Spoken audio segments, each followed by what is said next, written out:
Welcome back, my tired friends. Tonight we're settling into a question that has sparked debate in classrooms and living rooms for generations. The story of Viking exploration is not about conquest or drama, but about cold ocean spray, creaking timber, and the quiet courage of sailors who pointed their ships toward an unknown horizon. It's all about a genuinely boring history story here, so let's unwind. If you are new here, and our content helps you achieve what you come here for, feel free to follow, leave a like, and tell me where you're listening from and what time it is. Now dim the lights, grab your sleep mask, and be sure to turn on a fan for some white noise. You've probably heard the claim before. Vikings reached North America centuries before Columbus set foot in the Caribbean. The statement feels bold and revisionist, the kind of historical tidbit that gets mentioned at dinner parties or slips into documentary narration. But the evidence for Norse presence in the New World is not speculation or wishful thinking. It sits in the ground at the northern tip of Newfoundland, in the form of iron nails and sod walls, and the unmistakable traces of people who crossed an ocean and built something on the other side. The question is not whether Vikings arrived. The question is what that arrival meant, how it happened, and why a thriving settlement lasted only a few years before being abandoned to the wind and the long grass. You're standing in your living room with a book in your hand. The book is about explorers, and somewhere in the middle chapters there is a section on Leif Erikson and something called Vinland.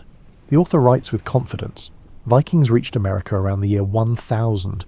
They built structures, they interacted with indigenous people, then they left.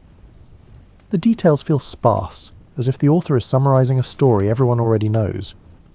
But you do not know the story. Not really. You know Columbus sailed in 1492, and you probably learned that date before you learned to multiply fractions.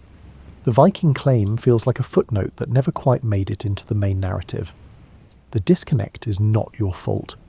History education has a way of smoothing edges and choosing convenient starting points. Columbus gets the credit because his arrival sparked a sustained connection between Europe and the Americas, a chain of events that reshaped continents and populations and trade routes. The Viking voyages, by contrast, left almost no lasting impact on either side of the Atlantic. The Norse did not return with gold or spices. They did not establish trade networks or launch follow-up expeditions. They came, they stayed briefly, and they vanished from the historical record for centuries. That absence made it easy to dismiss the sagas as myth, to assume the stories of Western lands were exaggerations or allegories, or the kind of wishful fiction that seafaring cultures tend to produce.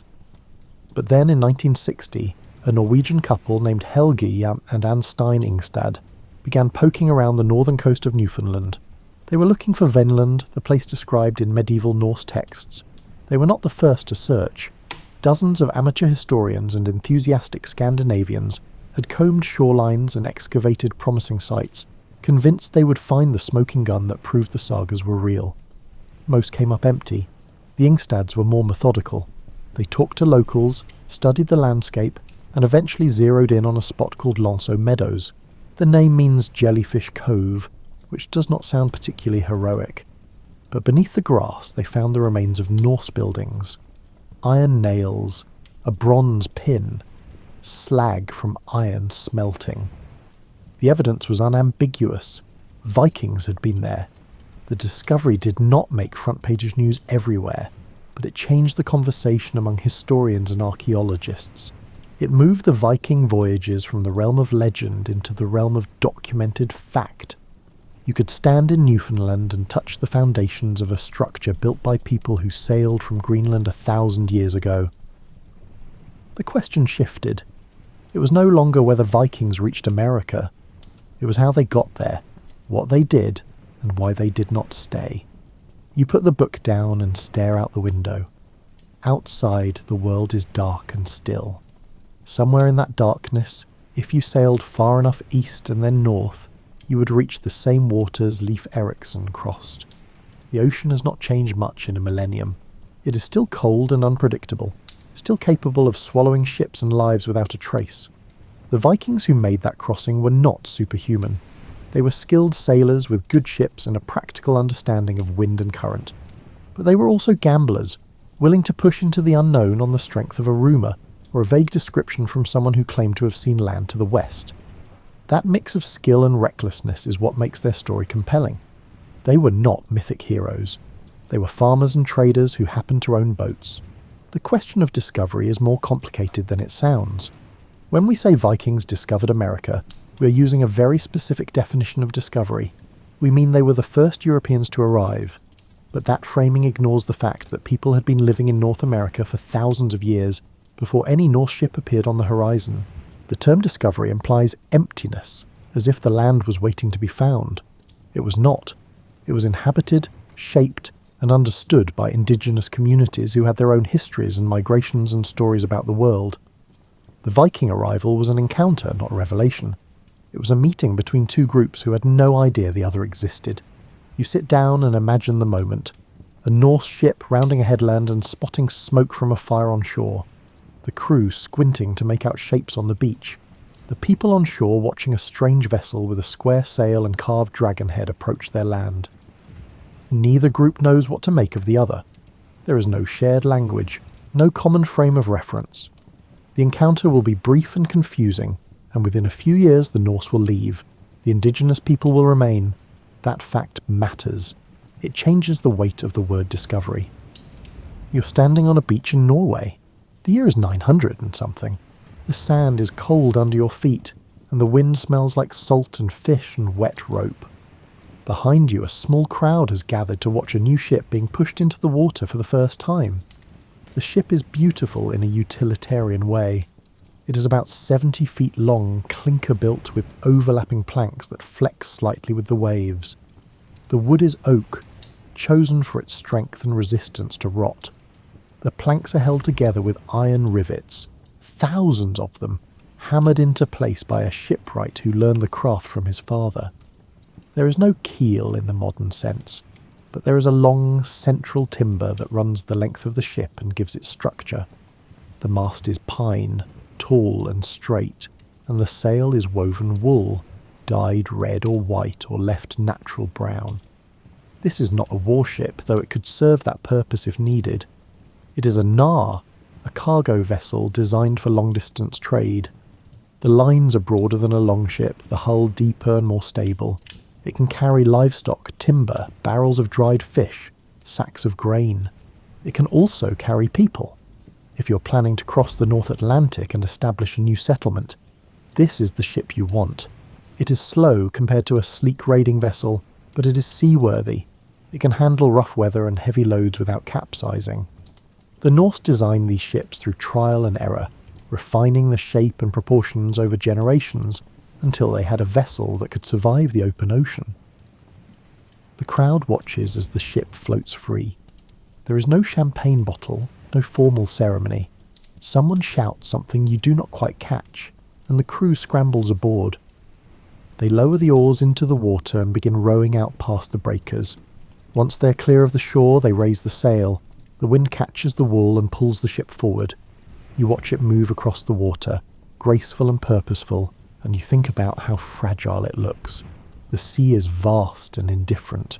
The ship is a collection of wooden planks held together with iron and tar and hope. But it works. It has always worked. The Norse have been using ships like this to cross open water for centuries. The construction of a nar takes months of careful work. The shipwright starts with the keel, selecting a single oak timber that runs the entire length of the vessel.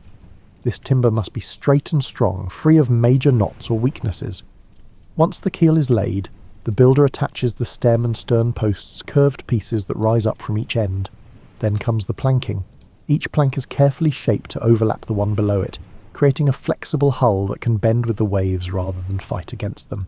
The planks are fastened with iron rivets, driven through from the outside and clenched over a metal washer on the inside.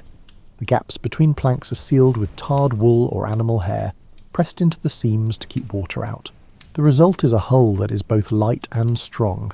A nar weighs far less than you would expect for a vessel of its size. This matters when you're trying to beach the ship or drag it up onto shore for repairs. The Norse do not build docks or harbours. They pull their ships right up onto the sand or gravel. A lighter ship is easier to move. The flexibility of the clinker-built hull, also means the ship can handle rough seas without breaking apart. The planks give slightly as the waves hit, absorbing the impact rather than transferring all the stress to a rigid frame. It is an elegant solution to a complex problem, refined over generations of trial and error. Inside the ship there is no deck and no real shelter. The cargo area is open to the sky. When the weather turns bad, the crew huddles under leather or wool tarps trying to stay dry. Everything gets wet eventually. The sea spray soaks through clothing. Rain fills the bilge. You bail constantly, using wooden scoops or buckets to throw water back over the side. Your hands are raw from the work, your back aches from bending over, but you keep bailing because the alternative is letting the ship fill with water and sink. Food on a long voyage is monotonous and often unappetizing. You eat dried fish, hard as wood and salty enough to make your mouth pucker. You eat flatbread that crumbles into dust when you bite it. You eat dried meat if you're lucky, though it is tough and stringy. Fresh food spoils quickly without refrigeration, so most of what you carry has been preserved by salting, smoking or drying. Water is stored in wooden barrels, and it tastes like the barrel after a few days. You ration it carefully. Running out of water is a death sentence. You can survive for weeks without food if necessary, but without water you will die in days. Sleep is difficult. The ship never stops moving. The deck pitches and rolls with the waves. You curl up on a pile of cargo or find a spot between the ribs of the hull where you can wedge yourself in. The wood is hard. The cold seeps through your clothes. You drift in and out of consciousness, never quite getting the deep sleep your body craves. Days blur together. You lose track of time. The only markers are sunrise and sunset, the rhythm of the oars, the changing direction of the wind. Navigation is the tricky part. There are no maps, no compasses, no GPS coordinates to punch into a screen. The Norse navigate by observation and memory. They watch the sun during the day, noting its height and angle. At night they use the stars, particularly the North Star, to maintain their heading. They pay attention to wave patterns, wind direction, the flight paths of seabirds. If they see a gannet heading west in the evening, they know there is land in that direction. The bird is returning to its roost. The Norse do not think of this as magic or guesswork. It is practical knowledge, accumulated over lifetimes spent at sea. They know how to read the water the way a farmer knows how to read the sky.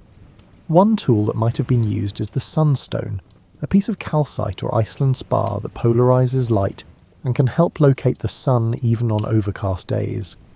Historians debate whether the Norse actually used this technique, but the physics checks out.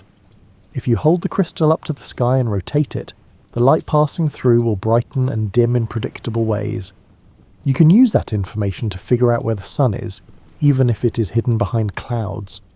It's not a foolproof method, but in an environment where fog and overcast skies are common, it could make the difference between holding your course and drifting off into empty ocean. The crossing from Norway to Iceland takes about a week in good conditions. From Iceland to Greenland, another week. From Greenland to the eastern coast of North America, maybe 4 or 5 days if the wind is favourable. But conditions are rarely ideal. Storms blow in without warning. Fog blankets the ocean for days at a time. The crew sits in the cold, wet and miserable bailing water and trying to keep the ship on course. There is no shelter, no place to get warm or dry. You eat dried fish and stale bread. You drink rainwater collected in barrels, or seawater boiled down to reduce the salt content. If you are lucky, you spot land before your supplies run out. If you are unlucky, you drift off course and run out of food and water. Ships disappear all the time. The sagas are full of stories about vessels that sailed west and were never seen again. For every successful voyage, there are probably several that ended in disaster. You think about what it would feel like to be on that ship. You are 3 days out from Greenland, and you have not seen land since you left. The ocean stretches in every direction, grey and featureless. The sail cracks in the wind. The ship rises and falls with the swells, and your stomach rises and falls with it. You are cold and wet and tired, and you have started to wonder if the stories about land to the west are true, or if you are sailing toward nothing. Then someone shouts. You look up and see a dark line on the horizon. It could be a cloud. It could be a trick of the light. But as you get closer, the line resolves into something solid. Trees, rocks, a coastline. You have made it. The Norse were not the only seafarers in the medieval world, but they were among the best. They understood that the ocean was not a barrier, but a highway. If you had a good ship and the skills to sail it, you could reach places that were inaccessible by land. That mindset drove their expansion westward. They settled Iceland in the late 800s, Greenland in the 980s, and reached the coast of North America sometime around the year 1000. Each step was a leap into the unknown, and each settlement was a gamble against the harsh realities of climate and geography. Some gambles paid off, others did not. You're standing on a grassy slope in southern Greenland. The year is 985, and you are part of a group of settlers who have just arrived from Iceland. The journey took longer than expected. A storm blew you off course, and you spent 2 days bailing water and praying to Thor or Christ or whoever might be listening. But you made it. The ship is pulled up on the beach below, and your belongings are scattered across the grass. A tent flaps in the wind. A cow lows nervously, unhappy about the sea crossing and the unfamiliar surroundings. You look around and try to assess your new home. The landscape is not what you expected. The name Greenland suggested something lush and inviting, and to be fair, the southern tip of the island is greener than Iceland. There is grass here. There are low shrubs and wildflowers in the summer, but there are also glaciers on the horizon, vast sheets of ice that glow blue-white in the sun. The winters will be brutal. The growing season will be short. You will need to rely on hunting and fishing to supplement whatever crops you can coax from the thin soil. This is not an easy place to live, but it is not impossible.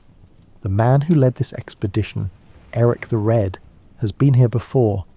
He spent 3 years exploring the coast after being exiled from Iceland for killing a neighbour in a dispute over some borrowed timber. He knows where the best pasture land is, where the fjords provide shelter from the wind, where the seals and walrus congregate. He has chosen this spot carefully. Eric is a persuasive man. He convinced several dozen families to leave Iceland and join him in Greenland, promising them land and opportunity. The name Greenland itself is part of the sales pitch. It sounds more appealing than ice-covered rock or fjord full of icebergs. Eric understands that branding matters, even in the 10th century. He needs people to come with him because a settlement needs population to survive. You cannot farm or hunt or build houses by yourself. You need neighbours, people to trade with and marry and help when things go wrong. Eric has sold the vision, and now he has to make it work.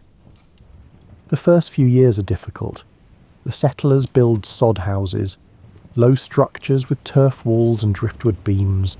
The roofs are covered with more sod, and the interiors are dark and smoky. You burn driftwood or dried heather for heat, and the smoke has no good way to escape. Your eyes sting.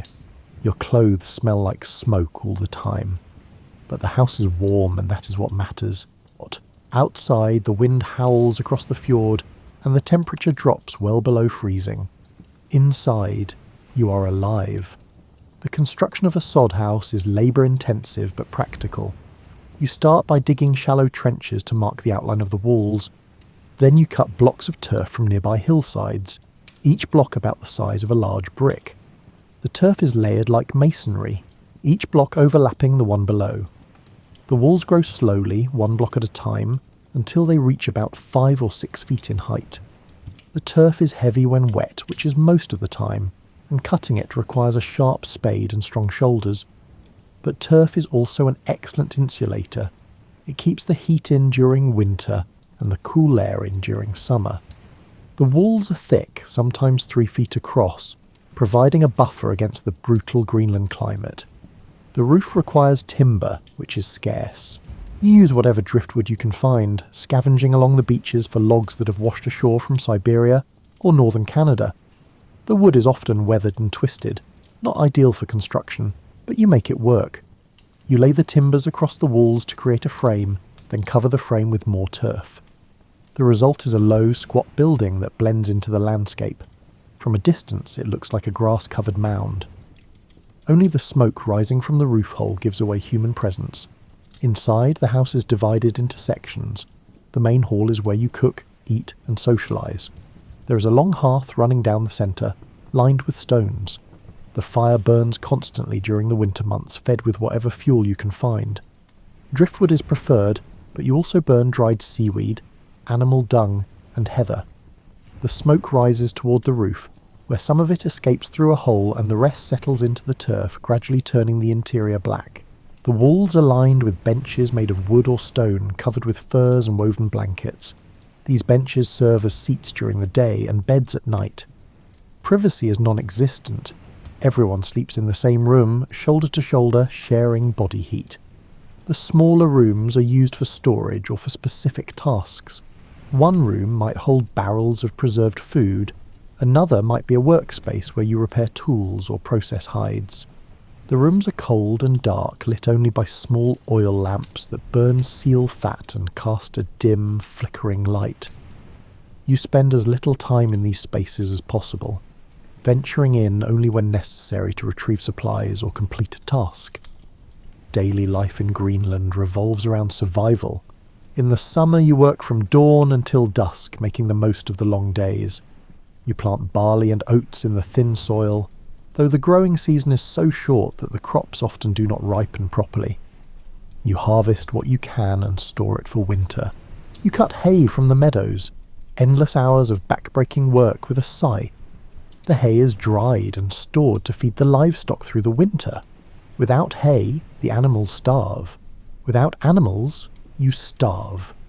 The equation is simple and unforgiving. You also fish and hunt. The fjords are full of cod and char. You catch them with lines and nets, then gut and dry them on wooden racks. The dried fish will keep for months, providing protein when fresh food is unavailable. Seals are hunted along the coast. You watch for them basking on rocks or swimming near the ice. A successful seal hunt provides meat, fat for lamps, and skins for clothing and boots. The fat is particularly valuable. You render it into oil, which burns clean and provides light during the dark winter months. In the autumn, you hunt caribou inland. The caribou migrate through certain valleys at predictable times, and you set up ambush points along their routes. A single caribou provides enough meat to feed a family for weeks. The hides are tanned and used for bedding or clothing. Nothing is wasted. Bones are carved into needles and tools. Antlers are fashioned into handles for knives. Sinew is dried and used as thread. The Norse Greenlanders develop a deep appreciation for resourcefulness. When you live on the edge of the habitable world, waste is a luxury you cannot afford. The Greenland Norse develop a mixed economy. They raise sheep and cattle, though the animals are smaller and hardier than their European cousins. They fish for cod and seal and hunt walrus for ivory. Walrus tusks are valuable. They can be traded in Norway or Iceland for grain and iron and other goods the Greenlanders cannot produce themselves. The ivory trade becomes the backbone of the Greenland economy, a way to stay connected to the wider Norse world, even though you are living on the edge of the map. The settlements grow. By the year 1000, there are about 2,000 people living in Greenland, spread across two main areas. The eastern settlement is the larger and more prosperous, located in the southwest. The western settlement is farther north, smaller and more isolated. Life in both places is precarious. The climate is harsh, and the growing season is short. If the hay harvest fails, the livestock starve. If the hunting is poor, people go hungry. There is no margin for error. Every decision matters. But Greenland is not the end of the world. It is the edge of the known world, which is different. The Norse have always been curious about what lies beyond the horizon. They have always pushed farther, sailed longer, taken bigger risks. So when someone sailing along the Greenland coast gets blown off course and sees land to the west, the news spreads quickly. The land is forested, which is exciting because Greenland has very few trees. Timber is scarce and valuable. If there is a source of wood across the water, that changes the equation. It makes a western voyage not just an adventure but a practical necessity. You hear the story from a trader who arrived from the eastern settlement. He says a man named Bjarni Herjolfsson was sailing to Greenland to visit his father. Bjarni missed Greenland entirely, ended up too far west, and spotted a coastline that did not match any known description. He did not land. He turned his ship around and sailed back to Greenland. But he talked about what he saw, and other people listened. One of those people was Leif Erikson, the son of Eric the Red. Leif is young and ambitious and eager to prove himself. He hears about the Western land and decides to go looking for it. You think about what that decision means. Leif has no map, no detailed description of where the land is or what it looks like. He has Bjarni's vague account and his own skills as a navigator. He will be sailing into complete uncertainty, with no guarantee of finding anything or making it back. But he is going anyway. That combination of confidence and recklessness is what defines the Norse expansion. They do not wait for perfect information. They act on incomplete data and figure things out as they go. You're standing on the deck of Leif Erikson's ship. The year is somewhere around 1000. The exact date is fuzzy because the Norse do not keep detailed records, and the sagas that describe this voyage were written down 2 centuries later. But the basic outline is clear. Leif has bought Bjarni's ship, assembled a crew of about 35 men, and set sail from Greenland. You are heading west, into waters no one you know has ever explored. The mood on the ship is a mix of excitement and unease. Everyone is curious about what you will find, but everyone is also aware that this could go badly. Ships sink, crews starve. The ocean does not care about your ambitions. The first land you spot is not promising. It is rocky and barren with glaciers visible inland. Leif calls it Helluland, which means flat stone land. Modern scholars think this is Baffin Island, though the identification is not certain. You do not linger. There is nothing here worth settling. You sail south along the coast looking for something better. The approach to Helluland is cautious. The crew keeps the ship well offshore, wary of hidden rocks and unexpected currents. Through the grey mist you see cliffs rising straight up from the water, dark and forbidding. The stone is mostly granite, weathered and ancient. There are no trees, no signs of vegetation beyond a few patches of lichen. Ice clings to the upper reaches of the cliffs, remnants of winter that never fully melt even in summer. You pass a glacier that carves into the sea, and the sound is like thunder rolling across the water. Chunks of ice bob in the waves, some as small as your fist, others the size of houses. You give them a wide berth. Colliding with ice at speed could punch a hole through the ship's hull. Someone suggests going ashore to explore, but Leif shakes his head. There is nothing to gain from landing here. No timber, no game animals that you can see, just rock and ice and wind. You continue south, the ship rising and falling with the swells. The crew is quiet. Everyone is scanning the horizon, hoping for something more promising. The next landfall is more interesting. The coast is forested, with long sandy beaches and shallow water. Leif names it Markland, meaning forest land. This is probably Labrador. The crew goes ashore briefly and you walk through the trees. The timber is good quality, tall straight pines and spruce. You could build houses with this wood. You could build ships. But Leif wants to keep going.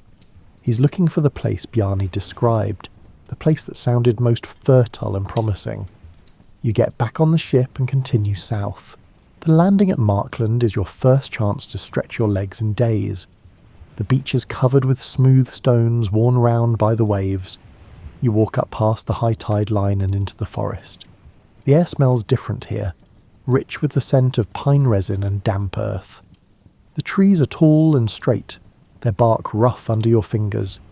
You find animal tracks in the soft ground near a stream, deer probably, or something similar. The presence of game is a good sign. It means the land can support life beyond fish and seabirds. The crew spends a few hours exploring. Someone finds a beaver dam in a nearby creek. Someone else discovers a stand of birch trees, which are valuable for making canoes or containers. There is a sense of excitement. This place has potential, but Leif is not satisfied. He wants to find the land Bjarni described, the place with the mildest climate and the most resources. You load back onto the ship and push off from shore. The forest recedes behind you as you sail south, following the coastline. After several more days of sailing, you reach a spot that feels right. The coastline is sheltered, with a broad bay and a river flowing into the sea. The land is green and rolling. There are berries growing wild, and the crew finds grapes or something that resembles grapes. Leif calls the place Vinland, meaning wineland or grapevine land. The name has caused endless debate among historians. Grapes do not grow that far north today, and it is unclear whether the climate was significantly warmer 1,000 years ago. Some scholars think the crew found wild berries and mistook them for grapes. Others think they found actual grapes at a more southerly latitude. The truth is probably buried somewhere in the imprecise language of the sagas and the limits of botanical evidence. The river is teeming with salmon. You can see them from the ship, dark shapes moving through the clear water. The crew rows the ship up the river a short distance, looking for a good place to beach it. You find a spot where the bank is low and the ground is firm. The ship is pulled up onto the shore, and you unload the cargo. Everything is damp from the voyage. You spread furs and clothing out to dry in the sun. The feeling of solid ground under your feet is almost disorienting after so many days at sea. You walk in circles, stretching your legs, working the stiffness out of your joints. You spend the rest of the summer exploring the area and building a small settlement. The structures are simple. You dig trenches and stack sod to create walls. You use driftwood and timber for roof beams. The buildings are not meant to be permanent. They are shelters, places to sleep and store supplies, while you assess whether this land is worth a larger investment. The crew fishes and hunts. You find salmon in the river, more abundant than anything you have seen in Greenland. The weather is mild. There is no snow yet, and the days are long. This place feels like a gift. The crew falls into a routine. In the mornings you work on the buildings. By midday the sun is warm enough that you shed your outer layers. You eat a simple meal of dried fish and whatever berries or greens you can forage. In the afternoons some of the crew fish while others explore the surrounding area. You find wild game in the forest. Deer are common, and someone manages to kill one with a spear. The venison is fresh and tender, a welcome change from dried fish and salted meat. You roast it over an open fire and the smell draws everyone to the fire pit. For a few hours the mood is light. People laugh and tell stories. This place feels like home, or at least like it could become home with enough time and effort. But the season is short. By autumn, Leif decides it is time to head back to Greenland. You load the ship with timber and whatever other resources you have gathered. The return voyage is uneventful, and when you arrive in Greenland, Leif is greeted as a hero. He has found new land. He has brought back timber. He has proven that the western voyage is possible. Other people will want to follow, and they do. Over the next few years, several more expeditions set out for Vinland. Leif's brother Thorvald leads one. Another expedition includes a man named Thorfinn Karlsefni and his wife Gudrid. This voyage is larger, with multiple ships and plans to establish a permanent settlement. They bring livestock, tools, everything needed to start a new life, but the settlement does not last. The sagas describe conflicts with indigenous people, referred to in the texts as skraelings. The term is vague and probably pejorative, used by the Norse to describe anyone who was not Norse. The encounters are tense and sometimes violent. The Norse have superior iron weapons, but they are vastly outnumbered. After a few years, the settlers decide the risks outweigh the benefits. They pack up and return to Greenland. Thorvald's expedition is particularly notable for its tragic end. The saga describes the crew sailing along the coast, exploring inlets and bays. They find a beautiful spot with sandy beaches and forests reaching down to the water. Thorvald declares that this is where he wants to build his house. The crew goes ashore to explore. They find 3 skin boats pulled up on the beach, and under each boat are 3 men. The Norse call these people skraelings. The encounter turns violent. The Norse kill 8 of the 9 men. 1 escapes in a boat. Thorvald and his crew return to their ship, but soon they see a fleet of skin boats approaching. The indigenous people attack with arrows. Thorvald is struck in the armpit by an arrow. The wound is fatal. He asks to be buried on the headland he had chosen for his home site. The crew buries him there and returns to Greenland with the news. Thorfinn Karlsefni's expedition is more ambitious. He brings 3 ships and about 160 people, including women and children. They plan to establish a permanent colony. They bring cattle, sheep, and everything needed for farming. The group settles in Vinland and spends the first winter there. The winter is mild compared to Greenland. There is enough grazing for the livestock.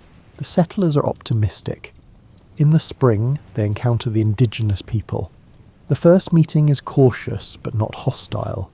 The indigenous people arrive in skin boats, staring at the Norse with curiosity. The Norse and the indigenous people try to communicate through gestures. Eventually they begin to trade.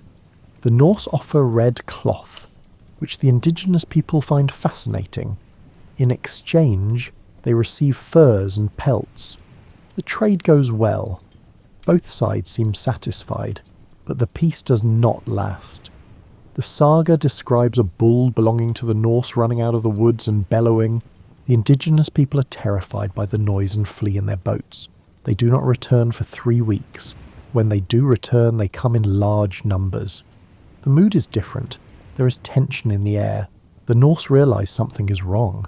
The indigenous people begin shooting arrows. The Norse form a defensive line, but they are outnumbered. Several Norse are wounded. The battle is chaotic and frightening. Eventually, the indigenous people withdraw, but the message is clear. The Norse are not welcome. Karlsefni and his people discuss their options. They could stay and fight, but the odds are against them. They could try to negotiate, but the language barrier makes that nearly impossible. In the end, they decide to leave. They load their ships and return to Greenland. The dream of a permanent settlement in Vinland dies with that decision. You think about why the settlement failed.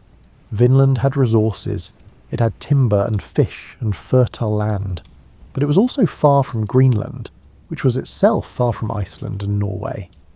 The supply chain was stretched too thin. If something went wrong, there was no one to call for help. The indigenous presence added another layer of complication. The Norse were used to dealing with other Norse or with Christian Europeans. They had no framework for coexisting with a completely different culture. The language barrier alone would have been insurmountable. Add in the threat of violence, and the settlement becomes untenable. The Norse could have stayed if they had been willing to fight a long-term war over the land, but they were not. They were farmers and traders, not conquerors. When it became clear that staying in Vinland would require constant conflict, they chose to leave. The voyages to Vinland do not stop immediately. The sagas mention occasional trips to gather timber, but there is no sustained effort to re-establish a settlement. Over time, the voyages become less frequent and then stop altogether. Vinland fades from active Norse consciousness. It becomes a story, a place that existed once but no longer matters. Greenland itself will eventually be abandoned. The climate cools. The Greenland Norse struggle to survive. By the 1500s, the settlements are empty. The descendants of Eric the Red and Leif Erikson are gone, absorbed back into Iceland or dead from starvation and disease. The western expansion ends not with a bang, but with a quiet retreat. You're standing in a field in northern Newfoundland. The year is 1960, and you are holding a shovel. The field is unremarkable, covered in low grass and wild flowers. To the east you can see the ocean. To the west there are low hills and more grass. This does not look like a place where history was made. But Helga Ingstad thinks otherwise. He's been searching for Vinland for years, and this spot matches the descriptions in the sagas better than anywhere else he has examined. There is a sheltered bay. There is a river. The landscape fits. He is convinced the local landowner to let him dig, and now he is carefully removing layers of turf and soil, looking for anything that might indicate human activity. The first finds are subtle. Patches of discoloured soil that suggest old walls or post holes. Fragments of charcoal that indicate fires were once lit here. Then something more definitive appears. An iron nail, corroded and bent but unmistakably Norse in style. The Norse used iron nails in their buildings and ships. The indigenous people of this region did not smelt iron. If there is an iron nail in the ground, someone from across the ocean put it there. The nail is small, maybe 3 inches long, its surface rough with rust. But its presence changes everything. It is physical proof, tangible evidence that cannot be dismissed as coincidence or contamination.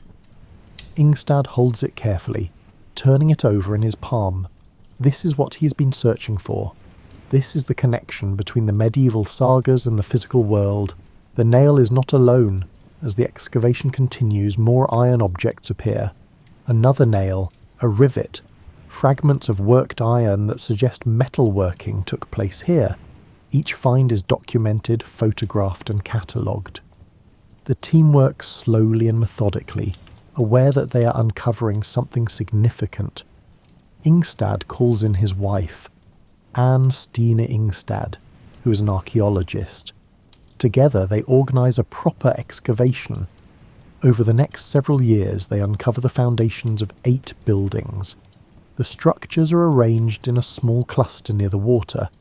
The walls are made of sod, and the layout matches Norse construction techniques documented in Iceland and Greenland. The buildings include what appears to be a large hall, several smaller dwellings and a workshop. In the workshop they find evidence of iron smelting. There are pieces of slag, the waste material left over from heating iron ore and extracting the metal. The indigenous people of North America did not smelt iron. This is Norse work, no question. The excavation reveals layers of history. At the lowest level, there are the foundations and artifacts left by the Norse. Above that, centuries of accumulated soil and organic matter. The site was abandoned and left undisturbed, allowing the archaeological record to remain intact. This is rare. Most historical sites are disturbed by subsequent occupation or natural processes. But Lonso Meadows sat untouched for 900 years, preserving the evidence in place. The team finds a bronze pin, the kind used to fasten cloaks. The pin is small and delicate, with a simple design.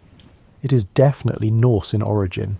Similar pins have been found in Iceland and Greenland, and the style matches artifacts from the 10th and 11th centuries. The pin is a personal item, something that belonged to an individual. You can imagine someone wearing it, fastening their cloak against the wind, going about their daily tasks, then losing it, the pin falling into the grass and disappearing. 9 centuries later, an archaeologist brushes away the soil and finds it again. Other artifacts include a soapstone spindle whorl, used for spinning wool into thread. This suggests that women were part of the expedition, or at least that domestic activities like textile production were taking place at the site. The Norse did not travel light. They brought tools and supplies and the means to produce the things they needed. The spindle whorl is evidence of a community trying to establish itself, not just a temporary camp. The buildings themselves tell a story. The largest structure is a hall, about 70 feet long and 50 feet wide.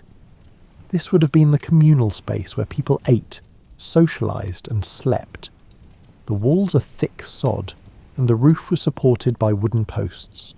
The interior was divided into sections, with a long hearth running down the centre. The hearthstones are still in place, blackened by countless fires. You can see where people sat on benches along the walls, where they cooked their meals, where they gathered for warmth and companionship. The smaller buildings serve different purposes. One appears to be a workshop where iron was smelted. The floor is littered with slag and charcoal. There are remnants of a furnace, built from stone and clay. The Norse were skilled metalworkers, and they brought that knowledge with them to the New World. Iron was essential for tools and weapons. Being able to produce it on site meant they did not have to rely entirely on supplies brought from Greenland. Another building might have been a boat repair shed. The location near the water and the presence of iron nails suggest it was used for maintaining ships. The Norse ships required constant upkeep. Planks needed to be replaced, rivets needed to be tightened, sails needed to be repaired. A dedicated space for this work would have been essential for any long-term settlement. The radiocarbon dating of charcoal and organic materials from the site confirms the Norse presence. The dates cluster around the year 1000, give or take a few decades. This matches the timeline described in the sagas. The archaeological evidence and the written sources align. The sagas were not myths. They were based on real events, real voyages, real people who crossed an ocean and built something on the other side. The finds are exciting, but they also raise questions. How long were people living here? Was this a permanent settlement or a temporary camp? How many people were involved? The archaeological evidence suggests a small group, maybe a few dozen individuals, staying for a few years at most. The buildings are well constructed, but not elaborate. This was not a thriving colony. It was a toehold, a test run. The Norse came, they built, they stayed for a while, and then they left. The site was never reoccupied. The buildings fell into ruin. The sod walls collapsed. Grass grew over everything. For 900 years the site sat undisturbed, quietly holding evidence of one of the most remarkable voyages in human history. You crouch down and look at the remains of a post hole. Someone cut a tree, shaped it into a post, and drove it into the ground to support a roof beam. That person lived here. They woke up in this place, ate meals, did chores, talked to their companions, looked out at the ocean and wondered if they would ever see Greenland again. The human connection feels tangible. This is not abstract history. This is the physical trace of people who crossed an ocean in a wooden ship and built something on the other side. The discovery at Lonso Meadows settles the debate about whether Vikings reached North America. They did. The evidence is in the ground, but it also complicates the narrative. These sagas describe multiple voyages and multiple landing sites. They mention Vinland, Markland, Helluland. Lonso Meadows is clearly a Norse site, but is it Vinland? The sagas say Vinland had grapes, and grapes do not grow this far north. Some scholars think Lonso Meadows was a base camp, a place to repair ships and gather supplies before heading farther south. Others think the grape detail in the sagas is exaggerated or misunderstood. The truth is murky.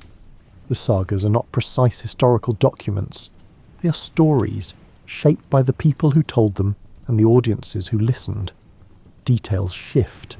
Events are compressed or expanded. Names are embellished. Trying to match saga descriptions to modern geography is like trying to reconstruct a photograph from someone's verbal description. You can get close, but you will never have perfect clarity. Still, Lonso Meadows is enough. It proves the Norse were here. It gives the sagas credibility. For decades, scholars dismissed the Vinland stories as legend or wishful thinking. The Ingstad's excavation forced a reassessment. The Norse were capable sailors and explorers. They reached North America 500 years before Columbus. That fact is no longer in dispute. You think about the families who lived at Lonso Meadows. They were not heroes in the epic sense. They were ordinary people doing difficult work in an unfamiliar place. They missed home. They worried about supplies. They argued about decisions. They got sick and tired and scared. And then they left. The settlement did not fail because the land was bad or because the Norse lacked skill. It failed because the circumstances were wrong. The distance was too great. The support network was too thin. The presence of indigenous people made coexistence difficult.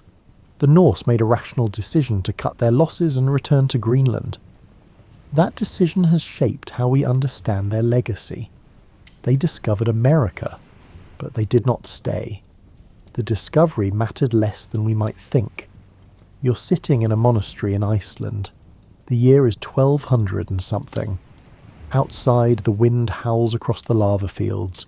Inside, the room is dim and cold.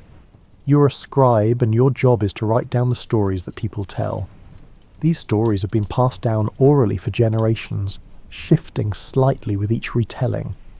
Your task is to fix them in writing, to create a permanent record before the old storytellers die, and the stories die with them. The story you're working on today is about Leif Erikson and his journey to Vinland. You have heard the story many times. Different versions emphasize different details. Some say Leif was blown off course and stumbled onto Vinland by accident. Others say he went looking for it deliberately, following Bjarni Heyolfsson's description. You're not sure which version is correct, so you include both. Your job is to record what people say, not to judge whether it is true. The process of writing is slow and painstaking. You use a quill made from a goose feather, dipped in ink made from soot and water. The parchment is expensive, made from calf skin that has been scraped thin and stretched smooth. You cannot afford to waste it. Each word must be carefully formed, each line straight and even. Your hand cramps after an hour of writing. You flex your fingers and continue. The story must be preserved. The old men who remember the voyages are dying. Once they are gone, the knowledge dies with them unless it is written down. You write in Old Norse, the language of your ancestors. The words flow onto the page in a script that is both functional and elegant. You describe Leif's departure from Greenland, the crew loading the ship with supplies, the farewells on the beach. You describe the voyage west, the days at sea with nothing but water and sky in every direction. You describe the sighting of land, first Helluland, then Markland, finally Vinland. You try to capture the sense of wonder and apprehension that must have accompanied these discoveries. The Norse were sailing into the unknown, and they knew it. The sagas are not dry historical accounts. They are stories, meant to entertain and instruct. They include dialogue, dramatic moments, conflicts between characters. The scribes who wrote them down added literary flourishes, descriptions of weather and landscape, interior thoughts of the protagonists. These additions make the sagas more engaging, but they also make them harder to trust as factual records. How much of the dialogue actually happened? How much was invented to make the story more compelling? The line between history and literature is blurry. One passage you write describes Leif's discovery of grapes in Vinland. The saga says that a German member of the crew, a man named Tyrkium, went exploring and came back excited. He had found vines growing wild, heavy with fruit. Tyrkir spoke in his native language at first, too excited to remember his Norse. When he calmed down, he explained what he had found. Leif was pleased. Grapes meant wine, and wine was a luxury in Greenland. The crew harvested the grapes and filled the ship's boat with them. They also loaded timber as much as the ship could carry. When they returned to Greenland, Leif gave the land its name, Vinland, Wineland. The passage is vivid and specific. But is it true? Did Tyrkir really find grapes, or did he find something else that the Norse mistook for grapes? Did he speak excitedly in German, or is that a detail added to make the moment more dramatic? You do not know. You write what you've heard, and you trust that future readers will understand the nature of the text. The sagas are not gospels, they are stories, shaped by memory and imagination. This is how the sagas were created. They are not historical documents in the modern sense. They are stories, shaped by the culture and values of the people who told them. The sagas emphasize bravery, honour, and the deeds of great men. They are less interested in mundane details like how many nails were used to build a house, or what people ate for breakfast. The result is a body of literature that is rich in narrative but frustratingly vague on specifics. When historians try to use the sagas to reconstruct events, they have to navigate layers of embellishment and compression. Names might be wrong, dates are almost never given. Distances are described in terms of sailing time, which varies depending on wind and weather. The sagas are valuable sources, but they require careful interpretation. Two sagas describe the voyages to Vinland, the saga of Eric the Red and the saga of the Greenlanders. They were written down in the 13th century, about 200 years after the events they describe. The two sagas do not always agree. They present different sequences of events, different characters playing key roles, different reasons for why the settlements were abandoned. Historians have spent careers trying to reconcile the discrepancies, to figure out which version is more reliable. The consensus is that both sagas contain elements of truth, but neither is a perfectly accurate account. They are approximations, memory filtered through time and reshaped by the needs of storytelling. The sagas describe Vinland in glowing terms. The land is fertile, the grass is thick, the rivers are full of salmon, the winters are mild. This description has led scholars to speculate about where Vinland was located. If grapes were growing wild, Vinland must have been farther south than Newfoundland. Maybe it was Nova Scotia or New England. But the grape detail could also be a literary flourish, a way to make the new land sound appealing. The Norse loved wine, and a land where wine grapes grew would have been seen as particularly desirable. Whether the grapes were real or metaphorical is hard to say. The sagas also describe encounters with indigenous people. The Norse called them skraelings, a term that carries a dismissive or derogatory tone. The encounters are not friendly. The sagas describe trading sessions that go well initially, but then devolve into violence. In one account, the Norse trade red cloth for furs. The indigenous people are happy with the deal until the Norse run out of cloth. Tensions rise. A fight breaks out. People die. The Norse retreat to their settlement and fortify it. More skirmishes follow. Eventually the Norse decide the situation is untenable and leave. You think about what these encounters must have been like from the indigenous perspective. Imagine you are living on the coast, and one day a strange ship appears. The people on the ship look different, speak a language you do not understand, and carry weapons made of a material you have never seen. They are not hostile at first, but they are clearly wary. They build structures and start cutting down trees. They act as if the land is theirs, even though you and your community have been living here for generations. The situation is confusing and threatening. When the strangers offer to trade, you go along hoping to learn more about them. But the strangers are unpredictable. Small disputes escalate into violence. Eventually you and your community decide these people need to leave. You outnumber them, and you know the land better than they do. You make it clear they are not welcome. They leave. The sagas do not give the indigenous perspective. They are written by Norse scribes for Norse audiences. The indigenous people are background characters, obstacles to be overcome or enemies to be fought. But their presence is undeniable. They are the reason the Norse settlements failed. If the land had been empty, the Norse might have stayed. But it was not empty. It was home to people who had their own claims and their own reasons to defend it.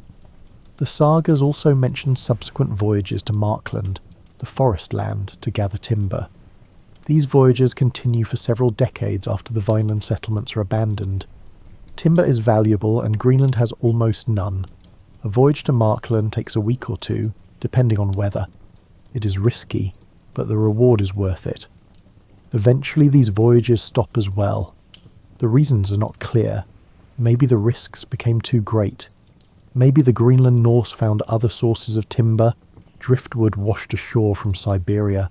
Maybe the knowledge of how to reach Markland was lost when key navigators died. The sagas do not say. You close the book and think about what the sagas reveal. They confirm that the Norse reached North America. They provide names and rough chronologies. They describe the geography in enough detail that modern scholars can make educated guesses about where the Norse went. But they do not answer every question. They leave gaps, contradictions, and ambiguities. That is the nature of oral tradition. Stories evolve, details are forgotten or invented. The sagas are not perfect, but they are what we have. Combined with the archaeological evidence at Longso Meadows, they give us a picture of Norse exploration that is incomplete but compelling. The Norse crossed the Atlantic. They built settlements. They interacted with indigenous people. They left. That is the story. You are sitting at your kitchen table with a cup of tea. Outside, the evening is settling in. You have been thinking about the Viking voyages all night, turning the details over in your mind. The question that brought you here was simple. Did Vikings really discover America first? But the answer turns out to be complicated. It depends on what you mean by discover and what you mean by first. If we define discovery as the first time someone set foot on a landmass, then the answer goes back thousands of years.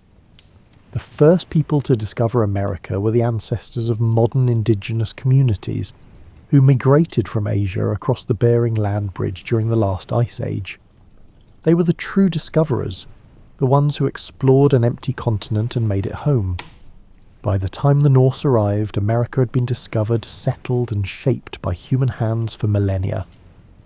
If we narrow the definition to the first Europeans to arrive, then yes, the Vikings discovered America. They reached the continent around the year 1000, nearly 5 centuries before Columbus. That is a significant fact. It challenges the Eurocentric narrative that places Columbus at the centre of the story. It reminds us that the Atlantic was not an impassable barrier. People crossed it long before the age of exploration, driven by curiosity and necessity, and the simple desire to see what was on the other side. But the Viking voyages did not change history in the way Columbus's voyages did. The Norse came and left. They established no lasting presence. They did not start trade networks or launch follow-up expeditions. The knowledge of Vinland faded from European consciousness. By the time Columbus sailed in 1492, the Norse voyages were forgotten or dismissed as myth. Columbus's arrival, by contrast, triggered a sustained connection between Europe and the Americas. It set in motion colonization, conquest, and the exchange of plants, animals, diseases, and ideas that reshaped both continents. The Norse discovery was real, but it was also ephemeral. It did not matter in the way we usually mean when we talk about historical events that matter. The distinction between discovery and encounter is important. Discovery implies that something was lost or hidden and then found. But America was never lost. It was always here, inhabited by people who knew it intimately. When the Norse arrived, they did not discover a new world. They encountered an existing one. That encounter was brief and ultimately inconsequential for both sides. The Norse left. The indigenous people remained. Life continued. The encounter did not reshape either culture in any meaningful way. You think about what the Norse voyages teach us. They teach us that human beings are curious and restless. We push boundaries, we explore, we take risks. The Norse were not superhuman. They were ordinary people with extraordinary skills and a willingness to sail into the unknown. They built ships that could cross oceans. They navigated by the stars and the sun and the flight of birds. They survived in harsh environments because they were adaptable and resourceful. Those qualities are worth celebrating. The Norse approach to exploration was fundamentally practical. They were not driven by abstract ideals of discovery or conquest.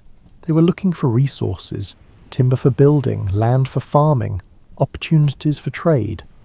When they found Vinland, they assessed it the way a farmer assesses a field. Is the soil good?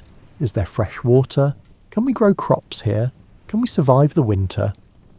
The answers were mostly yes, but the presence of indigenous people complicated everything. The Norse were not equipped to handle prolonged conflict. They were settlers, not soldiers. When it became clear that staying would require fighting, they chose to leave. This pragmatism extends to how they remembered the voyages. The sagas do not glorify failure. They do not pretend that Vinland was a great success. They acknowledge that the settlements were abandoned. They describe the conflicts and the difficulties. The Norse were honest about their limitations. They knew they had reached the edge of what was possible with their resources and technology. That honesty is rare in historical accounts. Most cultures prefer to focus on their triumphs and downplay their setbacks. The Norse did both. They celebrated Leif's discovery, but they also admitted that the discovery led nowhere. But the voyages also teach us humility. The Norse were skilled sailors, but they were not conquerors. They could not impose their will on a land that was already occupied. They tried to establish settlements, and they failed. That failure is as instructive as the voyages themselves. It reminds us that exploration is not the same as domination. Arriving somewhere does not give you ownership. The Norse learned that lesson the hard way. They left Finland not because they lacked courage or determination, but because they were pragmatic. They recognized that the costs outweighed the benefits, that pragmatism is a kind of wisdom. The story of Viking exploration is often told as an adventure tale, full of brave sailors and dramatic voyages. And it is that. But it is also a story about limits. The Norse pushed as far as they could, and then they stopped. They reached the edge of what was possible with their technology and their resources. They could cross the ocean, but they could not sustain a settlement on the other side. That limit defined their legacy. They discovered America, but they did not change it. They left footprints that were buried under grass for 900 years. When those footprints were finally uncovered, they told a story of human ambition and human limitation, bound together in a way that feels both humbling and inspiring. You finish your tea and set the cup down. The question you started with has been answered. Sort of. Yes, Vikings discovered America first, if we're talking about Europeans. But the discovery was fleeting. It mattered less than we might hope. The Norse came, they saw, and they left. The land they found was not empty. It was home to people who had their own histories and their own claims. The encounter between Norse and indigenous people was brief and inconclusive. It did not lead to lasting change for either group. In that sense, the Viking voyages are a footnote, an interesting detail in the larger story of human migration and exploration. But footnotes matter. They add texture. They complicate the narrative. The fact that Vikings reached America before Columbus does not diminish Columbus's voyages. It just puts them in a different context. It reminds us that history is messy and non-linear. Discoveries are not always followed by consequences. Exploration does not always lead to conquest. Sometimes people cross an ocean, build a few houses and go home. That is what the Norse did. It is not the story we were taught in school, but it is the story the evidence supports. And there is something satisfying about that. The sagas were not myths. The Norse really did sail to Vinland. They left traces in the ground that we can still see today. Those traces are small and unassuming, but they are real. They connect us to a moment 1,000 years ago when someone stood on a beach in Newfoundland and wondered what it would be like to live there. The answer, it turned out, was that it was too hard, so they left. And that is okay. Not every story ends with triumph. Some end with a quiet retreat, a return to familiar shores, a decision to let the unknown stay unknown for a while longer. So there you have it, my tired brotatos. Vikings reached America 5 centuries before Columbus, built structures at Lanceau Meadows, and left when the challenges outweighed the rewards. The discovery was real, but it was also fleeting. The sagas preserved the memory and modern archaeology confirmed it. The story does not have a tidy ending, but history rarely does. If you enjoyed this journey through Norse exploration, consider sharing it with someone who might appreciate a different take on the discovery narrative. Until next time, rest well. The ocean is wide, the stars are bright, and the Vikings made it across. That is enough.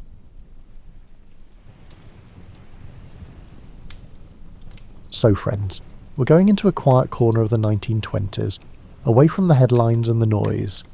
Here, in the everyday moments between morning routines and evening rest, you'll find a different kind of story. One of small freedoms, simple choices, and the gentle rhythm of a changing world. Let yourself settle into this time, into these ordinary days that felt, in their own way, quietly mind-blowing. You wake to sunlight filtering through cotton curtains in a room you share with another working woman. The alarm clock on the bedside table reads 7 in the morning. Your roommate is already stirring, feet touching the cold floor, reaching for her robe. The radiator clanks softly as the building's heat begins to rise. Outside you can hear automobile engines starting, the distant rumble of the elevated train, and the city beginning its weekday rhythm. You rise and move through the familiar pattern of morning preparation. The bathroom down the hall is shared by 4 apartments, so timing matters. You gather your toiletries in a small basket and wait your turn. The air smells of soap and steam from earlier bathers. When the room is free, you step inside and lock the door behind you. The mirror shows your face without makeup, hair still pinned from sleep. You wash with cold water first, then warm, using a simple cake of soap. The routine is quick and practiced. Back in your room, you sit at the small vanity you and your roommate have positioned between your beds. The surface holds a modest collection of items: a comb, hairpins, a compact of face powder, a tube of lipstick, and a small bottle of perfume. You begin with your hair, which you cut short 3 months ago. The decision felt significant at the time, but now it simply is. A fact of your appearance, requiring daily attention but far less time than the long hair you once pinned up each morning. You comb through the short waves, working pomade between your palms before running your hands through to create the smooth shape you prefer. Some women you know achieve the sleek look with more elaborate methods, but you found this simple approach works well enough for your office job. The goal is neat, modern and professional. You secure one side with a small clip. Dressing happens in stages. First, the undergarments, a cotton combination garment that replaced the corsets your mother still wears, then stockings rolled and secured with simple garters. The freedom of movement you feel is not something you think about consciously anymore, but it's there in every gesture, every step. You can bend, reach, sit, and stand without restriction. This is normal now. Your dress hangs on a hook behind the door. You chose it from a department store 2 seasons ago. A simple shift in dark blue with a dropped waist and hemline that falls just below your knees. The fabric is rayon, practical and easy to care for. You step into it and fasten the buttons along the side. Over this, a cardigan for warmth. Shoes are low-heeled and comfortable for walking and standing. You will walk 6 blocks to the streetcar, stand during the commute if seats are full, and spend most of your workday on your feet or perched on a stool at your desk. Your roommate is dressing at the same time, moving around the small space in a practiced dance of shared territory. You exchange brief observations about the weather and the day ahead. She works as a telephone operator and will leave 15 minutes before you. She mentions stopping for coffee on her walk. You consider doing the same. Breakfast is minimal. In the building's shared kitchen, you prepare toast and tea. Other residents move through the space, some hurried, others taking their time. A woman you know slightly from the 3rd floor butters bread at the counter beside you. She mentions a moving picture she saw over the weekend. You make a mental note of the title. The kitchen smells of toast and coffee, and the faint mustiness of the building itself. You eat standing near the window, looking down at the street. People are moving in both directions, most on foot, some waiting at the corner for the streetcar. The rhythm is steady and predictable. You recognise this flow and are part of it. The city has patterns and you've learned them. At 8:15, you gather your handbag and light coat. Your roommate left minutes ago. You lock the apartment door and descend 3 flights of stairs, joining the stream of people leaving the building. Outside, the air is cool but not cold. Autumn is settling in. You walk at a moderate pace, neither rushing nor dawdling. The route is familiar. Past the corner grocer, the drugstore, and the newsstand where headlines shout about politics and sports, but you rarely stop to read. At the streetcar stop, you wait with a dozen others. The car arrives, bell clanging. You board, drop your fare into the box and move toward the back. The car is full, but not uncomfortably so. You stand, holding the leather strap that hangs from the ceiling, swaying slightly as the vehicle moves along its tracks. Through the windows, you watch the city pass. Storefronts, office buildings, and pedestrians on sidewalks.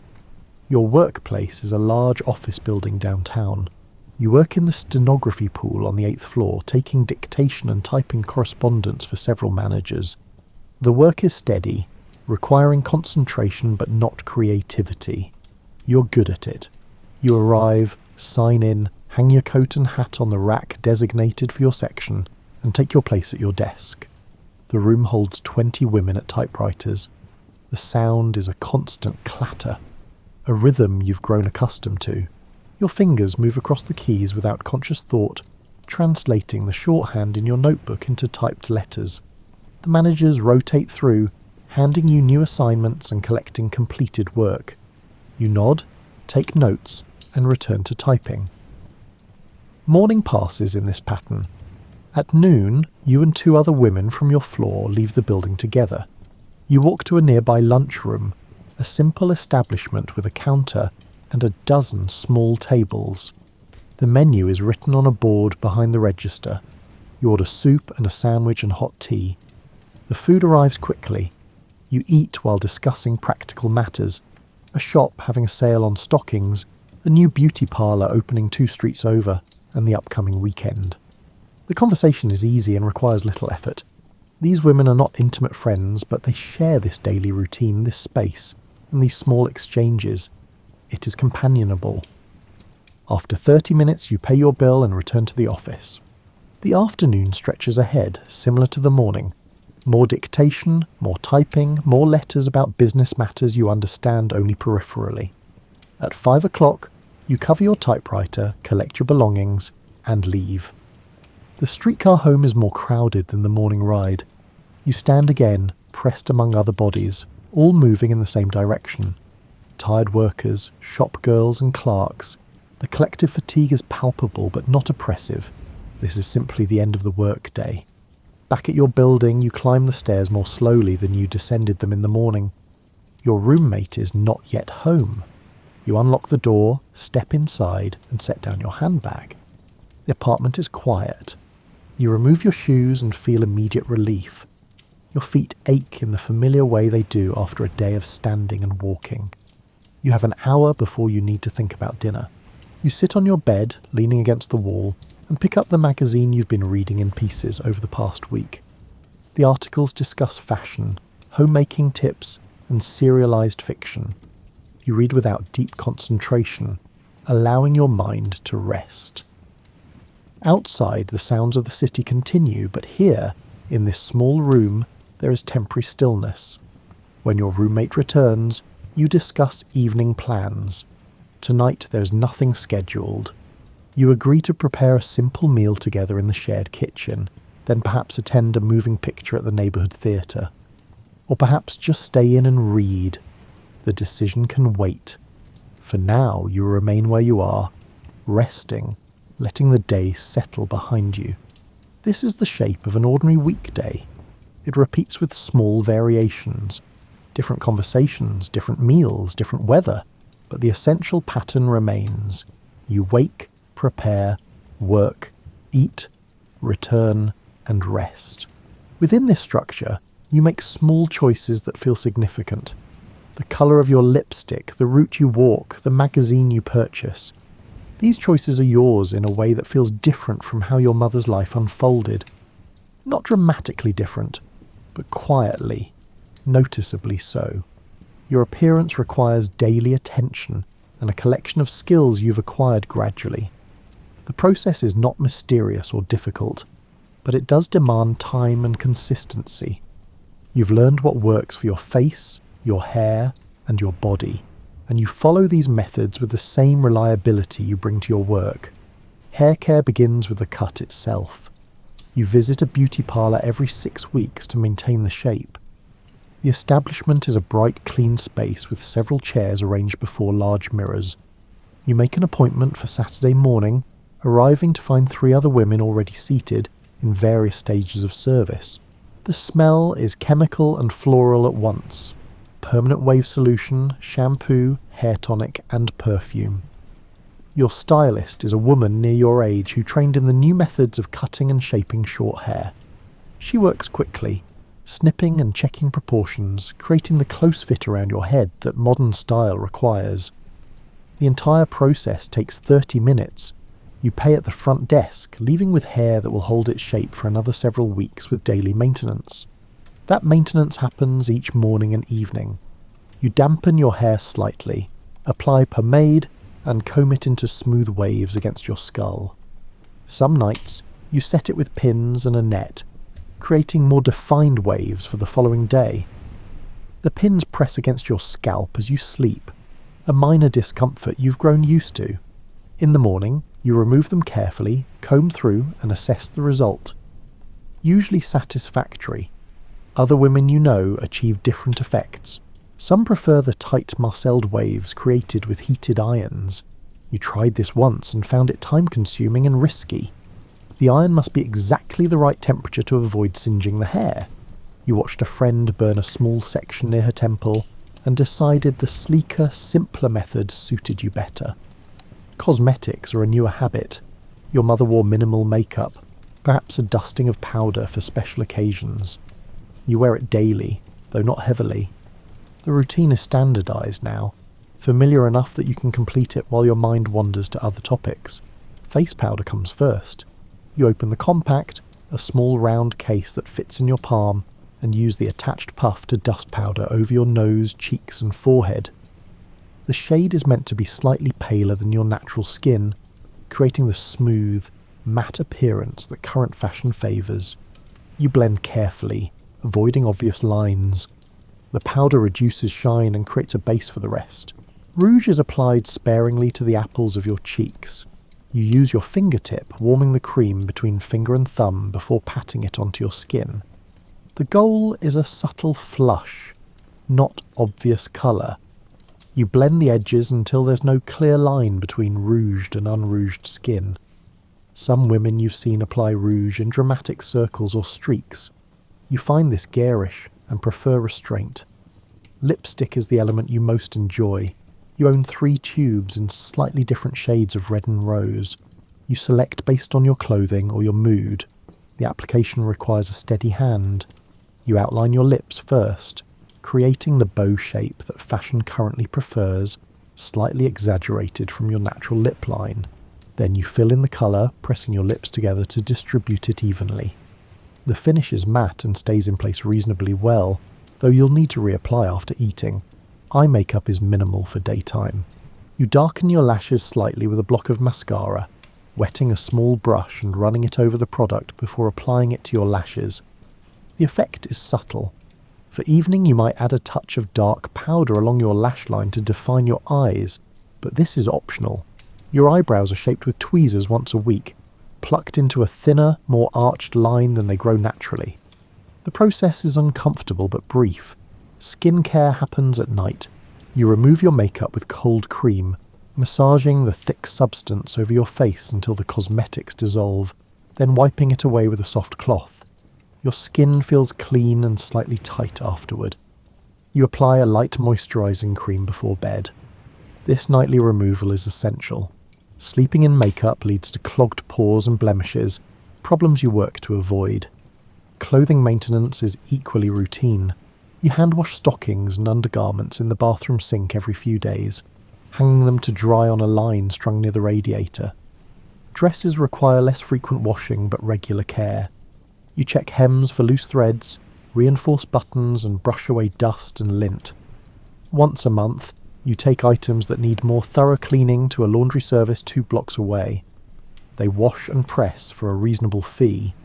You own 6 dresses suitable for work, 3 skirts with accompanying blouses, and 2 nicer dresses for evening wear. This is adequate.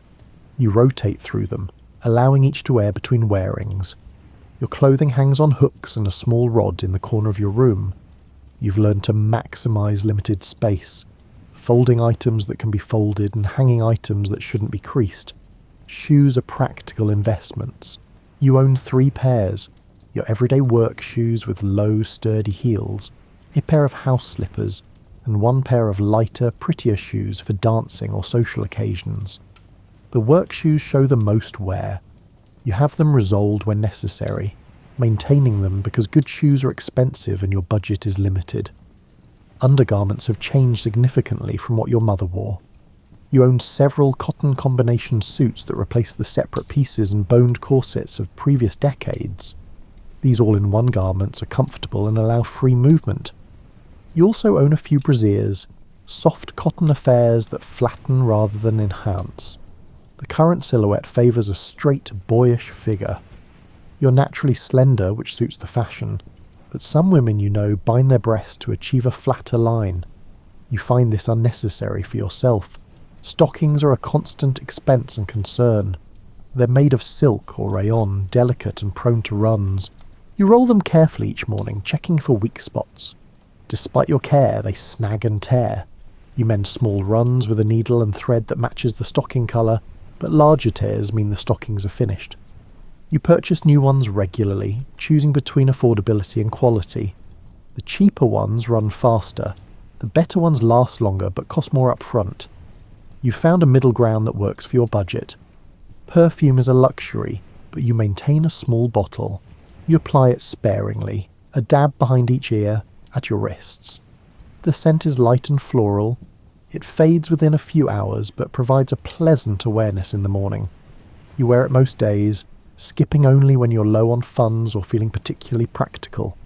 Manicures you do yourself, sitting at the vanity with your small kit of tools. You file your nails short and round, push back your cuticles, and buff the nail surface until it shines. Sometimes you apply a clear polish. Red polish is popular, but you save this for special occasions. For daily wear, clean, shaped nails are sufficient. All of this upkeep, the hair, the cosmetics, the clothing care, requires time and money. You budget both carefully. An hour in the morning, 30 minutes in the evening, and portions of your weekend are devoted to maintaining your appearance. Expenses factored into your weekly budget alongside rent, food, and transportation. You accept this as part of modern life, part of working in an office where appearance matters, and part of participating in social life where presentation is noticed and judged. The result is an external self that feels intentional and controlled. You're not naturally glamorous, but you're neat, current, and appropriate. You look like the other young women on the streetcar, in the office, and at the lunchroom. You fit the time and place you inhabit. This matters in ways both practical and personal. Your appearance opens certain doors, allows certain assumptions, and grants you a kind of provisional belonging in spaces where women like you are still relatively new. Your friendships form primarily through shared circumstances, work, the building where you live, and the places you regularly visit. These connections range from casual acquaintance to genuine closeness, with most falling somewhere in between. The structure of your life creates natural opportunities for interaction, and you've learned to recognize which relationships might deepen and which will remain pleasantly surface level. At the office, you share space with 19 other women in the stenography pool. You know all their names, recognize their habits, and understand the informal hierarchies that govern the room. Some are faster typists, some have been there longer, and some are favoured by particular managers.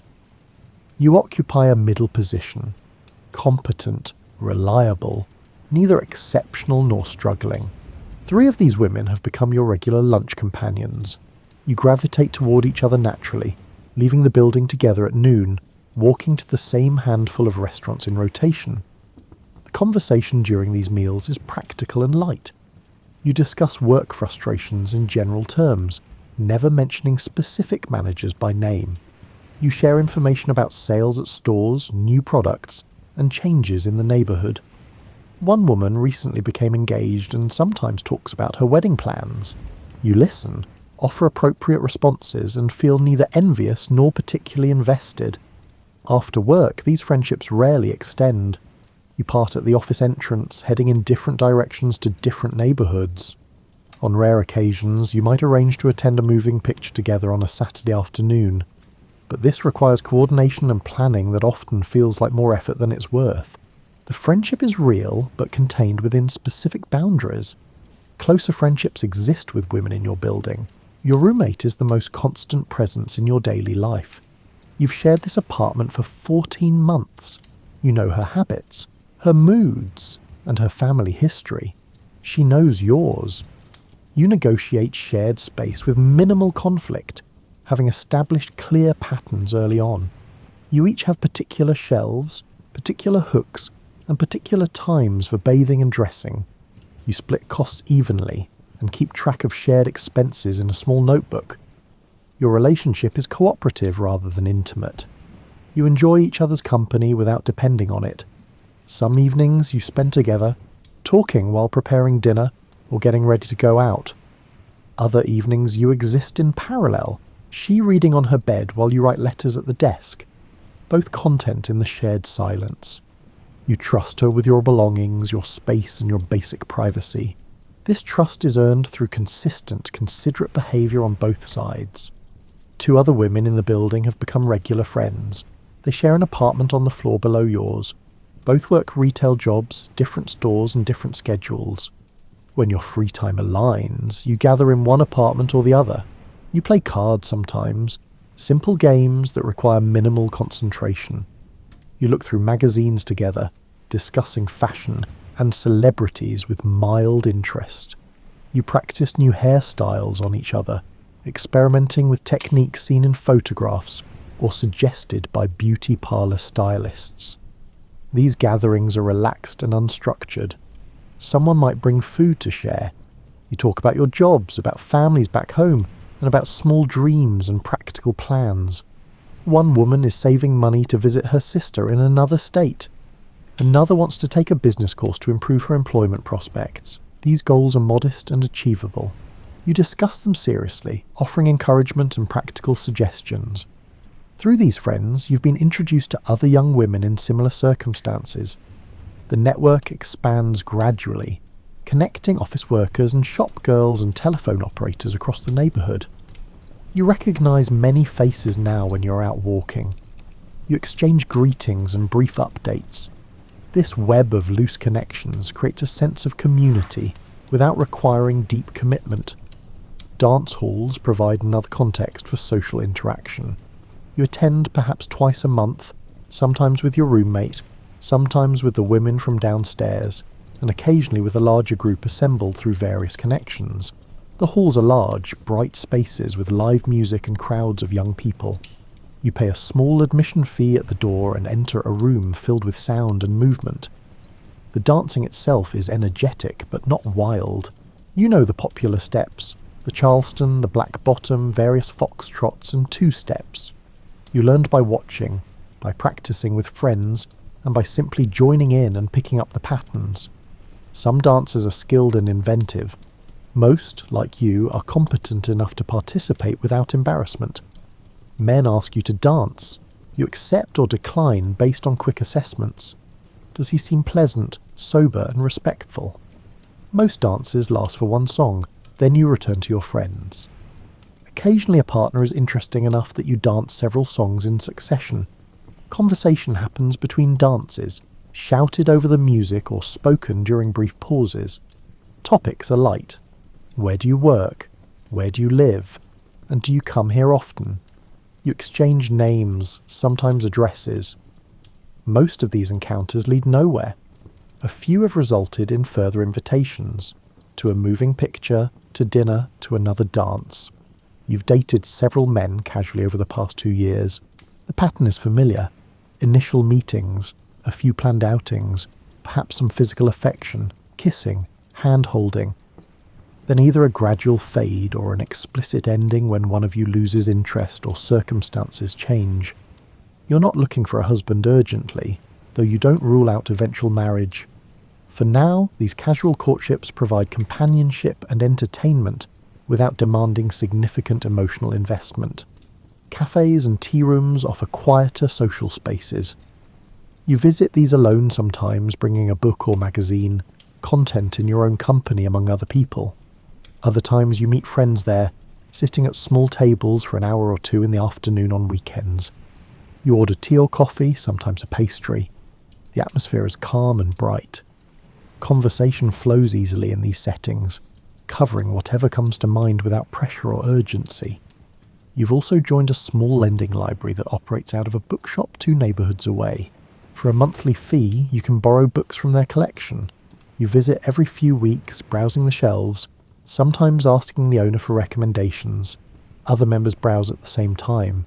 You've struck up conversations with a few of them, discussing books you've read and authors you favour. One woman close to your age suggested you might enjoy a particular novel. You borrowed it, and later thanked her for the recommendation. These brief exchanges feel meaningful in their own small way. Your social life is neither isolated nor overwhelming. You have people to talk to, places to go, and activities that fill your free time pleasantly. You also have solitude when you want it, privacy in your routines, and space to think without constant demands on your attention. The balance feels right most of the time. You're part of a community of young women navigating similar circumstances, creating lives that include work and independence and pleasure in manageable proportions. Rest happens in fragments throughout your day, woven between activity and obligation. You've learned to recognize when your body and mind need a pause, and you've developed small rituals that provide relief without requiring significant time or planning. Sunday mornings are your most expansive period of rest. You wake without an alarm, allowing your body to determine when it's ready to rise. Usually this happens between 8 and 9 o'clock, later than your weekday schedule permits. You remain in bed after waking, enjoying the softness of the sheets and pillow and the warmth under your blanket. Outside, the city sounds are different on Sunday. Fewer automobiles, no factory whistles and church bells ringing in the distance. Your roommate typically wakes around the same time. You exchange quiet greetings, discussing whether to rise immediately or linger a while longer. Often, you choose to linger, lying in your separate beds, talking in a leisurely fashion about nothing in particular. The conversation meanders without destination. You might mention a dream you had, or comment on the quality of light coming through the window. She might share a memory from childhood or wonder aloud about the weather. Eventually you rise and move through your morning preparations at a slower pace than weekdays allow. You take a long bath if the bathroom is available, soaking in hot water until your skin is pink and soft. You wash your hair, wrap it in a towel, and return to your room to dry it slowly by the radiator.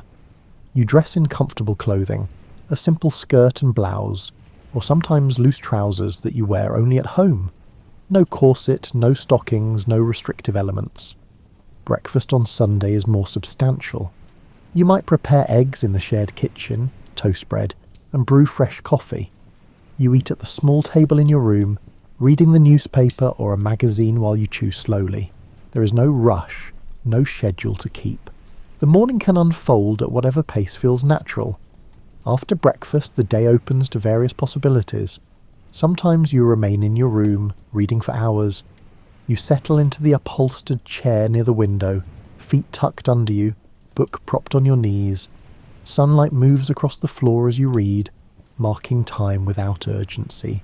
You finish chapters, turn pages, lose yourself in fictional worlds, or learn about topics that interest you. History, biography, novels. Your tastes are broad. The reading is purely for pleasure, requiring nothing from you but attention. Other Sundays you venture out for walks. You dress more fully and leave the building with no particular destination in mind. You walk through your neighbourhood and into adjacent ones, observing shop windows, watching people on their way to or from church, and noticing seasonal changes in trees and gardens. The walking is meditative, your mind free to wander while your body moves steadily forward. You return home refreshed in a way that has nothing to do with physical rest. Sometimes you visit a museum or gallery. Admission is often free or very cheap on Sundays. You move through quiet rooms, looking at paintings and artifacts, reading explanatory cards. The pace is entirely yours. You can stand before a single painting for 10 minutes if it holds your interest, or pass through rooms quickly if nothing catches your attention. The experience is solitary, even when others are present, each person absorbed in their own observation. During the work week, rest comes in smaller increments. Your lunch hour provides a midday break, though you usually spend it eating and socialising rather than truly resting. The real respite comes in the evening after dinner when you've completed your necessary tasks and can choose how to spend the remaining hours before bed. Some evenings you simply sit. You position yourself comfortably, perhaps on your bed with pillows supporting your back, and allow yourself to do nothing in particular. You might look out the window, watching the street below. You might close your eyes and listen to the sounds of the building, footsteps in the hallway, water running in pipes, and muffled voices from neighbouring apartments. This deliberate stillness feels restorative after a day of constant movement and noise. Reading in the evening serves a different purpose than Sunday reading. The evening session is shorter, often interrupted by the need to prepare for bed or by your roommate wanting to talk. You read lighter material sometimes, magazines, serialised stories, and simple novels that don't demand deep concentration. The reading soothes you, occupying your mind just enough to prevent anxious thoughts from circulating while not stimulating you into wakefulness. You've also developed a habit of writing letters in the evening. You maintain correspondence with your mother, 2 sisters, and a few friends from your hometown. The writing is meditative. You sit at the small desk, pen in hand, describing your week in simple terms. You ask questions about their lives, share small observations about city life, and maintain connections across distance. The act of forming words on paper, watching ink flow from the pen tip, feels calming. You're not trying to be clever or impressive. You're simply recording your existence and acknowledging theirs. When weather permits, you sometimes sit on the building's front steps in the evening. Other residents do the same. You exchange greetings, comment on the temperature, and watch people passing on the sidewalk.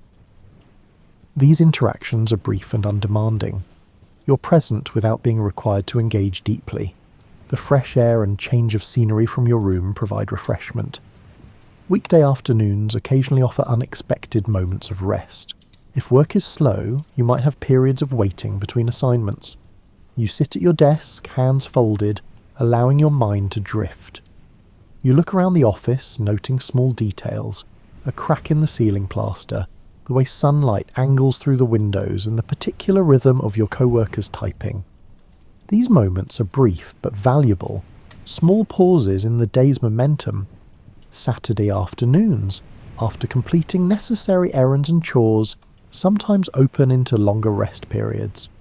You return to your room, tasks completed, with several hours of freedom. You might nap, lying down fully clothed on your bed, sinking into brief sleep. You wake feeling slightly disoriented but refreshed, ready to move into the evening's activities. Rest also comes through monotonous physical tasks that don't require mental engagement. Mending clothes, washing dishes, and organising your small collection of belongings. These activities allow your mind to wander while your hands stay occupied. The repetitive motions are soothing. You find yourself thinking about nothing in particular, or following long chains of association from one thought to another without purpose or conclusion. You've learned to distinguish between tiredness that requires sleep and tiredness that requires only stillness. The first demands that you go to bed and surrender to unconsciousness.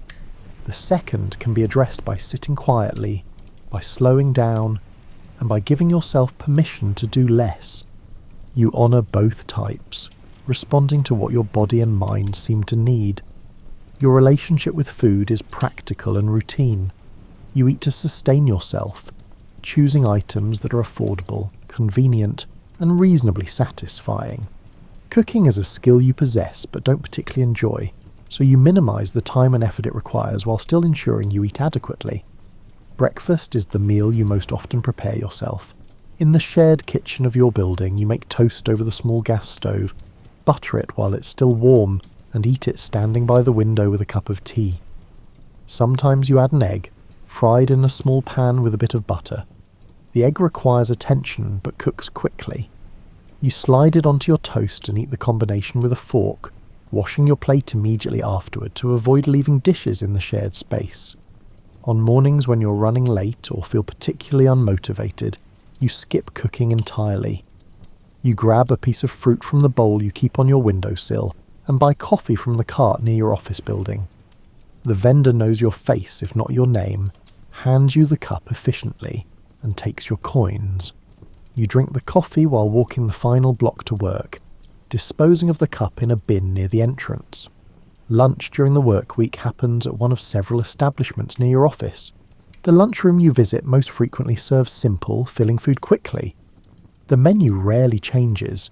Soup, sandwiches, basic salads, and daily specials announced on the chalkboard.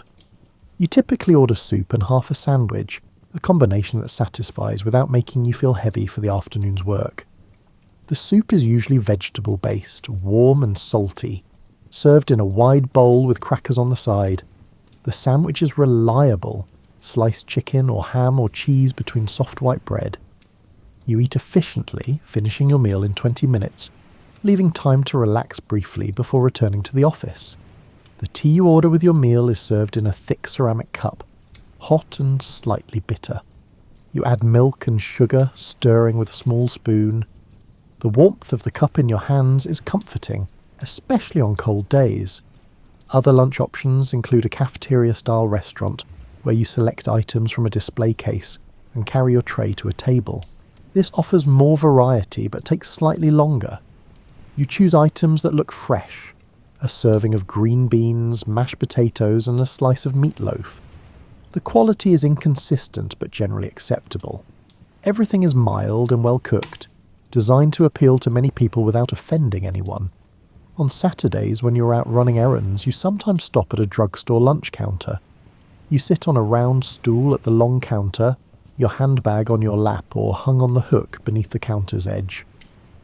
A server takes your order, often a chicken salad sandwich and a glass of milk, and delivers it quickly. You eat while observing the other patrons, the rhythm of the staff, and the orderly flow of this small commercial space. Dinner varies more depending on your energy and plans. On nights when you're staying in, you and your roommate often prepare a simple meal together in the shared kitchen. You pool ingredients, splitting the cost. Pasta with tomato sauce appears frequently on your menu. The pasta cooks in boiling water while you heat the sauce in another pan, adding a bit of butter to improve the flavour. You serve it in shallow bowls, eating in your room with the bowls balanced on your laps. Other common dinners include scrambled eggs with toast, canned soup heated and eaten with bread, or cold plates of cheese, crackers and sliced vegetables. These meals require minimal cooking skill and cleanup. They provide adequate nutrition without demanding significant time or money. You've accepted that your meals are more functional than enjoyable, a reasonable compromise given your limited resources and cooking facilities. When you eat at restaurants in the evening, the choices expand. A modest family-run establishment 2 blocks from your building serves hearty portions of American food, roasted chicken, pot roast and pork chops, accompanied by potatoes and cooked vegetables. You order the meal of the day, whatever's available, trusting it will be filling and decent. The restaurant is warm and slightly noisy, with families and working people filling the tables. You eat steadily, cleaning your plate, feeling satisfied by the end. Chinese restaurants have become popular in your neighbourhood. You've eaten at one several times, initially uncertain about the unfamiliar flavours but growing to enjoy them. You order chop suey, a mix of vegetables and meat in a savoury sauce served over rice. The food is different from what you grew up eating, but not so strange that you can't enjoy it. You use a fork rather than attempting chopsticks, which feel awkward and inefficient in your hands. On special occasions, you might splurge on a nicer restaurant. These evenings happen infrequently, perhaps once every few months, when you've saved a bit extra or when someone is celebrating something. The restaurants have tablecloths and proper menus and servers who take your order formally. You might order fish or steak, items you rarely buy to cook yourself. The presentation is more careful, the portions more modest but better prepared. You eat slowly, aware of the money being spent, wanting to fully appreciate the experience. Sweets are occasional treats rather than daily habits. You buy a pastry from a bakery on Saturday morning sometimes, eating it fresh while walking home with your other purchases. The bakery sells cookies, small cakes and sweet rolls. You choose based on what looks appealing, paying for a single item rather than buying in quantity. The pastry is gone in a few bites, but the momentary pleasure justifies the small expense. Ice cream in summer is another indulgence. You buy a cone from a vendor or a small parlour, eating it while sitting on a bench in a nearby park. The cold sweetness is particularly satisfying on hot evenings. You watch it melt slightly, licking it quickly to prevent drips, finishing it before it becomes messy. Your beverage choices are limited and predictable. You drink tea most often, both at home and in restaurants. Coffee occasionally, usually in the morning when you need something stronger than tea. Water from the tap when you're thirsty and nothing else is available. Milk sometimes with breakfast or lunch. You rarely drink alcohol, finding it expensive and unnecessary for your daily life. At social gatherings, you might accept a glass of wine or a cocktail if offered, sipping it slowly to make it last, but you never seek it out independently. Grocery shopping happens weekly. You visit a market several blocks from your building carrying a cloth bag for your purchases. You buy basics: bread, butter, eggs, tea, sugar, canned goods, seasonal vegetables, and occasionally inexpensive cuts of meat. You've learned to judge quality, to select produce that's fresh but not premium priced, and to compare costs between similar items. Your budget for food is tight, so these decisions matter. You store perishables in the small icebox in the shared kitchen, labelling your items with your apartment number to prevent confusion. Non-perishables you keep in your room, on a shelf designated for food items. You maintain a mental inventory, noting when supplies run low and adding items to your shopping list. Eating alone is common for you. You've grown comfortable with it, finding it neither sad nor particularly notable. You eat at your own pace, reading while you chew, thinking your own thoughts. Shared meals happen frequently enough.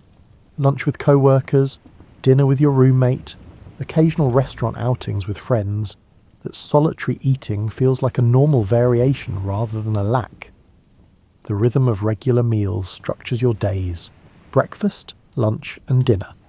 These fixed points provide stability and predictability. You rarely skip meals, understanding that consistent eating maintains your energy for work and other activities. Food is fuel, necessary and mostly unremarkable, but also occasionally pleasant, a source of small satisfactions woven into the larger pattern of your life. Evenings open differently depending on the day and your energy. The time between finishing dinner and preparing for bed ranges from 1 hour to 4, and you've learned to fill it in ways that feel restorative and enjoyable, without requiring elaborate planning or expense. The simplest evenings involve staying in your apartment. You settle into comfortable clothes after removing your work attire, changing into a worn skirt and soft blouse, or, when you're certain of not receiving visitors, loose trousers and a cotton shirt. You remove your shoes, which provides immediate relief after a day of walking and standing. Your feet spread naturally against the floor, muscles relaxing. You and your roommate might spend the evening in companionable parallel activity. She sits on her bed writing letters while you sit at the desk leafing through a magazine. Neither of you feels obligated to entertain the other. The shared silence is comfortable, broken occasionally by brief comments or questions. Sometimes you read aloud short passages that amuse or interest you. She responds or doesn't, depending on her mood. This unstructured time feels valuable precisely because it demands nothing. Radio programs have become part of your evening routine several nights a week. Your building doesn't have radios in individual apartments, but the couple on the second floor invites neighbours to gather in their larger room when popular programs air. You and your roommate go down together, joining 6 or 8 other residents, arranged on chairs and floor cushions around the radio set. The voices coming from the speaker create a peculiar sense of connection to the wider world. You listen to music programs, comedy shows, and dramatic serials. The experience is communal but not interactive. Everyone focuses on the radio, listening together, occasionally laughing at the same moments. When the program ends, people disperse back to their own apartments with minimal conversation. You've come for the program, not for socialising, though the gathering provides both. Moving pictures are your most frequent evening outing. The neighbourhood theatre is a 12-minute walk from your building. It shows films 6 nights a week, changing the programme 3 times weekly. Admission is affordable enough that you can attend weekly without straining your budget. You go alone sometimes, with your roommate other times, and occasionally with a larger group of friends. The theatre is a large ornate space, dim except for the illuminated screen. You purchase your ticket, find a seat in the middle rows and settle in as the lights dim further. The piano player begins and images flicker to life on the screen. You watch cowboys and comedians, romances and adventures. The plots are often simple, but the experience is immersive. For 90 minutes, you're transported from your ordinary life into these fictional worlds. Between films, you might stop at a nearby ice cream parlour or coffee shop with whoever you've attended with. You discuss the picture you just saw and share opinions about the actors and story. The conversation is light and pleasant, extending the evening slightly before everyone returns home. Dance halls offer livelier evening entertainment. You attend less frequently than moving pictures, perhaps twice a month. The atmosphere is energetic and social. Live bands play current popular music, and the floors fill with couples and groups learning and performing the latest dance steps. You dance some numbers, sit out others, and talk with friends between songs. The dancing itself is physical and requires coordination, but you've practiced enough that the movements come naturally. You follow your partner's lead, stepping and turning in rhythm with the music. Some partners are skilled, making the dance smooth and enjoyable. Others are clumsy, stepping on your feet or losing the rhythm. You smile politely through both experiences, knowing the dance will end soon regardless. Between dances you cool down, fanning yourself with your hand or stepping outside for fresh air. The halls can become warm with the press of bodies and the exertion of dancing. Outside, small groups gather on the sidewalk, talking and laughing. You join a cluster of acquaintances, participating in the conversation without dominating it. Topics are trivial. Comments about other dancers, observations about the band, and plans for the rest of the weekend. Quieter social gatherings happen in friends' apartments. You attend small parties where 6 or 10 people crowd into spaces similar to your own. Someone might bring a phonograph and records, and you play music while talking. People perch on beds, sit on the floor, and lean against walls. The atmosphere is relaxed and informal. You know most of the people present at least slightly, and conversation flows naturally across multiple small groups. These gatherings sometimes include light refreshments, cookies someone baked, fruit, and crackers and cheese. You nibble while talking, holding a small plate. There's no pressure to drink alcohol, though some people bring bottles and share drinks. You accept a small glass if offered, but nurse it slowly, preferring to stay clear-headed. Occasionally you attend organised social events, lectures at a local library, concerts in public parks during summer, and community gatherings at neighbourhood centres. These structured events provide something to do outside your apartment, without requiring significant expense or commitment. You sit among strangers, listening to a speaker discuss a topic of general interest, or watching performers on a makeshift stage. The quality varies, but the novelty itself has value. Walking is another form of evening leisure. You stroll through your neighbourhood and beyond, observing the city as it transitions from day to night. Shop windows light up, street lamps cast pools of illumination, and restaurants fill with dinner patrons.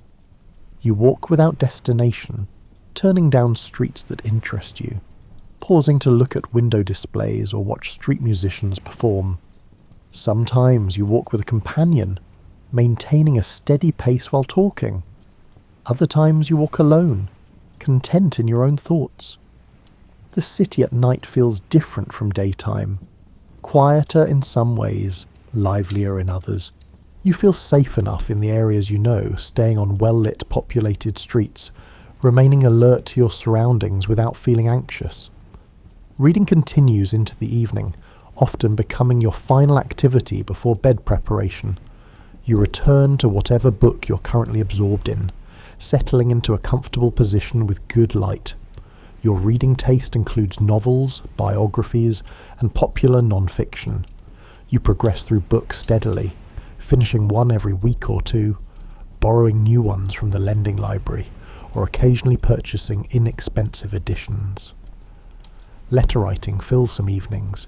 You maintain regular correspondence with family and a few distant friends. The writing is neither a chore nor a passionate pursuit, but a pleasant way to maintain connections while occupying your hands and mind. You describe your week in straightforward terms, ask questions about their lives, and share observations about city living that might interest them. The completed letters wait in your room until you can mail them on your way to work. Some evenings you simply prepare for the next day. You lay out your clothing, checking for necessary repairs or cleaning. You review your schedule, confirming appointments or plans. You prepare your lunch if you're bringing one from home, wrapping sandwiches in waxed paper and storing them in the icebox. These practical tasks provide a sense of control and readiness, allowing you to sleep without worrying about the morning. By 9 or 10 o'clock you're usually ready to begin winding down. Evenings don't extend late on work nights. You need adequate sleep to function well the next day, and you've learned to prioritise rest over extended socialising. Weekend evenings might stretch later, but even then you rarely stay out past midnight. The life you're living requires energy and alertness, and you protect your capacity for both. The transition from evening activity to sleep follows a sequence you've refined over time. Each step prepares your body and mind for rest, creating a ritual that signals the day's end. You begin by removing your clothing. If you've been out, you hang your dress or skirt carefully, checking for stains or damage that need attention. You drape stockings over a chair to air overnight, noting any runs that require mending. If the clothes are still fresh enough for another wearing, you arrange them to minimise wrinkling. If they need cleaning, you set them aside in your laundry pile. Your undergarments come off next. The relief of removing your brassiere and garters is immediate and physical. Your skin shows slight indentations where elastic pressed against flesh all day. You massage these areas briefly, restoring circulation. Your body feels lighter, freer, and able to breathe and move without constraint. At the vanity, you face the most involved part of your nighttime routine. Removing your makeup, you open the jar of cold cream, a thick white substance that smells slightly medicinal. You scoop out a generous amount and begin spreading it over your face, massaging it into your skin. The cream warms from contact with your skin, becoming more liquid, dissolving the powder, rouge, and lipstick. You use a soft cloth to wipe away the cream and dissolved cosmetics. The cloth shows streaks of colour: red from your lipstick, pink from your rouge, and beige from your powder. You wipe methodically, making sure to remove all traces from your hairline, around your nose and under your chin. You rinse the cloth in the basin of water on your vanity, wring it out and wipe again until your face feels completely clean. Your reflection in the mirror looks softer now, younger perhaps, and certainly more exposed. Your skin is your actual skin, not the perfected version you present to the world. You apply a light moisturising cream, patting it gently into your face and neck. Your skin absorbs the moisture, feeling supple and cared for. You brush your teeth at the sink in the bathroom, using tooth powder and a brush you keep in a small case. The powder tastes of mint and chalk. You scrub thoroughly, rinse and run your tongue over your teeth to check for cleanliness. You wash your face again with plain water and pat it dry with a towel. Your hair requires attention before bed. If you're planning to set it, you dampen sections slightly and wind them around your fingers, securing each curl with a pin. The pins press against your scalp, mildly uncomfortable but tolerable.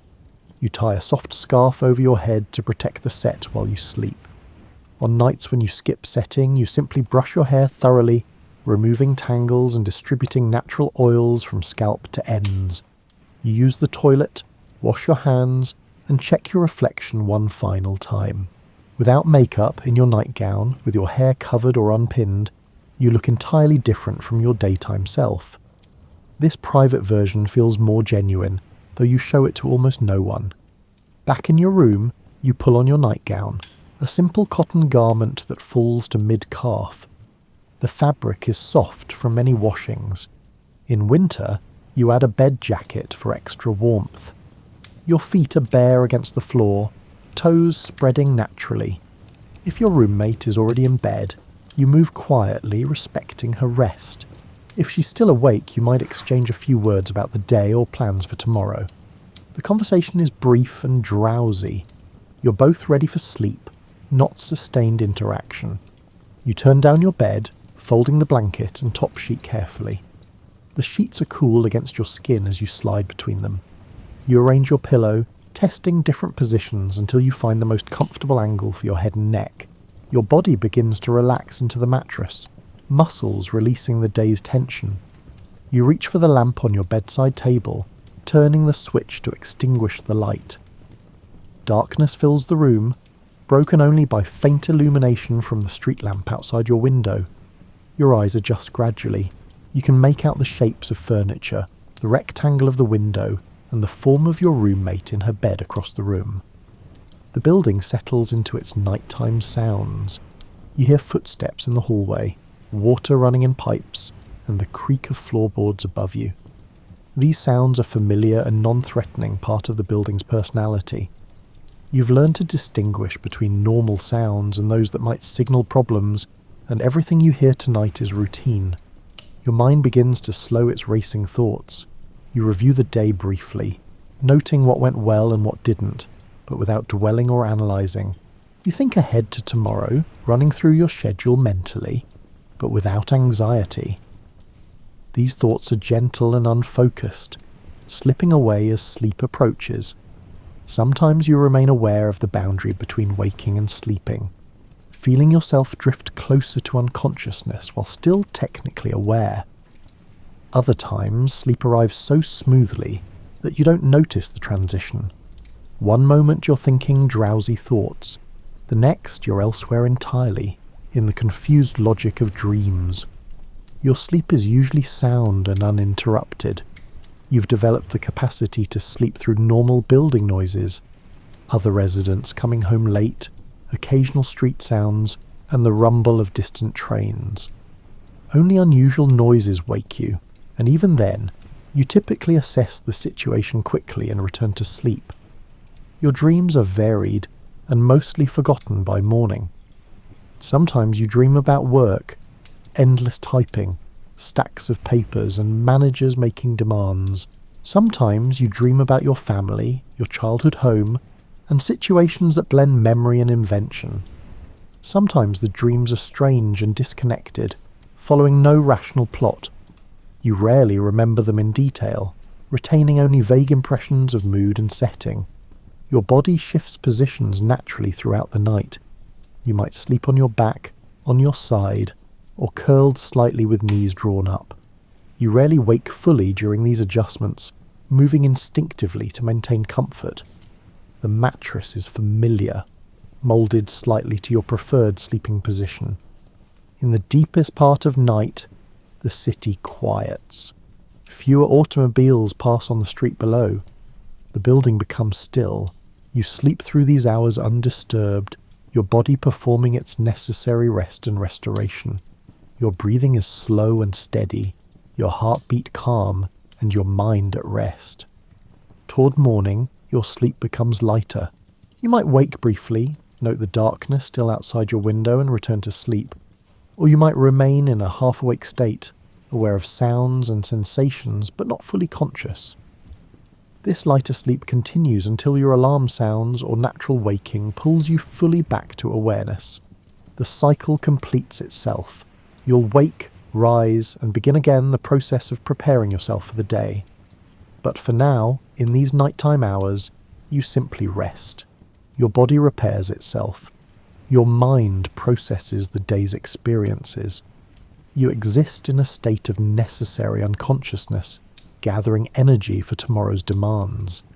Sleep is perhaps the most democratic aspect of your life. Rich or poor, fashionable or plain, everyone requires it. In sleep, you're reduced to your most basic self, a breathing body, a resting mind, a human being requiring renewal. The flapper persona you construct each morning falls away completely in these hours. What remains is simpler and more essential, the foundation upon which everything else is built. Your life as a young working woman in the 1920s is not a dramatic revolution, but a gradual shift in what's considered normal. You're not consciously rebelling or making grand statements. You're simply living according to the options available to you, making choices that feel reasonable and right for your circumstances. The changes you embody are visible in small daily details. Your short hair saves time and feels modern, but it's also practical.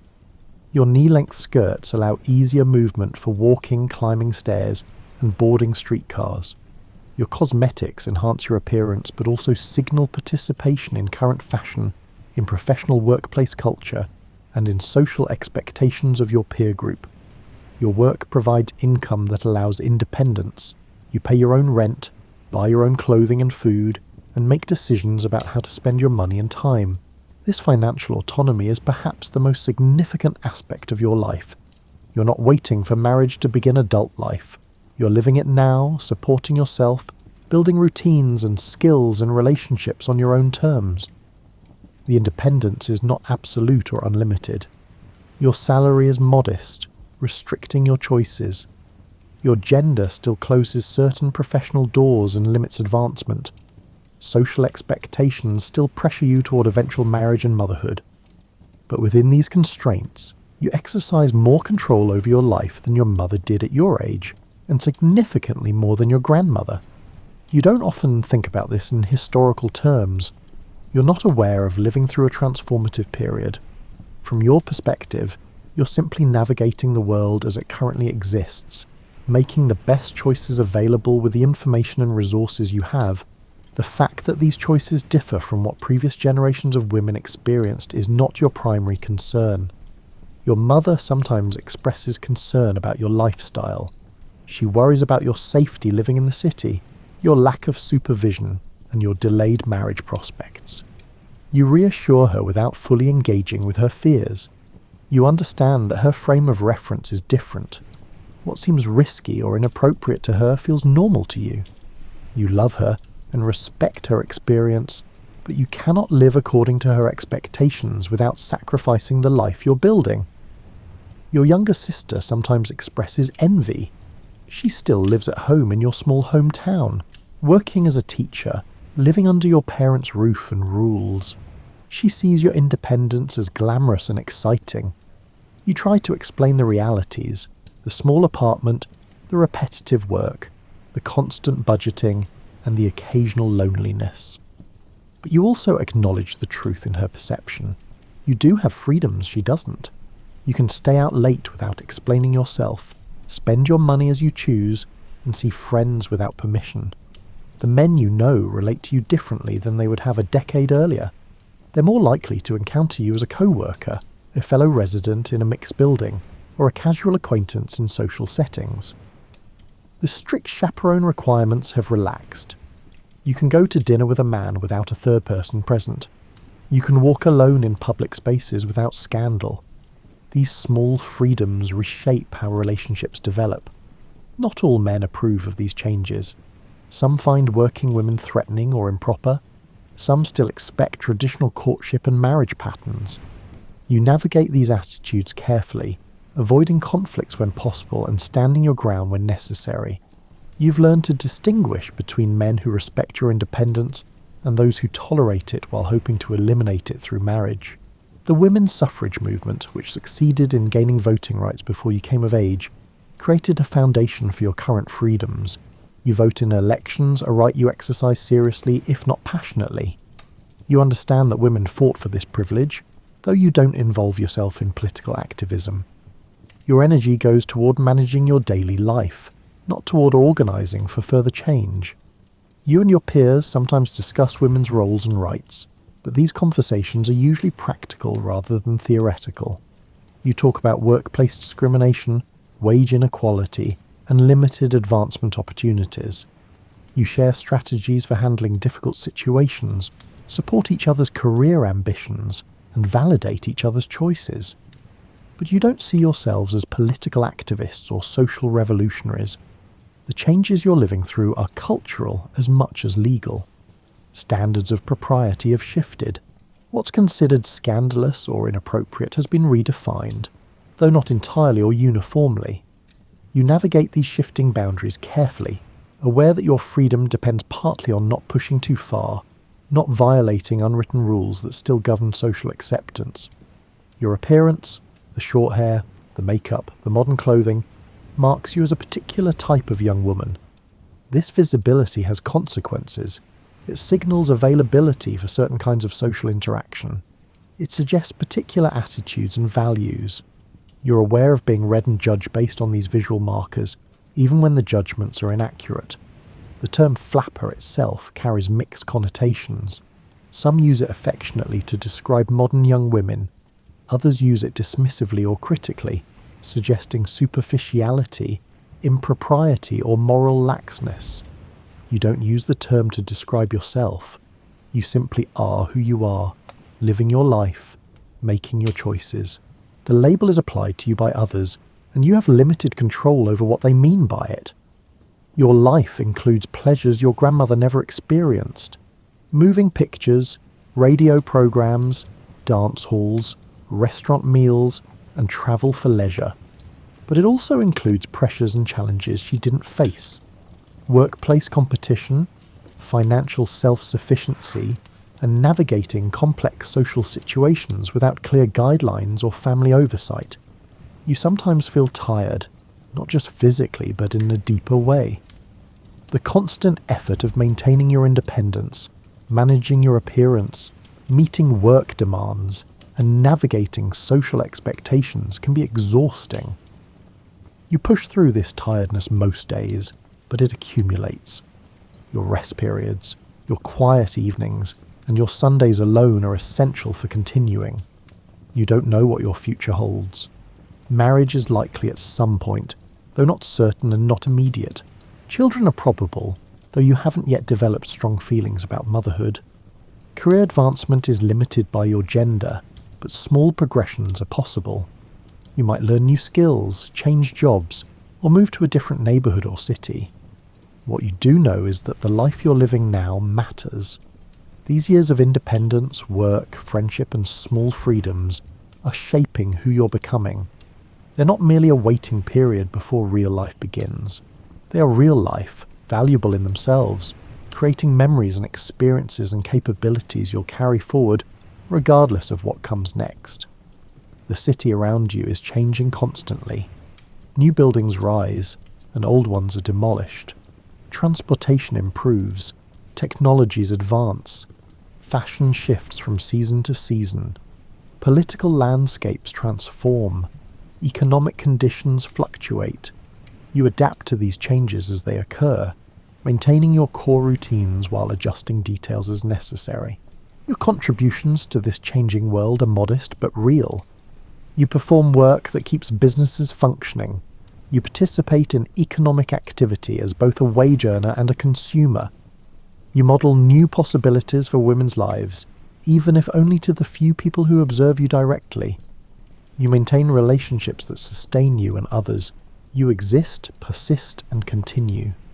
The night deepens around you as you rest in your small room. The city quiets outside your window. Your breathing slows, steady and regular. Tomorrow will bring another ordinary day. Waking, preparing, working, eating, resting and sleeping. The pattern repeats with small variations, creating the texture of your life. You are a young woman in the 1920s living independently, working for wages, and making choices about your appearance and activities and relationships. You're neither a rebel nor a revolutionary, neither a victim nor a pioneer. You are simply yourself, navigating the world as you find it, building a life that feels authentic and manageable within the constraints and possibilities of your time. Sleep comes gently, settling over you like a familiar blanket. The day releases its hold. Your mind drifts into the formless territory of dreams. Your body rests and repairs itself. The world continues outside, but here, in this moment, there is only stillness, only breath, only the quiet continuity of another night passing into another dawn. Close your eyes for a moment and imagine this. You're living 5,000 years ago and the sun is setting. But this isn't the sunset, you know, where you simply flip a light switch and continue your evening as though nothing happened. This sunset is changing everything. The world around you is transforming from a place of activity and relative safety into something else entirely. A realm of shadows, unknown sounds, and mysteries that your rational modern mind can barely comprehend. For ancient peoples, night wasn't just the absence of day. It was a completely separate dimension of existence, as different from daytime as water is from air. When darkness fell, you weren't just losing light. You were entering sacred territory, where the rules of ordinary life no longer fully applied. The ancient Egyptians believed that each sunset marked the beginning of Ra's perilous journey through the underworld. Your evening wasn't just about getting sleepy and tucking in. It was about witnessing a cosmic drama where the sun god battled chaos itself to ensure morning would come again. Imagine trying to fall asleep while genuinely worried that sunrise wasn't guaranteed. That night might actually win this time. In ancient Greece, night was personified as Nyx, a goddess so powerful that even Zeus, king of the gods, was said to avoid angering her. Night wasn't something you controlled with lamps and electronics. It was a force that controlled you. and you needed to approach it with the kind of respect you might reserve for a powerful but unpredictable neighbour. This relationship with darkness shaped everything about how ancient people prepared for sleep. You didn't just brush your teeth and set an alarm. You performed rituals, said prayers, arranged protective symbols, and essentially prepared for a journey into the unknown. Because that's what sleep was, a journey where your conscious self departed and something else took over. The Romans had a saying, in nocte consilium, which means the night brings counsel. They believed that darkness had its own wisdom, that problems unsolvable in daylight could find solutions in the mysterious hours after sunset. Your evening wasn't wasted time before the real day began. It was a valuable period when different kinds of thinking became possible. Ancient peoples understood something we've largely forgotten in our artificially lit world. Darkness does something to human consciousness. Without electric lights, your eyes would begin producing melatonin much earlier in the evening, triggered by the gradual dimming of natural light. Your body would start its shutdown sequence naturally, guided by the same rhythms that had governed human biology for hundreds of thousands of years. Picture yourself in a Bronze Age village as twilight deepens. The temperature drops noticeably. You can feel it on your skin like a gentle exhale from the earth itself. Birds shift from daytime songs to nighttime calls, their evening chorus marking the transition. Cooking fires around the settlement glow brighter as the ambient light fades, creating islands of warmth and safety in the gathering darkness. The sounds change too. Daytime noises, people working, animals moving, children playing, gradually give way to a different acoustic landscape. Night insects begin their rhythmic chirping, creating a natural white noise that's both comforting and slightly eerie. Somewhere in the distance, a dog barks, the sound carrying farther in the cooler, stiller air. Your sense of smell becomes more acute in the darkness. You notice the smoke from the fires more intensely, mixed with the scent of whatever was cooked for the evening meal. There's the earthy smell of the ground cooling, releasing the day's absorbed heat. If you're near water, you might detect the mineral scent of moisture rising as dew begins to form. Ancient peoples created elaborate threshold rituals to mark this transition from day to night. In many cultures, you would never go to sleep without some form of protection ritual. This wasn't superstition in the way we might dismiss it today. It was practical psychology, a way of creating mental security in a world that offered very little physical security once darkness fell. A Babylonian family might recite prayers to their household gods before sleeping, touching small clay figurines that represented divine protection. An ancient Celtic household would bank their fire carefully, believing that keeping a small flame alive through the night would ensure the family's continuity and protect against malevolent spirits. In ancient China, the evening routine involved specific attention to the directions. Your sleeping position mattered because different orientations aligned you with different cosmic forces. Sleeping with your head pointing north was generally avoided because that was the direction associated with death. The dead were laid out that way, and you didn't want to accidentally signal to the universe that you were ready to join them permanently. The sacredness of night also meant that certain activities were forbidden after dark.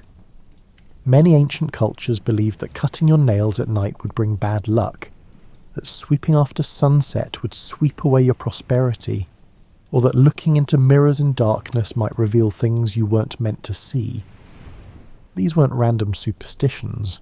They were ways of acknowledging that nighttime operated under different rules. For ancient peoples, the act of lying down to sleep was spiritually significant. You were voluntarily making yourself vulnerable, surrendering consciousness, and trusting that you'd wake up again in the morning. In a world without modern security, without emergency services, without the extensive safety nets we take for granted, this was a genuine act of faith. The darkness itself was populated with entities that modern people no longer acknowledge. Depending on your culture, the night might contain helpful spirits, harmful demons, the wandering souls of the dead, or divine messengers. Your bedtime rituals weren't just about relaxation. They were about negotiating safe passage through a landscape that was simultaneously physical and supernatural. Ancient peoples also understood that night was when healing happened, when the body repaired itself, and when dreams brought messages from gods. or the deep unconscious. Sleep wasn't empty time, it was when important work occurred, work that couldn't happen during the busy daylight hours when your conscious mind was in control. Here's something that might blow your mind as you lie there in your comfortable bed, planning to sleep straight through until morning. Your ancestors didn't sleep that way. For most of human history, sleeping through the night in one continuous stretch would have seemed as weird as eating one meal a day or speaking in rhyme all the time. Welcome to the world of biphasic sleep, or as historians call it, first sleep and second sleep. This pattern was so universal across pre-industrial societies that it's almost certainly how humans naturally slept for thousands of years before electric lighting fundamentally rewired our relationship with darkness. Imagine your typical winter night in medieval Europe, though similar patterns existed in ancient Rome, medieval China, and virtually everywhere humans lived before industrialization. Around 8 or 9 in the evening, when darkness had fully settled, and there was really nothing productive you could do by the dim light of candles or oil lamps, you'd go to bed. But you wouldn't call it going to bed for the night. You'd be starting your first sleep. You'd sleep deeply for about 4 hours, which would take you to around midnight or 1 in the morning. Then something natural and expected would happen. You'd wake up. But here's the crucial part. This wasn't insomnia. This wasn't a sleep disorder. This wasn't you doing something wrong. This was normal, anticipated, and even valued. The hours between first sleep and second sleep, usually lasting 1 to 2 hours, were considered special. These midnight hours had a particular quality, a liminal feeling that made them different from any other time of day. The world was at its quietest, its darkest, its most intimate. And ancient peoples used this time in ways that might surprise you. Some people would lie quietly in bed, thinking and reflecting. Historical records suggest this was considered an excellent time for contemplation, for processing the day's events, and for working through problems. Your mind was rested from the first sleep, but hadn't yet been pulled into the busyness of daytime consciousness. Medieval prayer books actually specified prayers meant to be said during these wakeful midnight hours. Others would engage in quiet activities. You might tend the fire, check on children, have a small snack, or visit the privy. Some people would use this time for intimate relations with their partners. Medical texts from the medieval period suggest this timing was considered particularly good for conception, as the body was rested but not yet depleted by a full night's sleep. In communities where people lived in close quarters, and that was most communities throughout history, these midnight hours might involve quiet conversations. Historical documents mention people visiting neighbours during these wakeful hours, knowing that others would also be awake between their 2 sleeps. It was like a secret society of night wakeful people, all observing a rhythm that felt as natural as breathing. The ancient Romans had a term, concubia nocte, which referred to the time when people go to bed, acknowledging that this was an extended process rather than a single moment. Their sleeping arrangements and social patterns suggest they, too, experienced this divided sleep, though they left fewer specific records about it than medieval Europeans did. What's fascinating is that when you look at descriptions of sleep from ancient and medieval sources, they almost always talk about sleeps, plural. After the first sleep appears in everything from Homer to medieval court documents. It wasn't a figure of speech. It was simply describing how sleep actually worked. This pattern makes biological sense when you understand human sleep architecture. In darkness, without artificial light suppressing melatonin production, your body produces this sleep hormone in 2 waves. The first wave creates sleepiness in the early evening, then there's a natural dip in the middle of the night. This is when ancient peoples would wake between sleeps. The second wave of melatonin would then carry you through your second sleep, until natural morning light suppressed melatonin production and you'd wake for the day. The end of biphasic sleep coincided with the introduction of street lighting and later domestic electric lighting. When you could extend the useful day beyond sunset, when you could read and work and socialise long after dark, the first sleep gradually shifted later and later. Eventually it merged with the second sleep into one continuous block. Within just a few generations, humans forgot that we'd ever slept any other way. But your body hasn't entirely forgotten. Ever wake up at 2 or 3 in the morning and lie there feeling alert? Not really tired, just awake. You might be experiencing the echo of this ancient pattern, your biology expecting you to be up for a while before returning to second sleep. Instead of treating this as insomnia and getting frustrated, ancient peoples would have simply accepted it, perhaps even welcomed it as quiet time for thought or intimacy. The quality of sleep in this pattern was apparently quite good.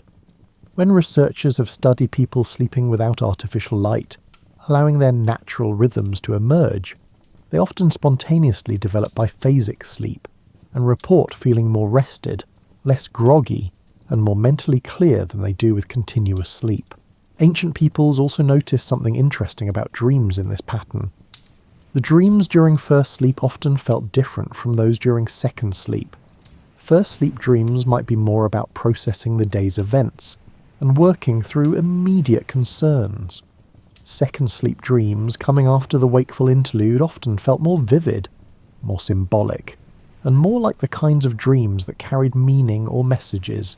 In some cultures, the time between sleeps was specifically devoted to dream interpretation.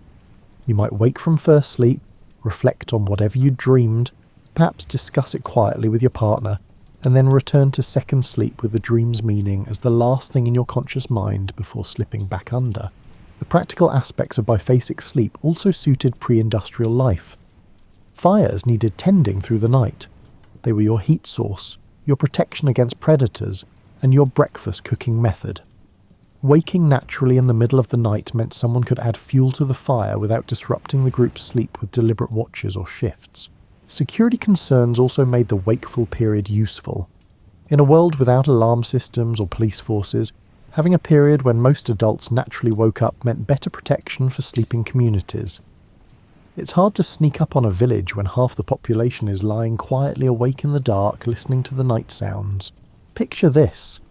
You've spent your entire day outdoors because that's where everything happens. Work, cooking, socialising. As evening approaches when it's time to sleep, would you really want to confine yourself to a dark, stuffy interior? For many ancient peoples, the answer was a resounding no. They slept outside under the sky in ways that might make your modern camping trip look overly complicated. In ancient Mesopotamia, during the brutal summer heat when temperatures could easily exceed 110 degrees Fahrenheit, wealthy city dwellers would carry their beds up to their flat rooftops as evening fell. This wasn't roughing it. This was practical climate control combined with cosmic entertainment. You'd lie there on your reed mat or wooden bed frame, looking up at stars so bright and numerous they seemed close enough to touch, while the day's heat gradually radiated from the rooftop beneath you, and whatever breeze existed could reach your cooling skin. The rooftop bedroom was a feature of urban design across the ancient Near East. Houses were specifically built with flat roofs strong enough to support sleeping families. These weren't emergency measures for unusually hot nights. They were primary sleeping locations for months at a time.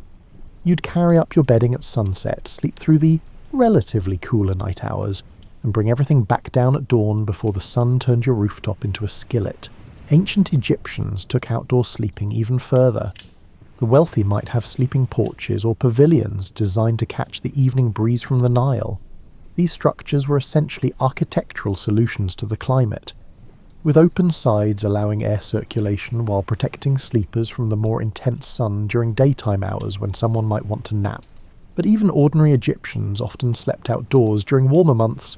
Your typical farmer or labourer might simply spread a mat on the ground outside their small home, using the house itself as a windbreak if needed. The earth beneath you would still be warm from the day's sun, creating a natural heated pad, while the open sky allowed body heat to dissipate. The sensory experience of sleeping outdoors in ancient times was entirely different from modern camping.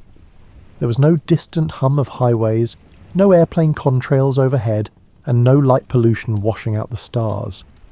The darkness was profound, textured, and alive. Your ears would attune to night sounds, wind moving through crops or palm fronds, the distant calls of night birds or jackals, and the close rustling of small nocturnal creatures going about their business. Ancient peoples developed sophisticated knowledge of how to sleep safely outdoors. Location mattered enormously. You'd avoid low spots where cold air settled and morning dew would be heaviest. You'd position yourself to catch any breeze, but also avoid being too exposed to wind that might chill you before dawn. You'd sleep on slightly elevated ground where water wouldn't pool if unexpected rain came. In ancient Greece and Rome, summer sleeping arrangements often involved the garden or courtyard. Wealthy Romans would have slaves set up couches in their peristyle gardens, those lovely colonnaded spaces that were half indoors and half outdoors. You'd fall asleep to the sound of a fountain, surrounded by night-blooming flowers and herbs whose scents became more intense in the cooler evening air. The Greek philosopher Diogenes famously slept in a large ceramic jar in the marketplace of Athens, taking the outdoor sleeping concept to an extreme that probably seemed eccentric even then. But his choice reflected a widespread understanding that sleeping outdoors wasn't a hardship. It was often more comfortable than being inside.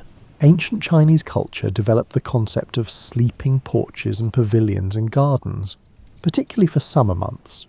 These structures were carefully positioned to maximize evening breezes and morning light, while providing some protection from sudden rain.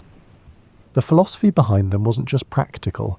It included ideas about connecting with natural energy flows during sleep's vulnerable hours. In ancient India, sleeping outdoors under mosquito nets was common practice. These nets were marvels of practical engineering, light enough to allow air circulation, fine enough to keep out insects, and often beautiful enough to serve as decorative elements during the day. You'd sleep under a canopy of cotton or silk, the fabric moving gently with any breeze, creating a private cocoon under the open sky. The Aboriginal peoples of Australia had perhaps the most sophisticated outdoor sleeping practices, refined over tens of thousands of years. They understood how to read the land for the best sleeping spots, how to position themselves relative to fires for warmth without smoke inhalation, how to use windbreaks effectively, and how to stay comfortable in climates ranging from tropical to desert. Australian Aboriginal sleeping positions even had a temperature unit named after them, the 3-dog night. On cold nights you'd sleep with dogs, dingoes in their case, for warmth. A 1-dog night was chilly but manageable. A 3-dog night meant it was seriously cold, requiring 3 dogs to maintain a comfortable sleeping temperature. These weren't pets in the modern sense. They were living, breathing sleeping bags. For nomadic peoples across the ancient world, sleeping under the stars wasn't a choice but a way of life. Bedouin tribes in the Arabian desert perfected the art of sleeping outdoors in extremely challenging conditions. They understood how to find ground that would radiate warmth through the cold desert night, how to position camps to avoid flash floods in wadis, and how to create efficient shelter from the intense sun while maintaining ventilation. The Bedouin knew that sleeping directly on sand was usually uncomfortable. It provided no insulation and lost heat rapidly after sunset. Instead, they'd use multiple layers of woven goat hair blankets, creating a system that insulated from below while providing warmth above. The goat hair naturally repelled some moisture and provided better insulation than plant fibre textiles. Ancient peoples sleeping outdoors developed intimate knowledge of the night sky that served both practical and spiritual purposes. You'd mark time by constellations' positions, predict weather by the appearance of the sky and the behaviour of animals, and navigate by stars when necessary. The sky wasn't just scenery, it was your clock, calendar, and weather forecast combined. Seasonal changes determined sleeping arrangements in most ancient cultures. Summer meant sleeping outdoors or in the most ventilated spaces possible. Winter meant retreating to whatever interior spaces existed, often shared with animals whose body heat contributed to warming small dwellings. But even in winter, many ancient peoples preferred sleeping near open doorways or windows when weather permitted, valuing fresh air over sealed warmth. The spiritual dimension of sleeping under the open sky was significant for many cultures. Some believed that sleeping outdoors made you more accessible to divine messages in dreams, that the unobstructed connection between your sleeping mind and the cosmos allowed for clearer communication with whatever gods or spirits you recognized. Native American tribes across North America often preferred sleeping under the stars even when other options existed. The practice wasn't just about comfort, it reflected a philosophical position about humanity's place in the natural world. Being enclosed in solid structures for sleeping seemed almost insulting to the earth and sky. A rejection of the world that provided everything you needed. Get ready for this one. Privacy while sleeping is a modern luxury that your ancestors would have found bizarre and possibly even disturbing. For most of human history, sleeping alone wasn't just unusual. It was actually considered unhealthy, potentially dangerous, and maybe even a sign of social failure. Picture a typical medieval English household, though similar arrangements existed in ancient Rome, Tang Dynasty China, and indigenous cultures worldwide. The entire family, parents, children, possibly grandparents, maybe apprentices or servants, would sleep in the same room, not because they had no other choice, but because sleeping together was the expected, normal, healthy way to do it. This communal sleeping wasn't just about body heat conservation, though in drafty ancient buildings that was certainly a practical benefit. It was about security, social bonding, and a fundamental understanding of human nature that we've largely abandoned in modern Western culture. In ancient Japan, the concept of separate bedrooms didn't really exist in most households until remarkably recently. Families would spread futons across their main living space each evening and sleep together in the same room.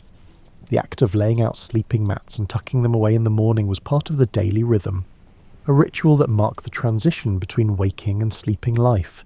Ancient Roman sleeping arrangements varied by class but shared this communal aspect. A wealthy Roman household might have sleeping cubicles, cubicula, off the atrium, but these small rooms often contained multiple beds. Parents and young children would share space, while older children and household servants might sleep in other grouped arrangements. Sleeping alone was so unusual that when it happened, writers mentioned it specifically as noteworthy. The ancient Greeks had a similar approach. Their homes were designed around a central courtyard with sleeping rooms radiating off it. But privacy as we understand it, individual rooms for individual sleepers, wasn't the goal. The word alone in ancient Greek could carry connotations of exile or punishment. Why would anyone voluntarily endure that condition for the vulnerable hours of sleep? In medieval Europe, the Great Hall of castles and manor houses often served as the communal bedroom for most of the household. The lord and lady might have a slightly more private space, though private still often meant sharing with children and trusted servants. But everyone else would bed down in the main hall. You'd fall asleep to the sounds of other people breathing, shifting, occasionally snoring, maybe talking in their sleep. This arrangement had practical security benefits. In a world before alarm systems and police forces, having many people sleeping in the same space meant better protection against intruders. If someone unusual entered during the night, multiple people would likely wake and raise the alarm. But the communal sleeping went deeper than mere practicality. Ancient peoples understood something about human psychology that we're only now rediscovering through research. Humans regulate their nervous systems through proximity to other humans. Sleeping near people you trust actually helps you achieve deeper, more restful sleep because your subconscious doesn't need to maintain high alert levels. Babies and young children slept with their parents as a matter of course in virtually all ancient cultures.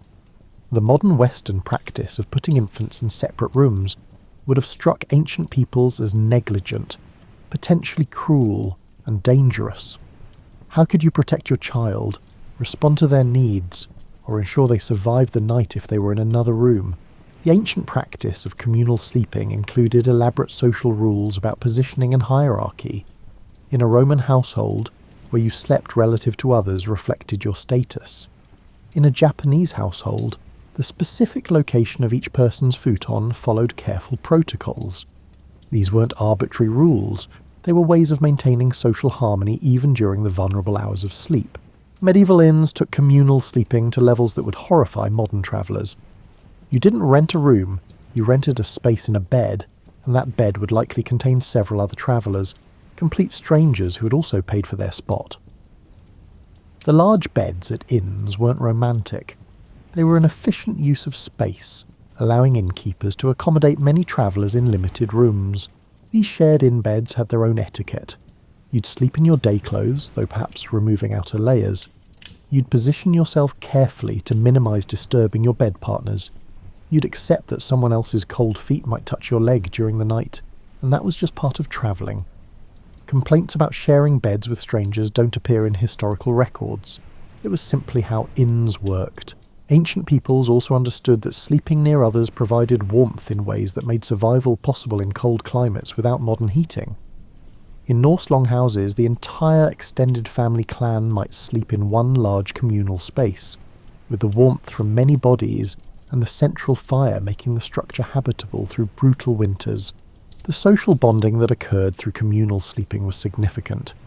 You developed deep familiarity with your household's rhythms, who snored, who rose for the privy multiple times, who talked in their sleep, and whose babies woke for feeding. This intimate knowledge of each other's patterns created social cohesion that's hard to replicate when everyone sleeps in isolation. In ancient China, the kang, a heated platform bed large enough for entire families, served as the centre of household life during winter months.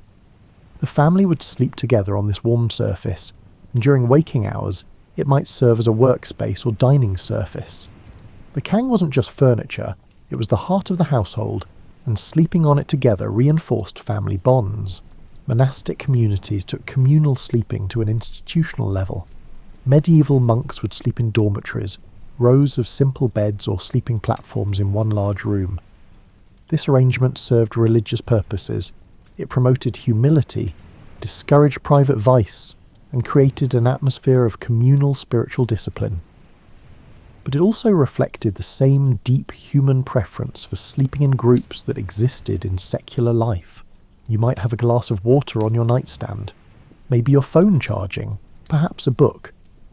Now imagine if your bedside was crowded with amulets, talismans, herbs, magical symbols, and various objects designed to protect you from the very specific dangers that lurked in the dark. Welcome to bedtime rituals across ancient cultures, where going to sleep was as much spiritual preparation as physical settling. Ancient Egyptians took nighttime protection seriously. A typical household might have small figurines of protective deities positioned around sleeping areas. Bes, a dwarf god with a lion's mane and a rather comical appearance, was particularly popular for bedroom protection. He looked fierce enough to scare off harmful spirits, but friendly enough that you wouldn't mind having him watch over you all night. These protective figures weren't mere decoration. Families would address them directly during evening rituals, essentially asking for security through the vulnerable night hours. You might touch the amulet while reciting a brief prayer or formula, creating a small ceremony that marked the transition from waking concern to sleeping trust. The ancient Romans had their lares, household protective spirits that watched over the family's well-being. Before sleep, you might leave a small offering at the lararium, the household shrine, perhaps a bit of food or a pinch of incense. This wasn't superstition. It was relationship maintenance with the supernatural forces that shared your home. Many ancient cultures believed that specific plants had nighttime protective properties. Medieval Europeans might stuff pillows or mattresses with herbs like mugwort, believed to prevent nightmares and promote prophetic dreams.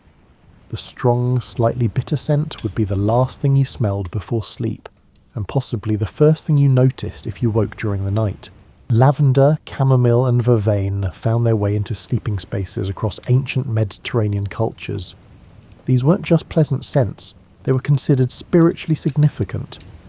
Lavender was associated with purity and protection. Chamomile was connected to solar deities, and thus provided a link to light even during darkness. Vervain was believed to prevent evil spirits from approaching sleepers. Ancient Chinese sleeping rituals involved careful attention to placement and direction. You might hang specific talismans on the wall facing your bed, images of protective deities, coins arranged in auspicious patterns, or written charms with prayers or formulas designed to ward off nightmare-bringing spirits. The bedroom became a carefully curated space where every object had a protective purpose. The placement of mirrors was particularly important in many cultures. Ancient peoples generally avoided having mirrors in sleeping areas, or if mirrors were present, they'd be covered at night. The reasoning varied. Some believed mirrors could trap souls, Others thought they provided portways for spirits to enter the physical world, and still others worried that catching your reflection while in the vulnerable state between sleeping and waking could bring bad luck. In ancient India, the practice of placing sacred items near sleeping spaces was highly developed. You might have a small oil lamp burning through the night, not just for light, but as a symbolic presence of divine awareness. The flickering flame represented the eternal, unchanging reality, beyond the illusions of both waking and sleeping consciousness. Many ancient cultures prescribed specific prayers or recitations to be performed while lying down to sleep. These weren't quick mumbles, they were substantial verbal formulas that served multiple purposes.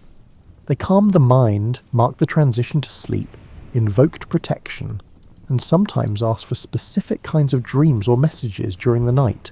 Ancient Mesopotamians used clay tablets inscribed with protective spells, positioned around sleeping areas to create a perimeter of safety. These tablets contained elaborate formulas addressing various nighttime dangers, demons of disease, spirits of chaos, and the ghosts of those who died untimely deaths and might be angry about it. Reading these tablets today, you realize how many specific threats ancient peoples worried about during sleep's vulnerability. The concept of the nightmare has much older roots than you might imagine, and the word itself reflects ancient belief systems. The mare part comes from a Proto-Germanic word for a spirit that sits on sleepers' chests, causing bad dreams and breathing difficulties. Various cultures had their own versions. The incubus in medieval European tradition, the liderk in Hungarian folklore, and the shaitan Layla in Arabic tradition. Protection against these nightmare spirits involved physical talismans worn during sleep. Ancient peoples might wear amulets strung on cords around their necks, special rings that featured protective symbols, or small bags of herbs and stones tucked under pillows or mattresses. These weren't just comforting superstitions, they were technologies of consciousness, tools that helped the sleeping mind feel secure enough to release into deep rest. The practice of placing iron near the bed was common across many ancient cultures, from Celtic Britain to ancient China. Iron was believed to repel or confuse malevolent spirits. You might find an iron horseshoe nailed above the bedroom entrance, iron nails driven into the bed frame, or small iron objects positioned at the corners of sleeping spaces. The metal itself was considered magically potent, its strength and durability translating into spiritual protective power. Ancient peoples also used sound for nighttime protection. Bells were particularly popular. Their clear tone was believed to disperse harmful entities. You might have small bells sewn into the hangings around your bed, positioned so that any movement of the fabric would create gentle chiming. The sound wouldn't necessarily wake you, but it would create an acoustic environment believed to be inhospitable to nightmare spirits. Salt appeared frequently in ancient sleeping rituals. A line of salt across the threshold of the sleeping room, salt scattered in the corners, or small bags of salt under the pillow. All these practices existed across diverse cultures.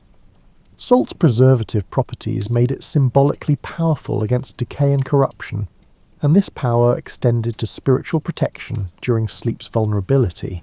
Dreams themselves were so important to ancient cultures that inducing specific kinds of dreams became a major focus of bedtime rituals. If you wanted prophetic dreams, you might sleep with a piece of paper under your pillow on which you'd written a question for the gods. In ancient Greece, sick people would sleep in temples dedicated to Asclepius, the god of healing, hoping to receive cure instructions in their dreams. The practice of incubation, deliberately sleeping in sacred spaces to receive divine dreams, was formalized in many ancient cultures. You'd undergo purification rituals, make offerings, recite specific prayers, and then sleep in the temple precincts. The expectation was that the deity associated with that space would visit your dreams with messages, healing, or guidance. Imagine walking into a furniture store where the bed options include a pile of leather straps stretched across a wooden frame, a woven reed mat that gets rolled up each morning, a sand-filled pit lined with animal hides, or a raised platform designed primarily to keep you away from floor-dwelling scorpions. Welcome to ancient bedroom furniture, where, Comfort was defined very differently than it is in your mattress store catalogue.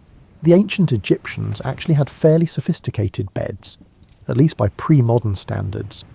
If you were wealthy, you might own a wooden bed frame elevated on legs carved to look like animal paws, usually lion or bull feet, because nothing says restful sleep like thinking about powerful animals. These frames held a sleeping surface made of woven rope or leather straps, creating a slightly yielding platform that distributed weight reasonably well. But here's the part that might make you squirm. Egyptian beds had a peculiar feature called a headrest, which was nothing like your plump pillow. Instead, it was a curved piece of wood, stone, or ceramic positioned to support your neck while your head hung off the bed's edge. Your skull would be suspended in air while your neck rested on this hard curved surface. Egyptians apparently found this comfortable, or at least preferable to alternatives. These headrests served multiple purposes beyond neck support. They elevated your head away from crawling insects that might traverse the sleeping surface during the night. They kept your elaborate hairstyles from getting crushed. Hair maintenance was serious business in ancient Egypt. And they were believed to have protective properties. Some were decorated with images of gods or protective symbols, positioned right at the vulnerable passage between the skull and body. The ancient Romans elevated bed design to an art form, at least for the wealthy. A well-off Roman might sleep on a lectus, essentially a couch that served double duty for reclining during meals and sleeping at night. These featured wooden frames, often beautifully decorated with inlays and carvings, with the sleeping surface created by a lattice of rope or leather straps topped with cushions stuffed with wool, straw, or, if you were truly wealthy, down feathers. But most Romans, like most ancient peoples, slept on much simpler surfaces. A straw-filled mattress on the floor, a simple wooden platform, or even just blankets spread directly on the ground were far more common than elaborate bed frames. Straw had the advantage of being cheap and readily renewable, and providing some insulation from cold floors. Its disadvantages included attracting various insects and needing frequent replacement when it became compressed, and frankly, unpleasant. Ancient Greek beds were similar to Roman ones, featuring the same basic design of wooden frames with rope sleeping surfaces. But the Greeks added an interesting innovation: the klein, a type of couch bed that featured raised edges on three sides, creating a semi-enclosed sleeping space. These raised edges weren't just decorative. They helped to keep bedding and sleepers from rolling off during the night, functioned as backrests during waking hours, and created a psychological sense of protected space. In ancient China, the kang, that heated platform bed mentioned earlier, represented sophisticated engineering applied to sleeping comfort. The kang was essentially a brick or clay platform built over a system of flues that carried warm smoke from the kitchen or heating fire. The surface would be warm, sometimes almost hot, providing radiant heat from below. Families would cover this platform with mats and cushions, creating a sleeping surface that remained comfortably warm even during bitter winters. The thermal mass of the kang meant it would stay warm for hours after the fire went out, providing consistent warmth through the night. But it also meant you needed to be careful about the temperature. Too hot, and you'd be uncomfortable. Too cool, and you'd lose the main benefit. Managing a kang was something of an art form, requiring attention to fire temperature, flue draft, and seasonal adjustments. Japanese sleeping surfaces were elegant in their simplicity. The futon wasn't the thick folded mattress that Westerners associate with that word. Traditional futons were relatively thin cotton batting mattresses laid directly onto tatami mats, those woven rush grass floor coverings that have slight cushioning and natural humidity regulating properties. You'd sleep on a surface that was barely an inch or two thick, yet millions of people found this comfortable for centuries. The practice of laying out and putting away futons daily had practical benefits beyond space saving. It meant your bedding aired out regularly, preventing the moisture accumulation that could lead to mildew in Japan's humid climate. It meant examining your sleeping surface regularly for any issues, and it meant that sleeping wasn't something that happened in a separate, dedicated room. It was an activity that temporarily transformed your living space. Viking sleeping arrangements combined practicality with communal living. In Norse longhouses, platforms along the walls served as multi-purpose surfaces, seating during the day and sleeping spots at night. These platforms were typically covered with furs and woven blankets. You'd burrow into layers of wool and animal hide, creating an insulated cocoon against the cold, while the central fire burned through the night. The quality of your sleeping furs reflected your status in Viking society. A wealthy chieftain might have bear furs or luxurious seal skins, while ordinary farmers may do with sheepskin or cowhide. But everyone understood the principle. Layers of material that trapped air provided insulation, and animal furs with their natural oils repelled some moisture while retaining warmth. Hammocks, developed by indigenous peoples in Central and South America, represent perhaps the most innovative sleeping surface in the ancient world.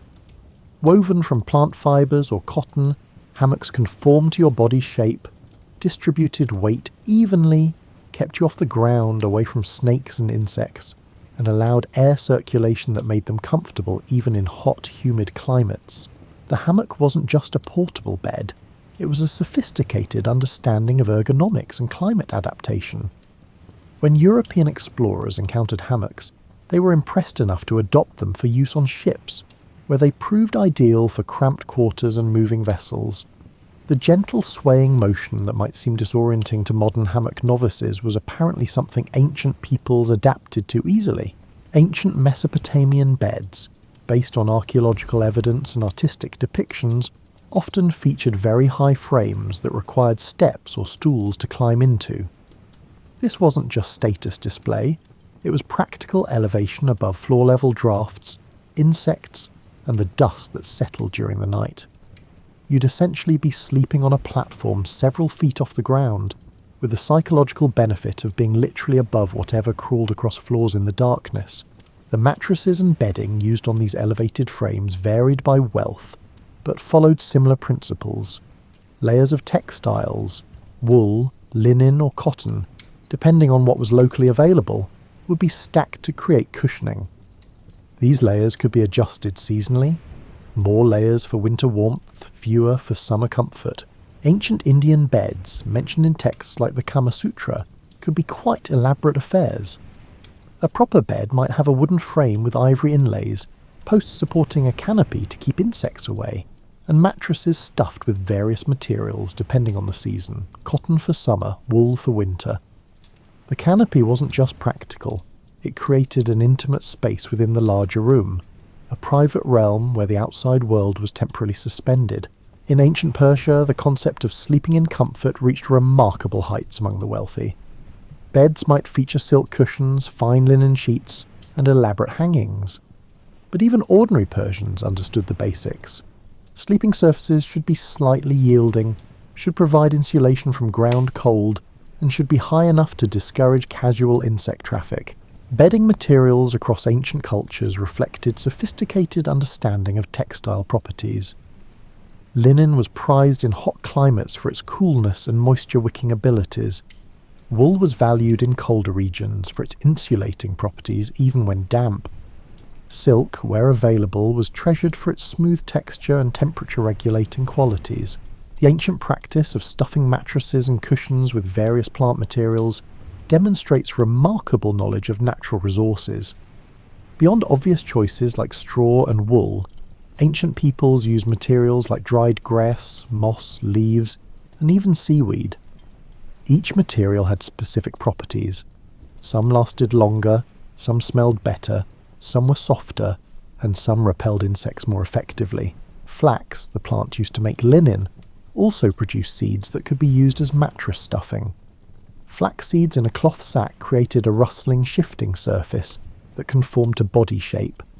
Some ancient peoples believed sleeping on flaxseed promoted good health, though whether this had any basis beyond the placebo effect is unclear. Ancient peoples also understood the importance of bedding cleanliness. Though their standards and methods differed from ours, bedding would be aired regularly in sunlight, which naturally killed some bacteria and parasites. Textile coverings would be washed when possible, though laundering large items like mattress covers was labour-intensive and couldn't be done frequently. The presence of bedbugs, fleas, and other parasites was largely accepted as inevitable. Ancient peoples developed various strategies to minimize these pests. Certain herbs scattered in bedding supposedly repelled insects, regular replacement of organic stuffing materials, and occasionally more drastic measures like burning and replacing infested materials entirely. Bed frames themselves often incorporated design features meant to deter pests. Smooth surfaces gave insects fewer places to hide. Some ancient peoples would place the legs of beds in small dishes of water or oil, creating moats that crawling insects couldn't cross. Others used materials or finishes that insects supposedly disliked, though the effectiveness of these methods was probably limited. The concept of separate beds for married couples, now common in some cultures, would have seemed strange to most ancient peoples. Married couples slept together as a matter of course, often in beds barely large enough for two. This wasn't just about intimacy, it was about the fundamental understanding that sleeping together was normal, that sharing warmth and space was how humans naturally rested. Imagine a world without alarm clocks, not just turning off your phone's alarm. Imagine a world where the very concept of an artificial wake-up signal doesn't exist. Your internal clock, synchronized with natural light cycles, would be your alarm. The sun rising, birds beginning their morning chorus, the temperature shift as darkness gave way to day. These would be your wake-up call, and they'd be far more gradual and gentle than the jarring electronic beep you probably experienced this morning. Ancient peoples woke with the dawn, not because they were particularly virtuous or ambitious, but because that's when melatonin production shut off in response to increasing light, and their bodies naturally transitioned from sleep to wakefulness. Without artificial lighting to extend the evening, they'd go to sleep much earlier than you do, so waking at dawn meant getting adequate sleep, not shortening it. The process of waking was itself quite different. Instead of an abrupt transition from unconsciousness to alarm-induced panic, ancient peoples would experience a gradual emergence into consciousness. The pre-dawn light would start registering through closed eyelids. The temperature would shift as the sun's first rays began warming the air. The sound environment would change as daytime animals and insects became active. This gradual awakening meant that people often drifted in and out of consciousness for a period before fully waking. You might become semi-aware of your surroundings, shift position, perhaps register the presence of other people stirring nearby, then drift back into light sleep before finally opening your eyes to the day. Ancient Romans had a specific term for the pre-dawn hours, diluculum, meaning when day begins to light up. This wasn't clock time, it was experiential time, the period when darkness hadn't fully lifted, but enough light existed to begin daily activities. For early risers, and most Romans were early risers by modern standards, this was when the day actually started. The morning rituals that followed waking were as elaborate as the evening ones, though with different purposes. Where evening rituals focused on protection and preparation for vulnerability, morning rituals emphasize purification, gratitude, and preparation for the day's activities. Ancient Egyptians would immediately wash upon waking, using water from clay vessels kept in their homes. This wasn't just hygiene, it was spiritual cleansing, washing away the night and any harmful influences encountered during sleep's journey. The water for morning washing might have been scented with oils or herbs, turning a practical activity into a sensory ritual that marked the transition to waking consciousness. Morning prayers or acknowledgements to household gods came next in many cultures. Having been protected through the night, you'd express gratitude and perhaps request guidance or good fortune for the day ahead. These weren't lengthy ceremonies, just brief recognitions that you'd survived another night and were beginning another day. The ancient practice of dream interpretation often occurred during these early morning hours. If you'd had a particularly vivid or disturbing dream, you might discuss it with family members while the dream was still fresh. Some cultures kept dream journals or consulted dream interpreters who maintained elaborate systems for understanding dream symbolism. Ancient Chinese culture developed sophisticated dream interpretation systems, with different types of dreams believed to carry different meanings. A dream during first sleep might be treated differently than a dream during second sleep. Dreams that occurred just before waking were considered particularly significant, as though the messages being conveyed needed to be immediately available to waking consciousness. Breakfast as we know it, a substantial meal eaten shortly after waking, didn't exist in many ancient cultures. Romans generally skipped morning food, or had only a small bite of bread. Their main meal came in the afternoon. This pattern makes sense when you consider that ancient peoples might have had a light snack during the wakeful period between first and second sleep, meaning they weren't waking from as long a fast as modern breakfast suggests. However, morning drinks were important across many cultures. Ancient peoples would drink water, sometimes flavoured with herbs or diluted wine. These morning beverages served practical purposes, rehydration after the night, but also ritual purposes, a first taste that marked the transition from sleeping to waking state.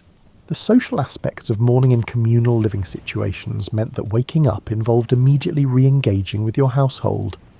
There was no private morning routine in a separate bedroom, no time to gradually caffeinate in isolation.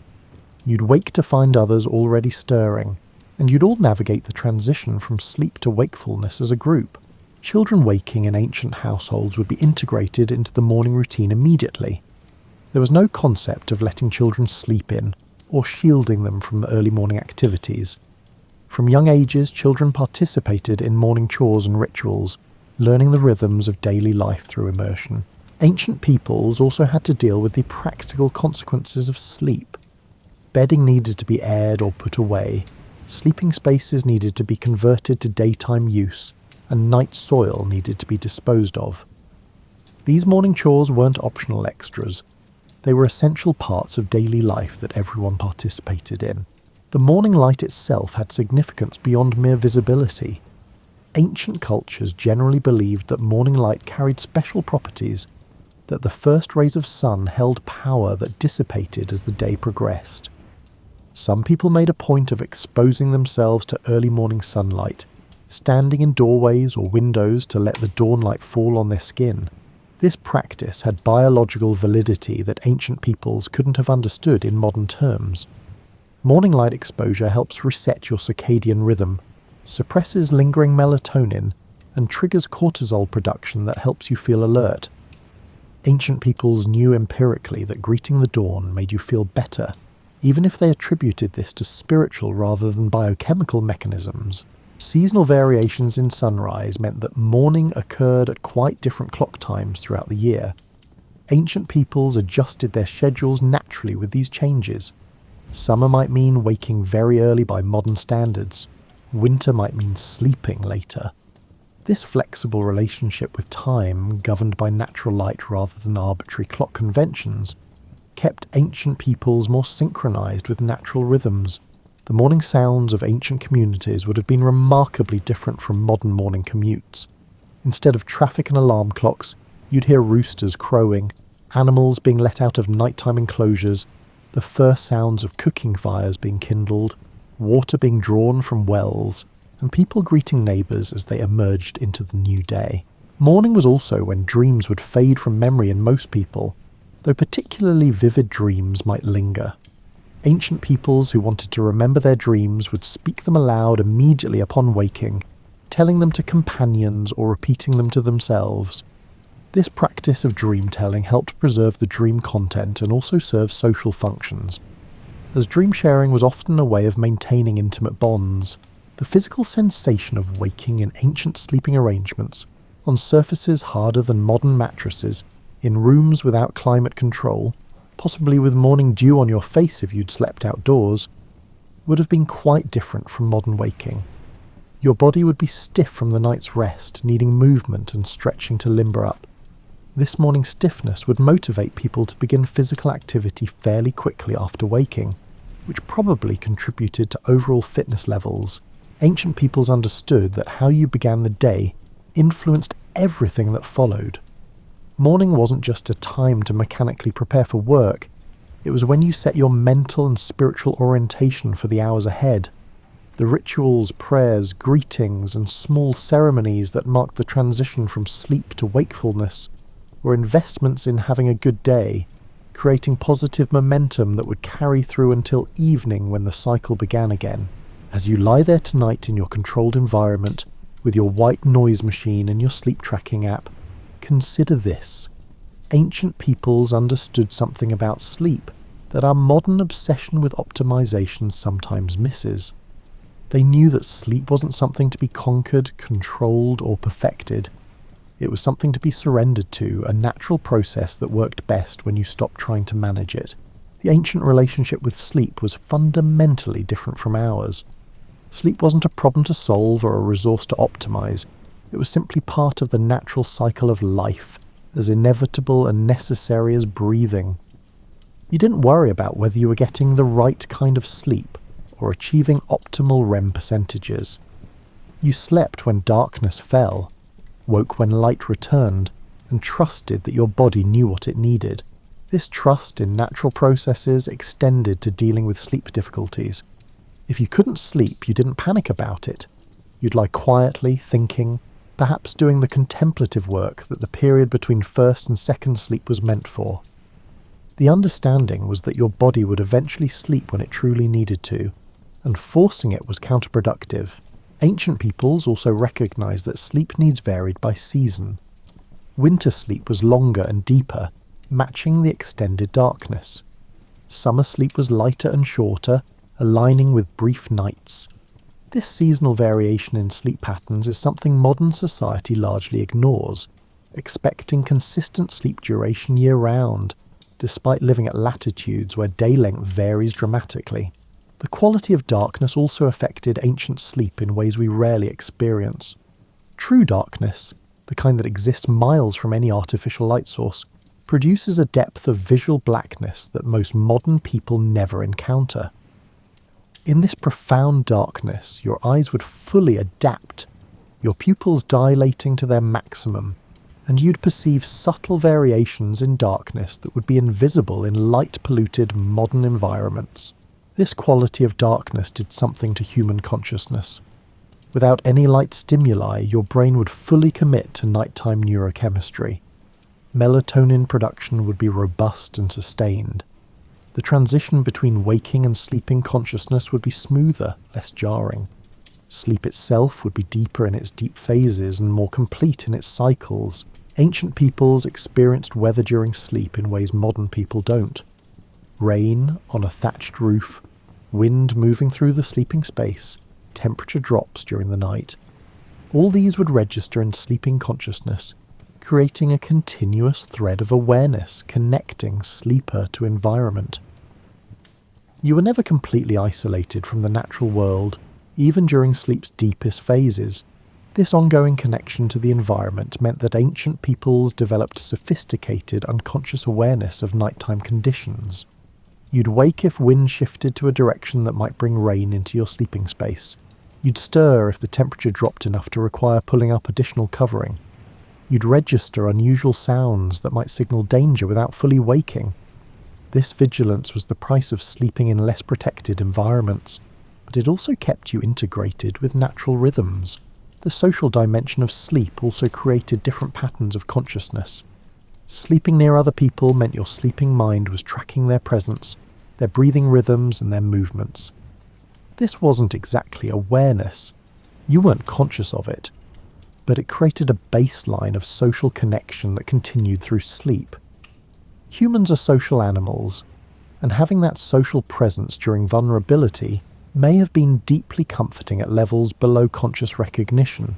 Ancient peoples had elaborate folklore about sleep and its liminal states. The hypnagogic period, that transitional state between waking and sleeping, was recognized as a special kind of consciousness where visions might appear, where the boundary between inner and outer worlds became porous. Some cultures deliberately cultivated this state for divination or creative inspiration. Similarly, the hypnopompic period, the transition from sleep to waking, was considered significant. Messages received in this state, visions seen or thoughts arising might be treated as particularly important, representing the last communications from the dreaming mind before waking consciousness reasserted control. Sleep paralysis, that unsettling experience where you wake but can't move, was universally recognized and explained through various cultural frameworks. whether seen as visits from spirits, attacks by demons, or natural physiological events. Ancient peoples had ways of understanding and coping with these experiences. The cultural explanations might seem superstitious to modern minds, but they served important psychological functions, giving people frameworks for processing frightening experiences. The ancient understanding of sleep also included recognition that some people naturally needed more sleep than others, that sleep patterns varied across life stages, and that temporary sleep disruptions usually resolved themselves without intervention. This wisdom, that sleep is inherently variable and self-regulating, is something modern sleep science has essentially rediscovered. Ancient peoples also recognized the connection between physical activity and sleep quality. Their daily lives involved far more physical labour than most modern occupations require. This natural exhaustion produced good sleep as a simple consequence of bodies needing recovery. The modern epidemic of sleep problems correlates with sedentary lifestyles in ways that ancient peoples never experienced, because their lives demanded physical engagement. The absence of caffeine in most ancient cultures, tea and coffee came later, meant that people's natural sleep-wake rhythms weren't disrupted by stimulants. You'd feel sleepy when your body said it was time to sleep, without artificial alertness from afternoon coffee interfering with natural drowsiness. Your circadian rhythm would operate cleanly, undisturbed by chemical interventions. Ancient peoples also benefited from the absence of blue light exposure in the hours before sleep. Every light source they used, fires, oil lamps, candles, emitted warm, reddish light that didn't suppress melatonin production the way modern screens do. The evening hours would see the natural ramping up of sleep hormones, uninterrupted by the biological alarm signals that blue light sends to the brain. As you prepare to sleep tonight, surrounded by modern conveniences that would have seemed miraculous to ancient peoples, you might wonder which approach to sleep is actually better. The honest answer is complicated. Modern life has brought enormous benefits. Climate control, protection from predators and disease vectors, comfortable mattresses, and the ability to sleep securely even when living alone. These aren't trivial advantages, but ancient sleep patterns also offered benefits we've lost. The synchronization with natural light cycles, the social bonding of communal sleeping, the biphasic sleep pattern that included built-in contemplation time, the integration with seasonal rhythms, all these represented a kind of wisdom we've traded away for our modern sleep arrangements. Perhaps the real lesson isn't that ancient sleep was better or worse than modern sleep, but that sleep is deeply influenced by culture, environment, and expectations. Ancient peoples didn't have worse sleep because their mattresses were lumpy and their rooms were cold. They had different sleep, adapted to different circumstances and serving different needs. Your ancestors would find your sleeping arrangements as strange as you find theirs. A room all to yourself, a mattress so soft it might swallow you. Complete darkness achieved through room darkening shades. Temperature control to the degree. To them this would seem like sleeping in an isolation chamber, cut off from human connection, natural rhythms, and the protective presence of family and household. But they'd probably also appreciate aspects of modern sleep. Not having to worry about predators or intruders would be a relief. Sleeping on a surface that doesn't hurt your back would be welcome. Having sufficient blankets to stay warm all night would be luxurious. Being able to sleep past dawn if you wanted to would seem like incredible freedom. As you drift off tonight, you're participating in one of humanity's most ancient activities, one that has connected every generation of humans who have ever lived. You're surrendering to the same vulnerability that your ancestors surrendered to, trusting that consciousness will return in the morning just as it has for countless millennia. The rituals you perform before sleep, checking locks, setting alarms, arranging pillows, echo the protective rituals ancient peoples performed, even if the specific threats you're guarding against have changed. The desire for security during vulnerability is universal, whether you're addressing it with talismans and prayers or deadbolts and alarm systems. And as you sleep, your brain will do essentially what your ancestors' brains did: cycle through sleep stages, consolidate memories, process emotions, clean metabolic waste from neural tissue, and prepare for tomorrow's waking hours.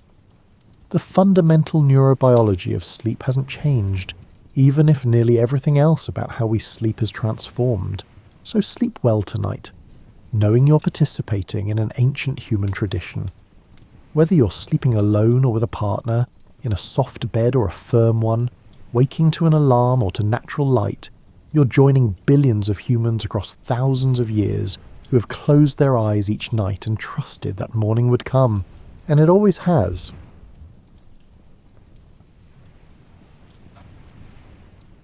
High in the Andes Mountains, where the air grows thin and clouds drift between ancient peaks, a vast empire once stretched across the backbone of South America. The Inca Empire thrived for generations with roads that connected distant valleys, terraces that climbed impossible slopes, and systems of governance that would influence the region for centuries to come. What happened when two vastly different worlds met is a story not of endings, but of unexpected blendings and surprising continuities that still shape the Andes today. You stand at dawn on a stone road that seems to defy gravity itself. The paving stones beneath your feet have been fitted together so precisely that not even a blade of grass could slip between them. This road stretches ahead of you, climbing toward a mountain pass so high that you can see your breath in the cold morning air. The Inca road system was something that would have impressed even the most jaded Roman engineer. Over 20,000 miles of carefully maintained pathways connected the empire from modern-day Colombia to central Chile. You can imagine the planning required. Every stone had to be carried to exactly the right spot. Every bridge had to span rushing rivers at just the right angle. What makes these roads remarkable is how they adapted to the landscape rather than fighting it. When the terrain became too steep for a gradual slope, the road transformed into stairs, thousands of steps carved into mountainsides. Your legs would burn after climbing them, but you would reach heights that seemed impossible. Along these roads, every few miles you would find a tambo. These were rest houses stocked with supplies. Dried potatoes and freeze-dried meat waited in storage rooms built into hillsides. Blankets woven from alpaca wool offered warmth during cold mountain nights. Fresh water collected in stone channels. The system worked because of something called the mita.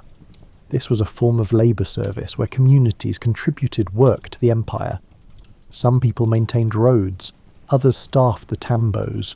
Still others served as chasqui, the relay runners who carried messages across the empire. Imagine being a chasqui. You wake before dawn in a small stone house at a tambo.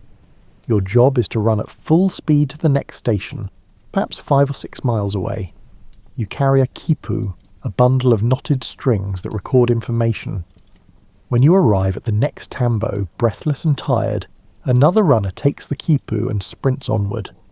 Messages could travel over 100 miles in a single day using this relay system. News from the coast could reach the highland capital of Cusco faster than seemed possible.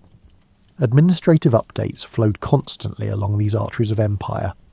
The funny thing about these roads is that they were built without wheeled vehicles in mind.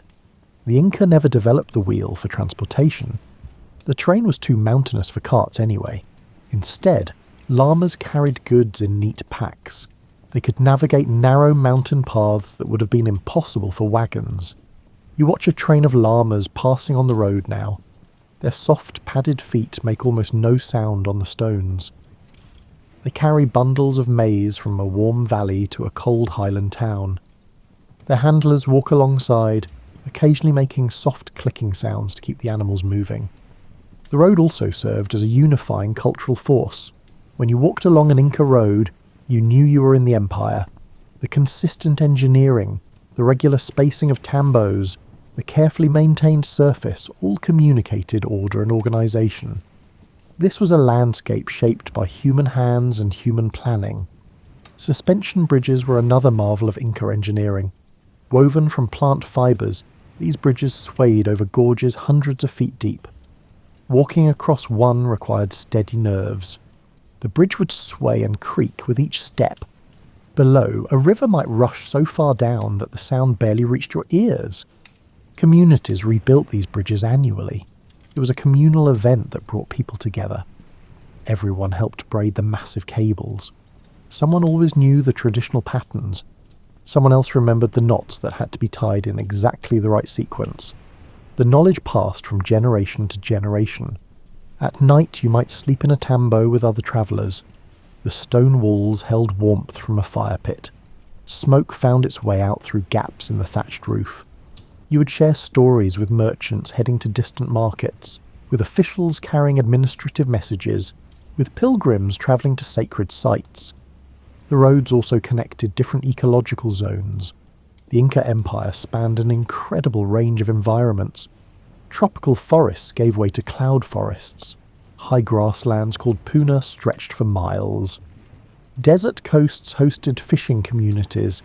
Each zone produced different goods. This meant that variety flowed along the roads. Coca leaves from warm valleys travelled to cold highlands. Dried fish from the coast moved inland. Potatoes from high-altitude farms fed people in warmer regions. The roads made this exchange possible and regular. You continue walking as the sun climbs higher. The morning chill burns away. At this altitude, the sunlight feels more intense than at sea level. You can feel it on your skin like a gentle pressure. The sky overhead is a blue so deep it almost looks purple. Stone markers appear along the road at regular intervals. These helped travellers measure distance. They also served as spiritual waypoints. Travellers would sometimes leave small offerings. A smooth pebble placed carefully. A handful of coca leaves. These small gestures honoured the journey and the road itself. The maintenance of these roads was constant work. Rain could wash out sections. Landslides might block passes. Freeze and thaw cycles could crack stones. Every year, communities sent workers to repair their sections of road. It was a never-ending task that required coordination across the entire empire. What you're walking on represents not just engineering, but also political philosophy. The Inca believed in reciprocity. The empire provided infrastructure and organisation. In return, communities contributed labour and loyalty. This system of mutual obligation held everything together. As you walk, you notice how the road has been adapted for drainage. Small channels cut into the pavement guide water away. After a rain, the road surface dries quickly. This attention to detail meant the roads remained usable year-round in most places. The road also shaped how people thought about distance and connection. Places were not measured in miles but in days of travel. A town 5 days away was thought of differently than one just 1 day distant. The roads created their own geography of time and movement. You pass through a small settlement built right alongside the road. Stone houses cluster together. People are starting their daily routines. Smoke rises from cooking fires. Someone is grinding maize on a flat stone. The rhythmic sound of stone on stone creates a soothing pattern. These roads would become crucial during the transformation that was coming. They would carry not just Inca officials and goods, but also new ideas, new people, and new ways of organising society. The infrastructure that held the empire together would become the skeleton on which something new would be built. You find yourself standing at the base of an agricultural terrace system so extensive it looks like giant stairs climbing toward the clouds. Each terrace is a carefully engineered platform that transforms a steep mountainside into productive farmland. The bottom terrace alone could be an acre or more. Above it, dozens more climb in measured steps. Walk up to one of these terraces and run your hand along the retaining wall. The stones have been shaped and fitted with the same precision you saw on the roads. Water flows through small channels cut into the stone. The system moves moisture from terrace to terrace in exactly calculated amounts. The genius of these terraces goes beyond just creating flat farming space. Each level creates its own microclimate. The bottom terraces, closer to the valley floor, stay warmer. The top terraces, thousands of feet higher, remain cooler. This means farmers could grow different crops at different levels on the same mountainside. On the warmest, lowest terraces, you might find maize growing in neat rows. The stalks sway gently in the valley breeze. Climb a few levels and you encounter quinoa, a grain that tolerates cooler temperatures. Higher still, potatoes thrive in conditions that would kill more delicate plants. The Inca cultivated over 3,000 varieties of potato. This might sound excessive until you understand the logic. Different varieties suited different altitudes, different soil types, different amounts of rainfall. Some potatoes grew best in sandy soil, others preferred clay. Some matured quickly, while others needed a longer growing season. This diversity was also insurance against crop failure. If one variety succumbed to frost or disease, others would survive. The empire never relied on a single crop or a single variety. Diversity meant resilience. You watch farmers working on the terraces now. They move with practiced efficiency. One person breaks up soil with a foot plough called a tackler. This tool is essentially a long pole with a footrest and a bronze or stone blade. The farmer steps on the footrest, drives the blade into earth, and levers up a chunk of soil. Behind the person with the tackler, others break up the loosened earth with their hands and tools. They create furrows and mounds. Seeds go into specific patterns that have been refined over generations. Everyone knows their role. No one needs to give instructions. The work happens communally. Families from a village work together, moving from one family's plot to another. Today they plant your terraces. Tomorrow you help plant theirs. This reciprocal labour, another form of mita, made the agricultural system function smoothly. Someone starts singing as they work. The melody is simple and repetitive. Others join in. The song helps coordinate the rhythm of work. It also makes the time pass more pleasantly. You cannot help but smile at the sound echoing off the stone walls. Between terraces, you notice small stone buildings.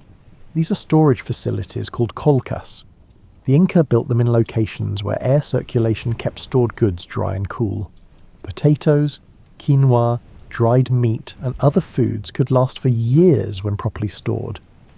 The kolka system was remarkable in its scale. The empire maintained vast reserves of food in these storehouses. In years of plenty, the surplus went into storage. In years of poor harvest, the reserves sustained communities. This buffer against famine was a key feature of Inca governance. You peek inside a kolka. The interior is dim and cool. Pottery vessels line the walls, each sealed carefully. The floor is slightly raised to prevent moisture from seeping in. Ventilation gaps in the walls create gentle air movement. The smell is earthy and dry. One of the most ingenious Inca agricultural innovations was freeze-dried potato, called chuño. The process took advantage of the extreme temperature fluctuations in the high Andes. At night, temperatures might drop well below freezing. During the day, the sun could be intense. Farmers would spread potatoes on the ground during the dry season. At night, the potatoes froze solid. During the day, they thawed. People would walk on the potatoes, squeezing out moisture. This cycle repeated for several days until the potatoes were completely dehydrated. The result was a food that could last for years without spoiling. Chuño was lightweight and easy to transport. Rehydrated in soups or stews, it provided nutrition during lean times or on long journeys. You try a piece of rehydrated chuño now. The texture is unusual but not unpleasant. It tastes earthy and substantial. The agricultural calendar governed much of Inca life. Planting seasons, harvest times, and ritual observances all followed the patterns of the farming year. The empire tracked time partly through these agricultural cycles. The year was divided into periods that corresponded to what needed to happen in the fields. Irrigation was another piece of the agricultural puzzle. Water from mountain streams and springs was channeled through carefully engineered systems. Stone channels carried water for miles. The gradients were calculated so precisely that water flowed at exactly the right speed. Too fast and it would erode channels. Too slow and it would stagnate. You follow one of these irrigation channels as it winds along a hillside. The water runs clear and cold. Every so often, a small gate allows farmers to divert water onto their terraces. The gates are simple but effective. A flat stone slides into grooves cut into the channel walls. The system required coordination. Communities had to agree on water distribution. Someone living at the top of the system could not take all the water and leave nothing for those downstream. Rules governed usage. Disputes were settled by local officials who understood both the technical requirements and the social dynamics. At higher altitudes where frost was more common, the Inca developed another clever technique. They built walls on the uphill side of terraces.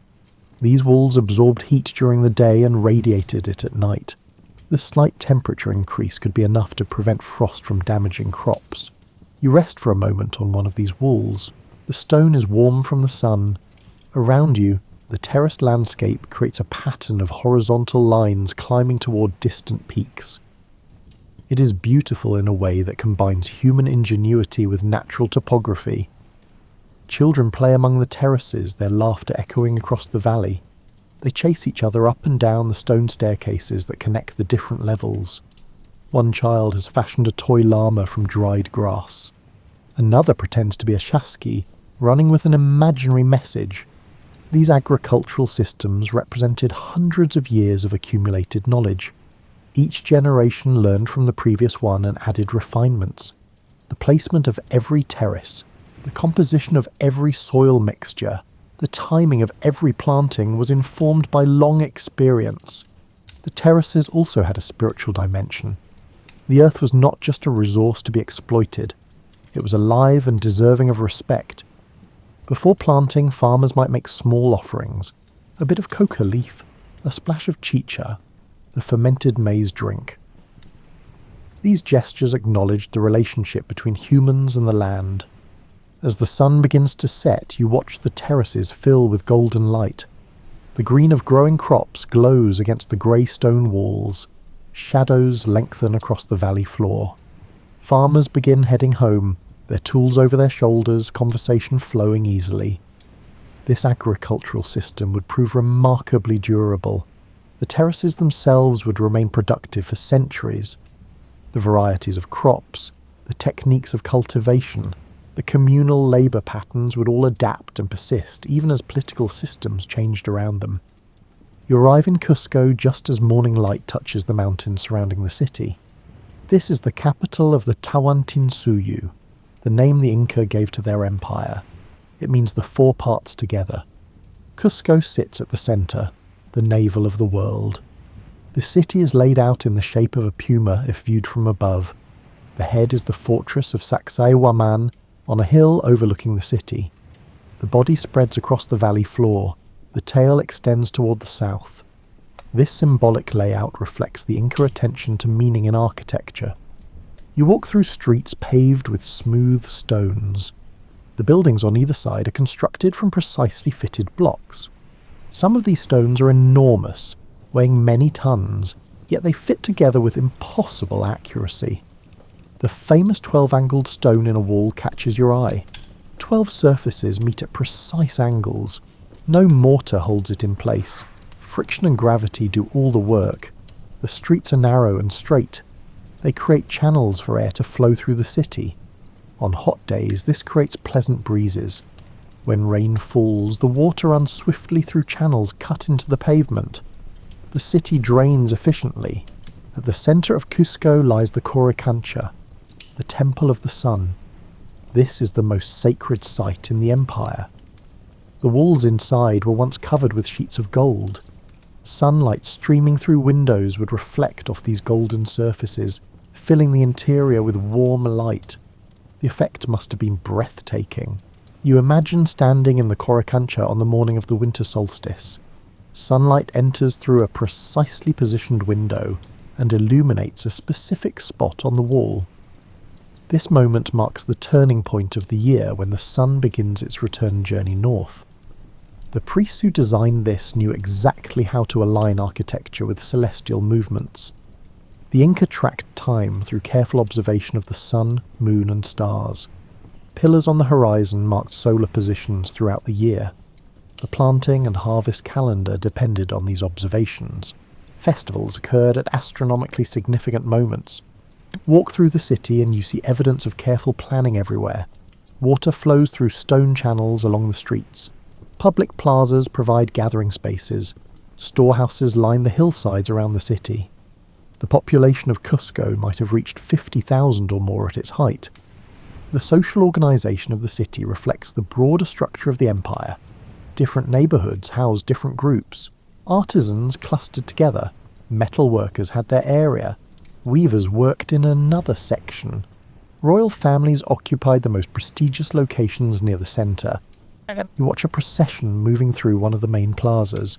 People carry large bundles wrapped in fine cloth. These are the mummies of former Inca rulers. The dead emperors still participate in important ceremonies. They sit at feasts, their attendants offering them food and drink. This might seem strange to outsiders, but it makes perfect sense within Inca cosmology. The relationship between the living and the dead was more fluid in Inca thought than in many other cultures. Ancestors remained active presences. Their wisdom could be consulted. Their possessions were maintained. They continued to own land and receive tribute even after death. This created an interesting problem. Each new Inca emperor had to acquire his own wealth and land, because his predecessor's resources belonged to that predecessor's mummy and lineage. This encouraged expansion. Each ruler needed to conquer new territories to support his household. The city's markets buzz with activity. You wander through stalls displaying goods from across the empire. Bright textiles from highland weavers hang alongside carved wooden items. Pottery of various styles and functions is arranged in neat rows. Metalwork gleams in the sunlight. One vendor offers dried chilies from a warm valley. The smell is sharp and complex. Another sells varieties of maize in different colours. White, yellow, red, purple, and even black kernels fill woven baskets. You wonder at the patience required to develop such diversity. The markets operate without money. The Inca did not use currency in the way other civilizations did. Instead, exchange happened through barter and through the reciprocal obligations that structured society. You might trade your woven cloth for someone else's pottery, or you might receive goods as part of your service to the empire. Record keeping was essential in such a system. The quipu served this purpose brilliantly. These bundles of knotted strings recorded quantities, transactions, census data, and possibly even narratives. Different colours of string meant different things. The type of knot conveyed meaning. The position of a knot on the string indicated value. You examine a quipu now. The main cord has dozens of subsidiary strings hanging from it. Each string has several knots. A specialist called a quipu kamiok can read these knots like you might read a page of text. They can tell you exactly how many llamas are in a particular region, how much maize was harvested, how many people owe labour service. This system of record keeping allowed the empire to function with remarkable efficiency. Administrators knew what resources were available and where they were located. They could plan distributions, organise labour projects, and respond to shortages. The palace complexes of Cusco demonstrate another aspect of Inca architecture. Each emperor built his own palace rather than occupying his predecessor's residence. These compounds included living quarters, storage areas, gardens, and ceremonial spaces. You peek into one of these garden courtyards. Plants grow in carefully tended beds. Small channels bring water to each section. Stone benches offer places to sit and enjoy the space. The garden is both beautiful and productive, with flowers growing alongside herbs and vegetables. The concept of beauty in Inca aesthetics valued both form and function. A well-made storage jar was beautiful precisely because it performed its function so well.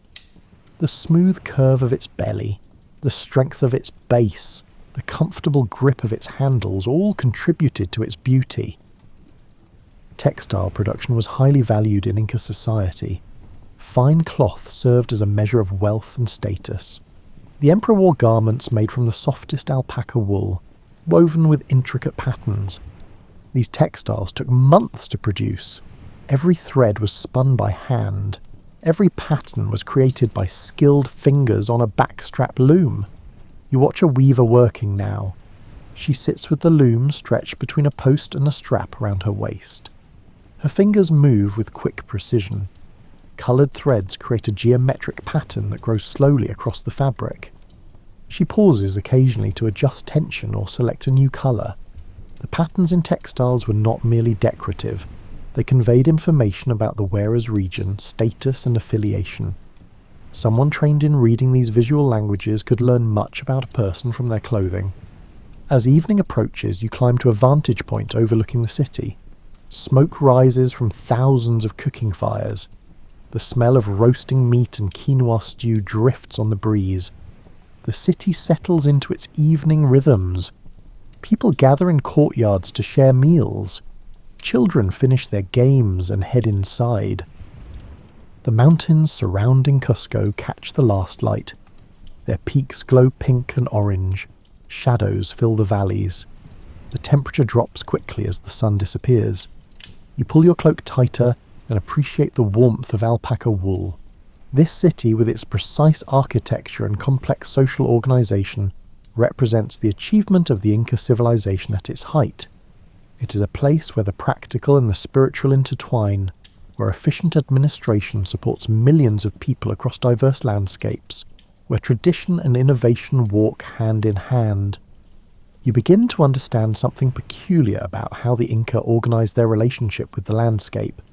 Unlike empires that spread horizontally across relatively uniform terrain, the Inca Empire stretched vertically, embracing radical environmental differences within short distances. Stand at sea level on the Pacific coast. The air is humid and smells of salt and seaweed. Fog rolls in most mornings, creating a grey blanket that burns off by midday. The temperature stays relatively constant year-round. This is the coastal desert, one of the driest places on Earth despite being right next to an ocean. Now imagine travelling inland. Within a single day of hard walking, you climb from this desert into fertile river valleys. Here, irrigation channels built by cultures that preceded the Inca turned dry land into gardens. Cotton grows in neat fields. Fruit trees produce mangoes, avocados, and other crops impossible at higher elevations. Continue climbing. The valleys narrow and the air grows thinner. You enter the cloud forest zone where moisture condenses on vegetation and drips constantly. Everything is green and damp. Orchids cling to tree branches. The sound of water is everywhere. Higher still, you break through the clouds into the puna, the high grassland. The air here is so thin that exertion leaves you gasping. The sun feels intense without the filtering effect of thicker atmosphere. Temperatures can swing from warm to freezing within hours. This vertical landscape created a unique economic system. Instead of controlling large horizontal territories, communities controlled vertical strips that included access to multiple ecological zones. A single ethnic group might have settlements and resource rights from the coast to the high mountains. This meant that people from the cold puna could send representatives down to warmer valleys to grow maize. Coastal communities might maintain outposts in the highlands to access wool and high-altitude crops. This vertical archipelago system predated the Inca, but was incorporated into their administrative framework. You follow a caravan now as it travels this vertical route. The llamas carry dried fish from the coast upward toward highland communities. They will return loaded with wool and freeze-dried potatoes. This exchange has happened for generations. The routes are ancient. The journey takes days. Each night the caravan stops at a different elevation. The air changes, the sounds change. At the coast, waves and seabirds create the soundscape. In the middle elevations, insects and frogs provide evening chorus. In the highlands, the wind makes the primary sound, whistling through rocks and grass. The people travelling with this caravan come from different communities but know each other well. These routes bring regular contact. They share news as they travel. A birth in one village, a successful harvest in another, a coming festival. Information flows along these vertical paths just as goods do. You taste the food prepared at each elevation. At the coast, fish stew seasoned with chilies. In the valleys, fresh fruit that bursts with flavour. In the highlands, thick soup made from dried meat and chuño. Each zone contributes its specialties to the diets of others. The clothing also changes with altitude. Coastal people wear lighter cotton garments. Highland dwellers layer alpaca wool against the cold. The caravan members carry extra clothing and change as they move between zones. This system created interdependence between communities. No single group could be entirely self-sufficient.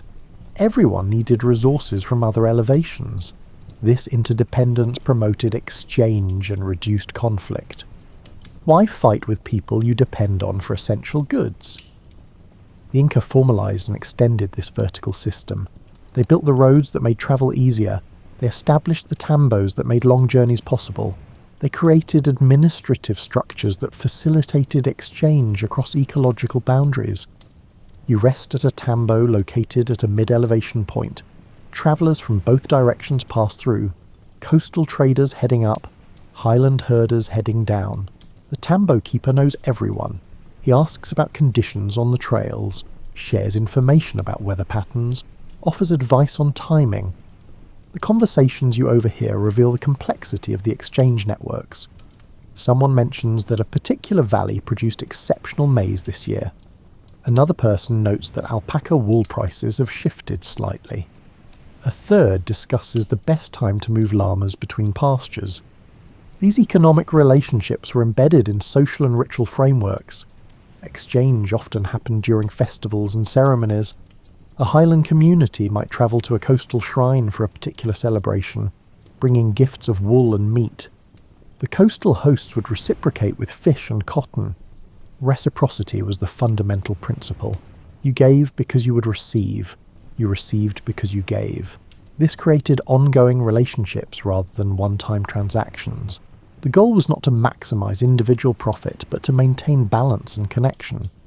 The Inca state inserted itself into these exchange networks as another participant. Communities sent labor and goods to the state through the mita system. The state redistributed some of these resources and used others to support specialists, administrators, and the army. You watch a group of mita workers repairing a section of road. They work with the same communal efficiency you saw in the agricultural terraces. Some break up damaged stone, others shape new pieces. A few prepare mortar for the sections that require it. They sing as they work, coordinating their efforts through rhythm. These workers are fulfilling their labour obligation to the empire. In return, they receive food from state storehouses while they work. Their communities are exempt from other obligations during their service period. The system creates a sense of participation in something larger than individual villages. The vertical landscape also influenced spiritual beliefs. Different elevations had different sacred associations. High peaks were powerful places where earth touched sky. The coast was where the world met the great water. Springs and caves had their own spiritual significance. Pilgrimages often involved vertical journeys. You might travel from your home village to a sacred mountain peak to make offerings. The journey itself was part of the devotion. The effort of climbing through different zones demonstrated commitment. You make such a pilgrimage now. Starting in a warm valley, you climb toward a mountain shrine. The path is steep and your breath comes in gasps. The physical exertion becomes a meditation. Each step is an offering. At the shrine, you find a simple stone platform. Previous pilgrims have left small offerings, pebbles arranged in patterns, bundles of dried grasses. You add your own, a handful of coca leaves. The wind immediately scatters some of them. This is acceptable. The gesture matters more than the permanence. From this height you can see the landscape spreading below in bands of colour and texture. The green of cultivated valleys, the brown of desert coast, the grey of rock and ice on peaks above. This visual representation of the vertical world reminds you of the interconnections that make life possible. The descent is quicker but requires different skills. Your knees absorb the impact of each downward step. The air thickens as you lose altitude. Your ears pop. Colours seem more vibrant as oxygen becomes more abundant.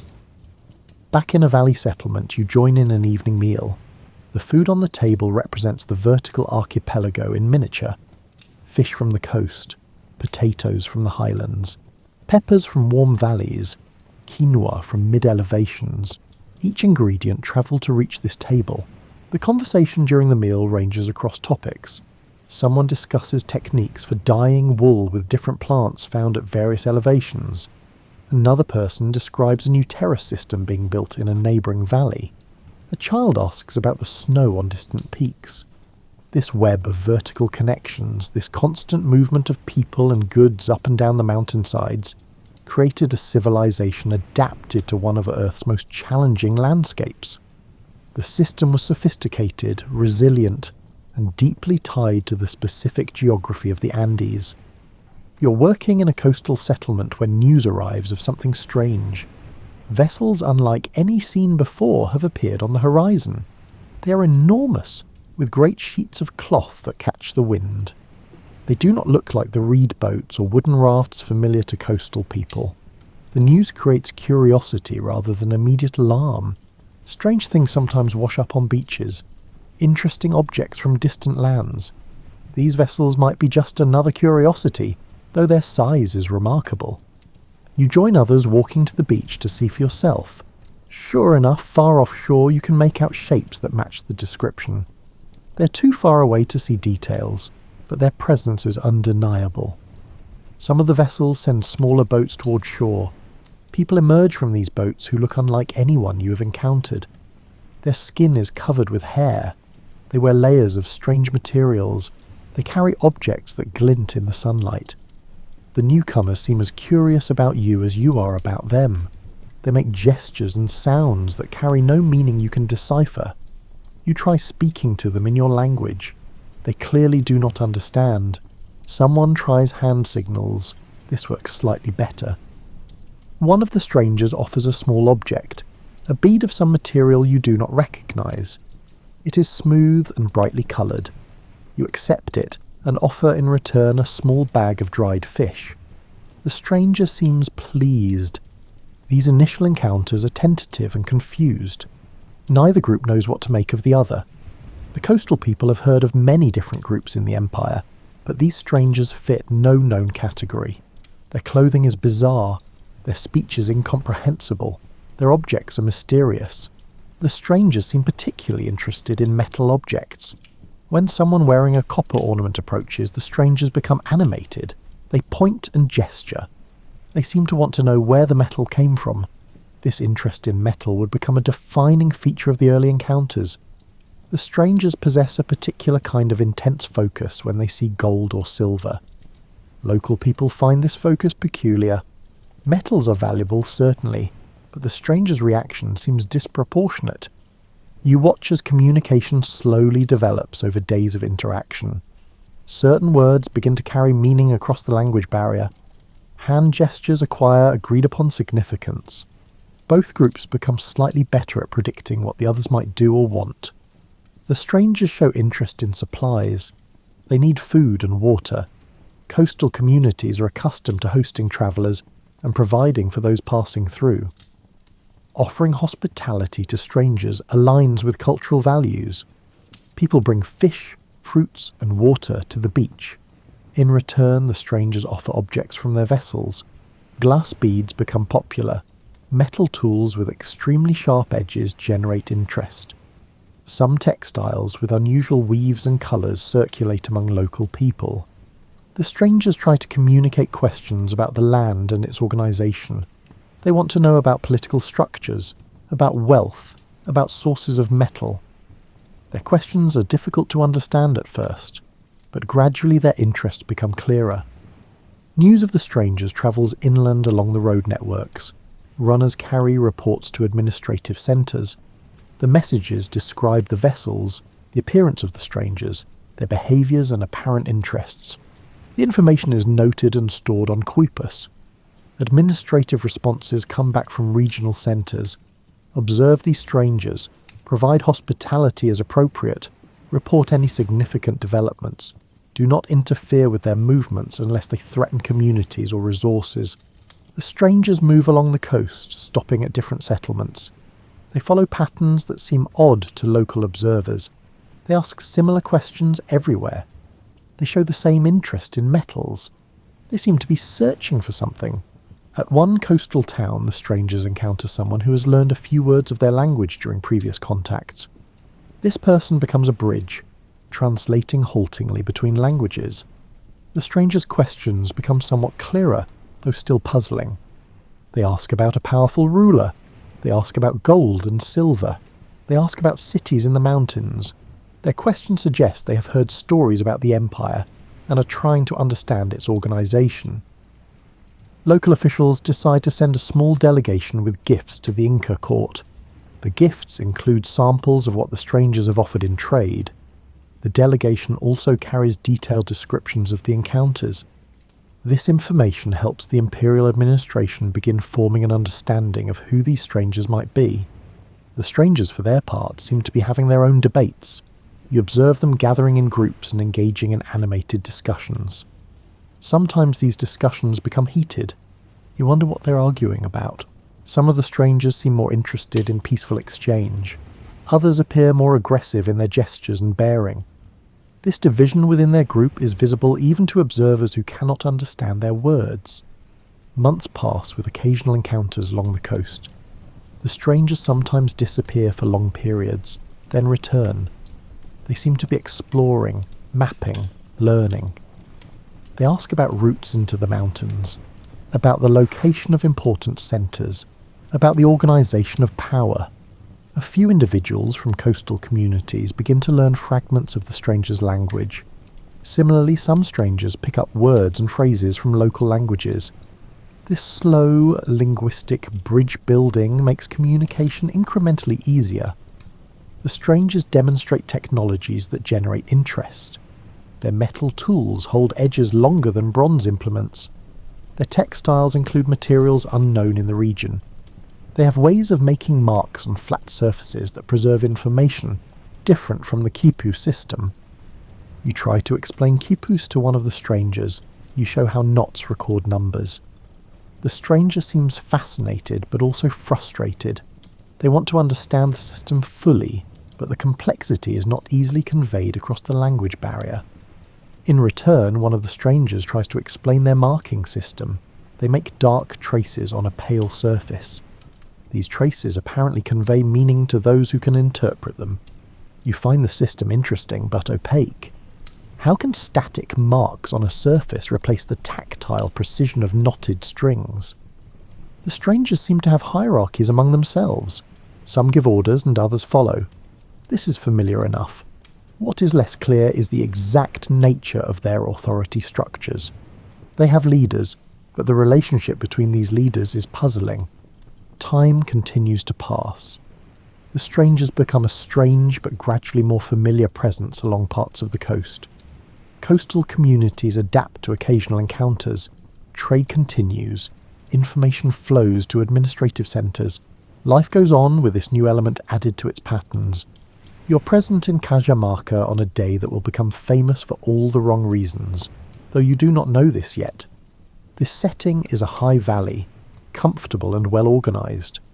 The Inca ruler Atahualpa has brought a large entourage here. The strangers, now understood to be called Españols, have requested a meeting.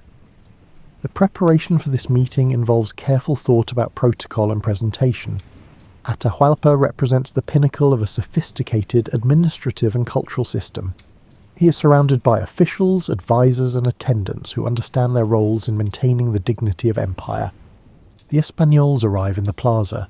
They are fewer in number than the Inca entourage, but carry themselves with their own sense of importance.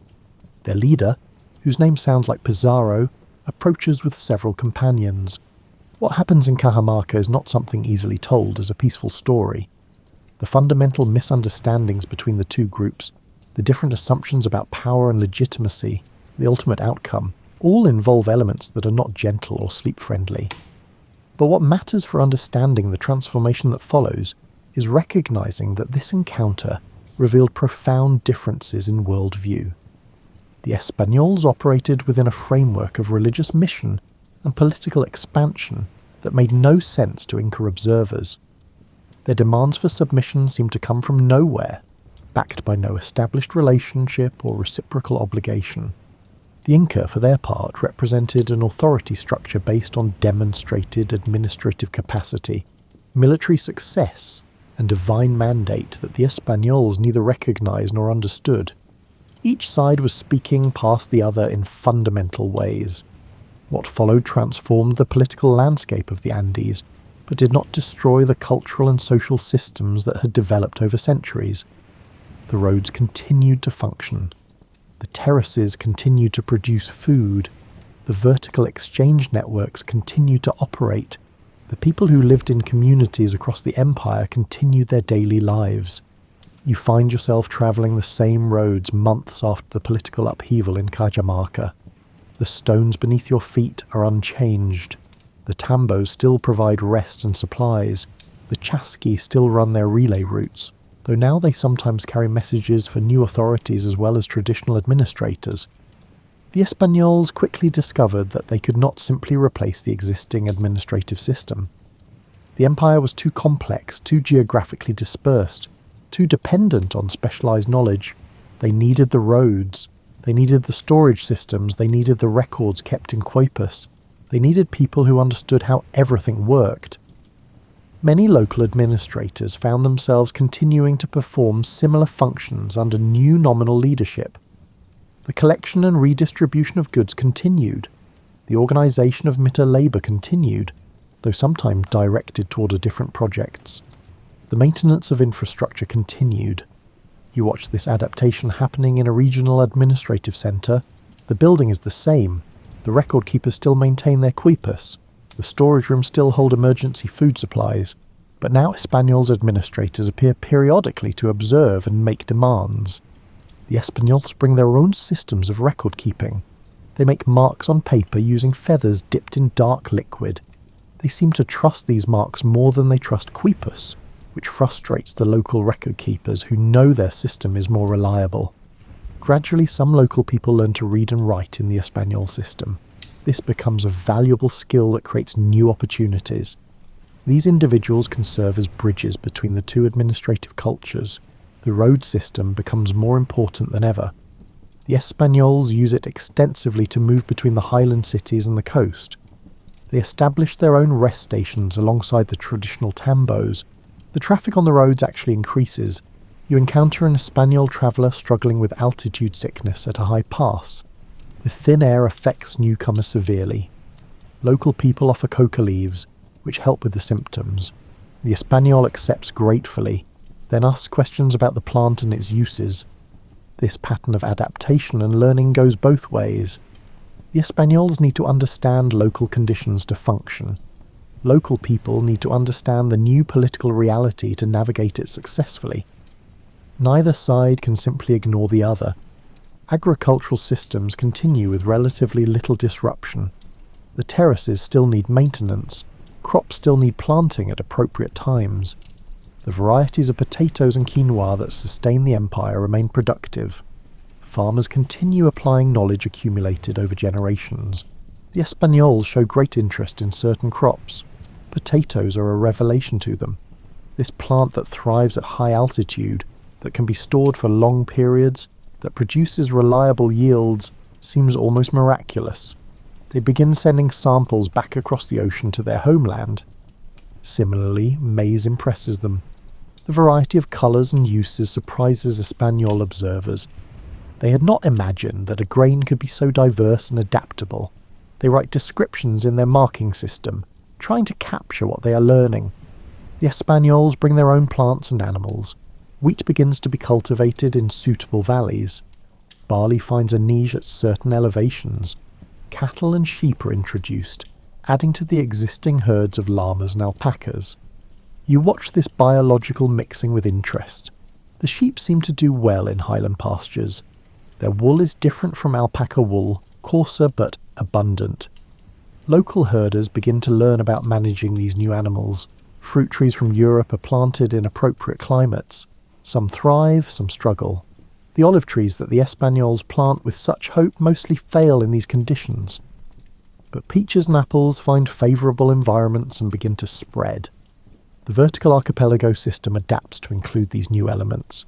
Communities begin to incorporate Espanyol crops into their exchange networks. A village that grows wheat in addition to traditional crops now has another commodity to trade. Religious practices become an area of significant pressure and negotiation.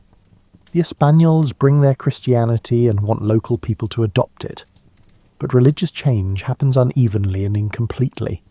Many people incorporate Christian elements into existing spiritual frameworks rather than replacing one system with another. You observe a festival that blends traditions. There are Christian symbols and prayers, but the basic structure and timing of the celebration follow ancient patterns. The sacred locations are the same mountains and springs that have always been revered. The offerings include both old and new elements. This religious blending would characterize Andean spirituality for centuries. The Christianity that develops in the region is distinctly Andean, incorporating local understandings and practices. The Españolas officially considered this proper conversion, but the reality is more complex. Language mixing also begins. Spanish words enter local languages, especially for new concepts and objects. Local words enter the Spanish spoken in the region, particularly terms for plants, animals, and geographical features that have no Spanish equivalent. You listen to a conversation between a local administrator and an Español official. They are discussing the organisation of a building project. The conversation shifts between languages. Some concepts are easier to express in one language, some in the other. Both speakers adapt. The craft traditions continue with new influences. Weavers begin incorporating Español designs alongside traditional patterns. Metal workers learn new techniques from Español smiths, while maintaining their own methods. Pottery begins to show mixed influences. You examine a piece of cloth that demonstrates this blending. The backstrap loom technique is traditional. The patterns include both Andean geometric designs and Español-influenced floral motifs. The dyes come from traditional plants. The result is something new that emerges from both traditions. Urban spaces transform gradually. In Cusco, the Españols build their churches and houses using Inca foundations. The massive stone walls remain, but new structures rise above them. The city becomes a visible representation of cultural layering.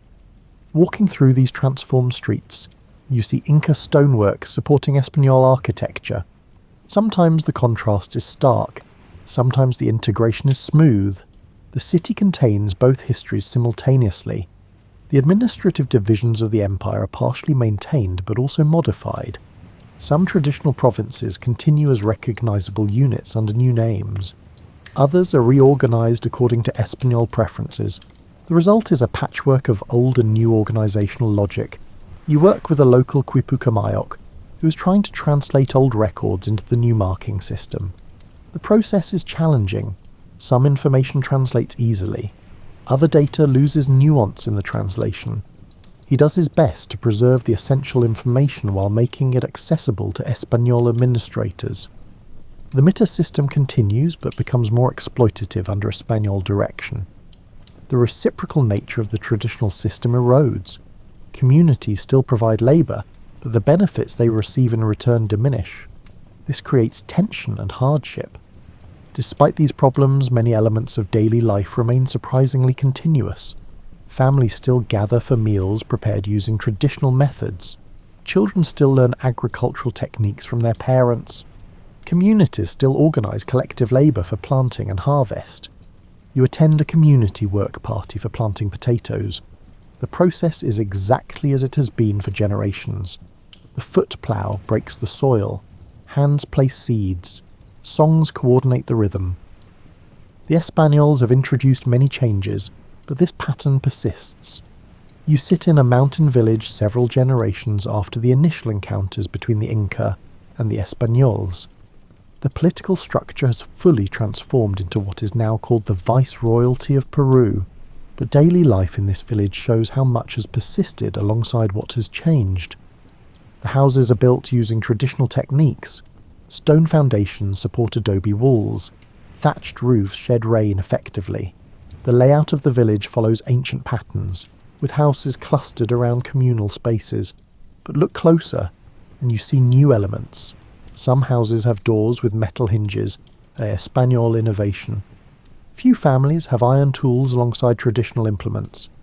Chickens scratch in the dirt, birds that didn't exist here before the strangers arrived.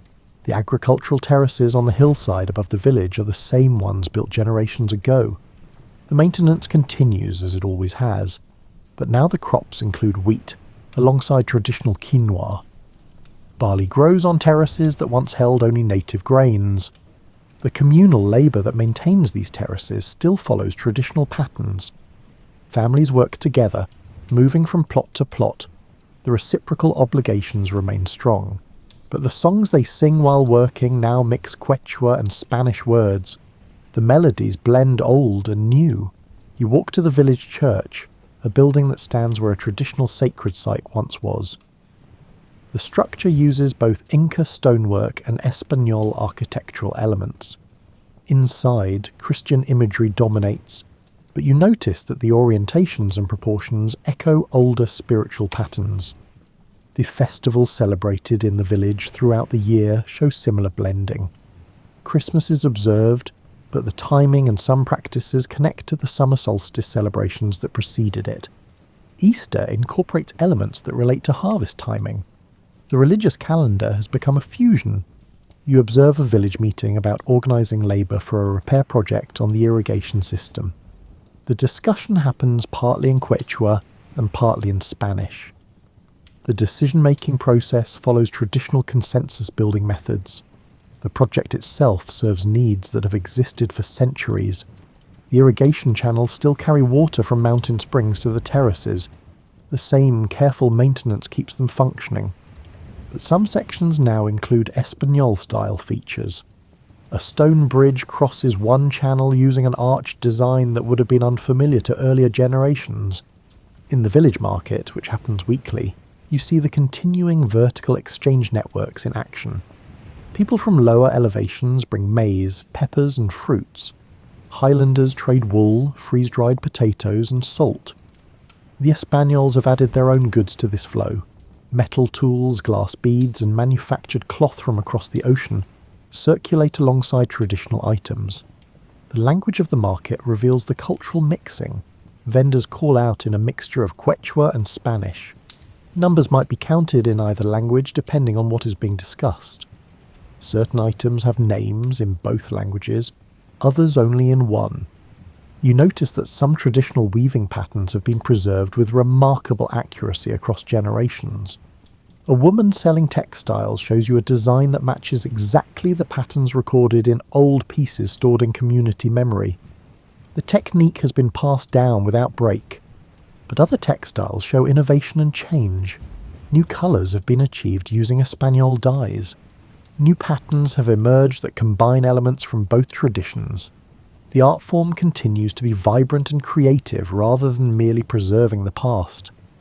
The food preparation methods in the village remain largely traditional. You watch someone preparing chuño using the same freeze-drying process that has been used for hundreds of years. The technique works as well as it ever did, but the evening meal includes elements from both culinary traditions. Potatoes prepared in the traditional way sit alongside bread made from wheat. Local herbs season a stew that includes both native and introduced ingredients. The meal is a blend that tastes of both histories. The stories told on long winter evenings also show this mixing. Traditional narratives about mountain spirits and ancestor heroes continue to be shared. But now they coexist with stories about Espanol saints and biblical figures. Sometimes the different story traditions influence each other in interesting ways. You listen to an elder telling a story that seamlessly blends Inca and Christian elements. A traditional hero undertakes a quest that includes both ancient sacred sites and colonial churches. The narrative logic draws from both traditions without seeming to find them contradictory. The knowledge of medicinal plants continues to be passed down through generations. Someone who knows how to use local plants for healing is still valuable and respected. But this knowledge has expanded to include Espanol plant medicines as well. Healers learn about both systems and use whichever seems most effective for a given situation. You feel ill one day and consult a local healer. She examines you and prescribes a mixture of traditional herbs prepared in the way her grandmother taught her. But she also suggests a prayer to a Christian saint known for healing. She sees no conflict in combining these approaches. The raising of children incorporates both traditional and new elements. Children still learn the agricultural knowledge they will need. They still learn the social obligations that structure community life. But now they might also learn to read and write in Spanish. Some might learn Christian prayers alongside traditional teachings. You watch children playing a game that combines elements from both cultures. The basic structure is traditional, but they have incorporated new rules and elements. The game is recognizable but has evolved. The children invent variations as they play, continuing a process of adaptation. The clothing people wear shows perhaps the most visible blending. Traditional woven garments in Andean patterns are worn alongside Espanol-style pieces. Someone might wear a traditional woven shawl over a Spanish-style shirt. Hats incorporate elements from both traditions. The result is a distinctive regional style that is purely neither Inca nor Espanol. The road system continues to function, though now it serves the colonial administration as well as traditional purposes. You travel these roads and see both old and new travellers, traditional traders carrying goods between ecological zones, colonial officials moving between administrative centres. The roads serve everyone. At the tambos along these roads you find a similar mixture. Traditional hospitality continues, but the tambos now sometimes cater to Espanol travellers with their different needs and expectations. The food offered might include both traditional and European elements. You rest at a tambo and share a meal with other travellers. The conversation ranges across topics in multiple languages. Someone discusses the price of wool in the colonial market. Another person shares news about a traditional festival being planned. A third mentions changes in the Mita labour system. The conversation moves fluidly between colonial and traditional concerns. The knowledge preserved in Quipus has been partially lost but also partially maintained. Some Quipuca Mayocs continue their work, though often translating their records into Spanish-written documents for colonial administrators. The skill is diminishing but has not completely disappeared. You meet an old Quipuca Mayoc who teaches you to read a simple quipu. His fingers move along the strings with practiced ease. He can feel the knots and know their meaning without looking. He worries that this knowledge will die with his generation, but he continues teaching anyone willing to learn. The metalworking traditions have been influenced by Espanol techniques. Local smiths have learned new methods for working iron and steel. But they also maintain traditional techniques for working copper and bronze. The resulting craft combines elements from both traditions. You commission a metal tool from a local smith. The design is traditional, but he uses Espanol steel.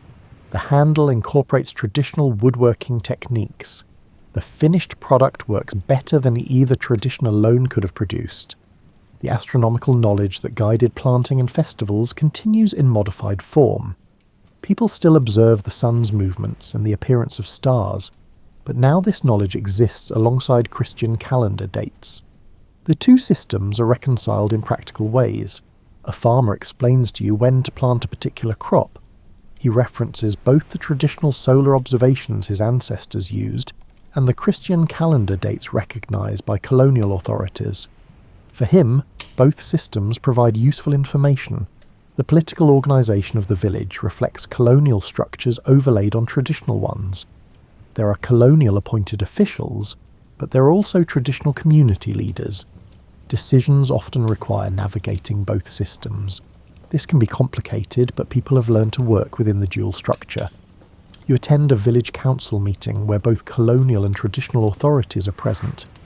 The discussion must satisfy both sets of expectations. The decision-making process draws from both governance traditions. The result is workable, if not always elegant. The music of the region shows beautiful blending. Traditional instruments like the pan flute and drums continue to be played, but Espanol instruments like guitars have been adopted and transformed into something distinctly Andean. New forms of music emerge that belong fully to neither tradition but to both. You hear musicians playing at a festival. The guitar rhythms have an Andean quality that would be unfamiliar in Spain. The pan flute melodies incorporate harmonies influenced by European music. The result is something unique and lovely.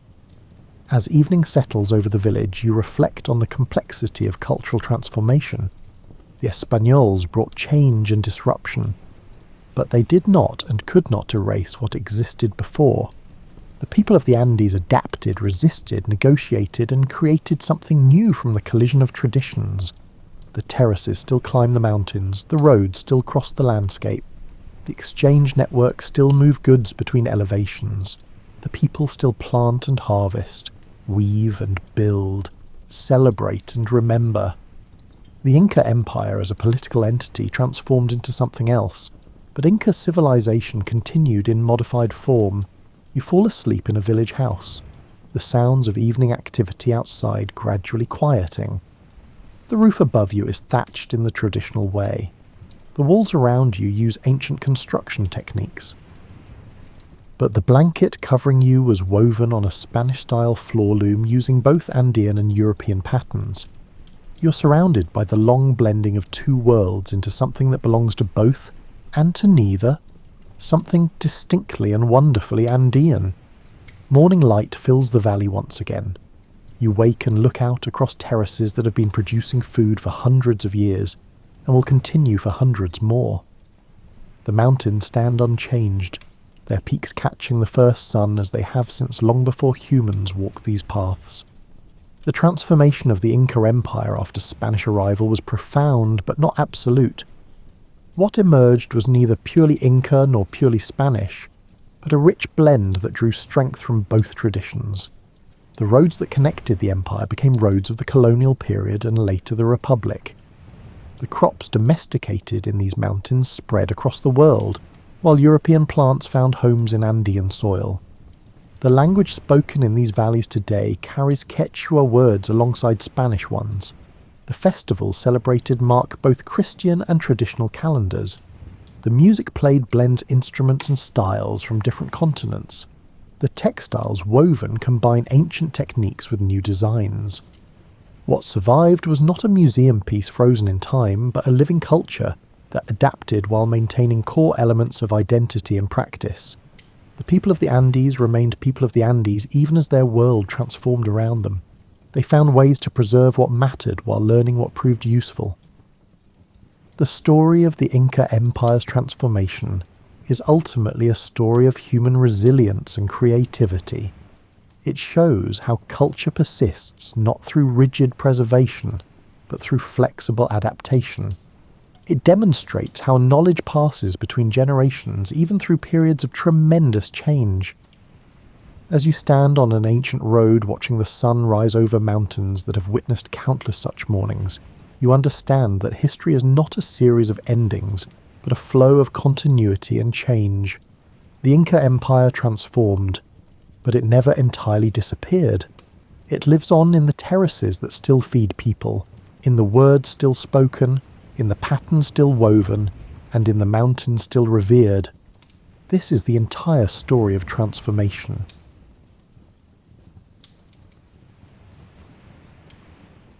Imagine yourself in a muddy marketplace in what would become France in 1347. Horse manure, roasting meat, unwashed bodies, and what you hope is just spoiled cabbage are all in the air. Around you, pilgrims grip their possessions anxiously, traders bargain in 3 different languages, and a lute player plays with more passion than skill. Imagine now that you're a spy and not just a tourist in this medieval scene. But set aside your preconceived notions about espionage based on television and film. This is not a place for tuxedos, martinis, slick technology, or dramatic car chases. Rather, your boots leak, you're most likely wearing the same rough woolen tunic you've owned for 3 years, and your idea of cutting-edge technology is a quill pen that doesn't split when you write. Medieval espionage was more akin to being a travelling salesman with trust issues and less James Bond. In actuality, the majority of medieval spies were regular people carrying out risky tasks for meagre pay, in a time when both were far more delicate than they are now. A patchwork of kingdoms, duchies, city-states, and ecclesiastical territories, the medieval world was viewed with the same suspicion you might have for a neighbour who constantly plays music too loudly.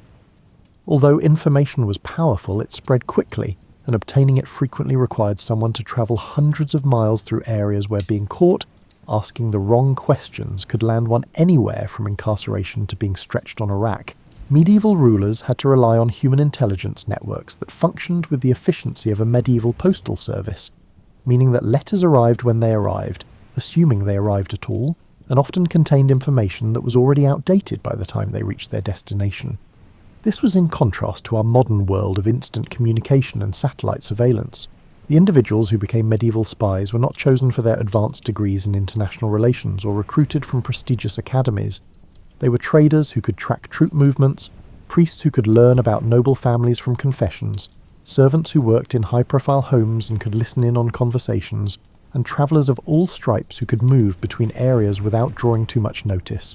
In the world in which these early intelligence officers worked, the distinction between espionage and lawful business was as hazy as that between magic and medicine.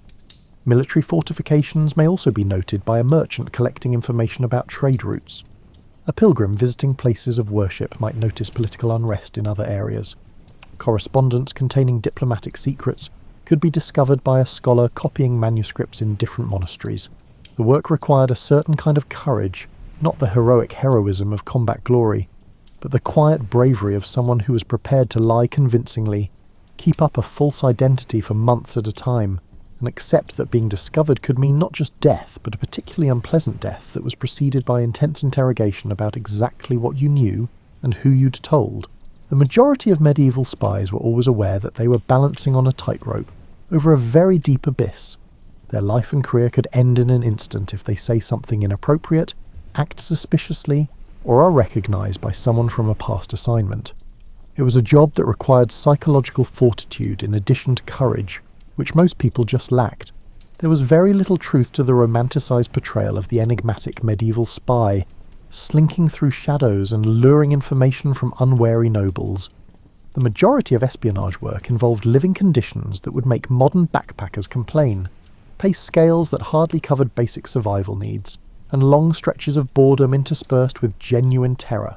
Yet these ordinary individuals built the networks of intelligence that influenced the outcome of wars, moulded medieval politics, and sometimes altered the path of history. Their work was dangerous, necessary, and nearly unacknowledged by the societies they served. Their tales should be told because they were the unsung heroes of medieval statecraft. Imagine managing a medieval intelligence agency, which is essentially the same as attempting to set up a neighbourhood watch program in multiple nations, where the majority of people are illiterate and everyone speaks a different language. For this unachievable position, who would you hire? Almost anyone who could travel without drawing suspicion, had a good reason to ask questions, and had the emotional strength to keep up a false identity, while constantly running the risk of being caught was the answer, it turned out. Medieval spy masters needed people who could complete the task, regardless of their background or social standing, so they weren't very picky. It makes sense that medieval intelligence networks were anchored by merchants. They had good reason to inquire about everything from local prices to political stability, travelled widely, and frequently crossed political boundaries. While conducting perfectly normal business operations, a wool merchant travelling from England to Flanders could observe military preparations, record changes in fortifications, and learn about diplomatic relationships. These merchant spies worked in a society where politics and business were closely linked. The trader who purchased your grain may be tallying the number of soldiers in your garrison, and the same person who sold you silk may also be assessing the defences of your city. In a time when most people understood business better than they understood international politics, it was espionage masquerading as capitalism, and it worked remarkably well. For various reasons, religious leaders were good spies. Throughout Europe, monks, priests and friars could move between monasteries and churches, frequently bringing with them official letters that made for ideal cover for intelligence operations. Due to their religious responsibilities, they were able to enter noble homes and were typically literate, which was uncommon in medieval society. While travelling between monasteries, a Franciscan friar could pretend to be on strictly religious business, while carrying messages between intelligence networks. Confessions could reveal political secrets about a family to a priest. Letters exposing diplomatic schemes may be found by a monk copying manuscripts in a noble's library. Intelligence services made full use of the freedom with which religious leaders moved through medieval society. Although historians have frequently ignored their contributions, women played important roles in medieval espionage. While women from lower social classes could work as servants in important households, where they could listen in on conversations and watch activities that provided important information, noble women had access to court circles and family networks that were closed to men. A duchess's lady-in-waiting may gain knowledge of marriage talks that could forge new political connections. In a bishop's home, a kitchen maid may overhear conversations about church politics. In order to provide information about military movements, a tavern keeper's wife might overhear conversations between travelling nobles. Because of their alleged lack of visibility in medieval politics, women were actually very good spies. In the multilingual political environment of medieval Europe, the ability to read and write in multiple languages made scholars and clerks valuable recruits for intelligence work. While a clerk who handled correspondence for a noble household might copy confidential documents or add false information to communications, a scholar who could read Latin, French and German could also act as a translator and analyst. Most unexpectedly, a large number of medieval spies were what we might refer to as freelancers, people who obtained information and sold it to anyone who would pay for it. These included artisans who worked on military fortifications, itinerant entertainers who entertained in aristocratic courts, and even beggars, who were so prevalent in medieval society that they were practically invisible. A minstrel could convey messages between various factions and observe political relationships while performing in different courts. Detailed information about defensive capabilities could be obtained from a mason working on castle fortifications. It's possible for a beggar outside a noble's home to overhear conversations that contain crucial information. Their capacity to integrate into medieval society while retaining the psychological fortitude required for espionage work was what bound these disparate recruits together. They needed to be at ease with lying, able to retain complicated information without writing it down, and prepared to live with the ongoing possibility that their actions would be caught. The actual hiring procedure was typically opportunistic and informal. An agent seeking a messenger may approach a merchant who demonstrated intelligence and discretion. During his travels, a priest who showed loyalty to a certain political faction might be asked to collect information. A servant who demonstrated exceptional insight could be developed as a source of information about their employer's operations. The majority of medieval spies were regular people who took up espionage as a side job, rather than professional intelligence officers. While working covertly for intelligence networks, they carried on with their regular lives and careers, which gave them the ideal cover for their operations, but also meant that they were rarely given the support and training that professional spies might anticipate. Medieval espionage's amateur status had benefits and drawbacks. Intelligence networks could, on the one hand, easily integrate into medieval society. However, it meant that the majority of spies acquired their skills through trial and error, frequently with deadly results for those who made mistakes. Shut your eyes and visualize organizing a business trip during the Middle Ages. No hotel reservations, no GPS to direct you, no AAA to call in case of an emergency, and no airline website to check. Instead, you may have to travel for weeks or months through areas where the local government may find you suspicious, the roads may be under bandit control, and your lodging will make a low-cost motel seem like a 5-star hotel. Travelling in the Middle Ages was a test of endurance masquerading as transportation.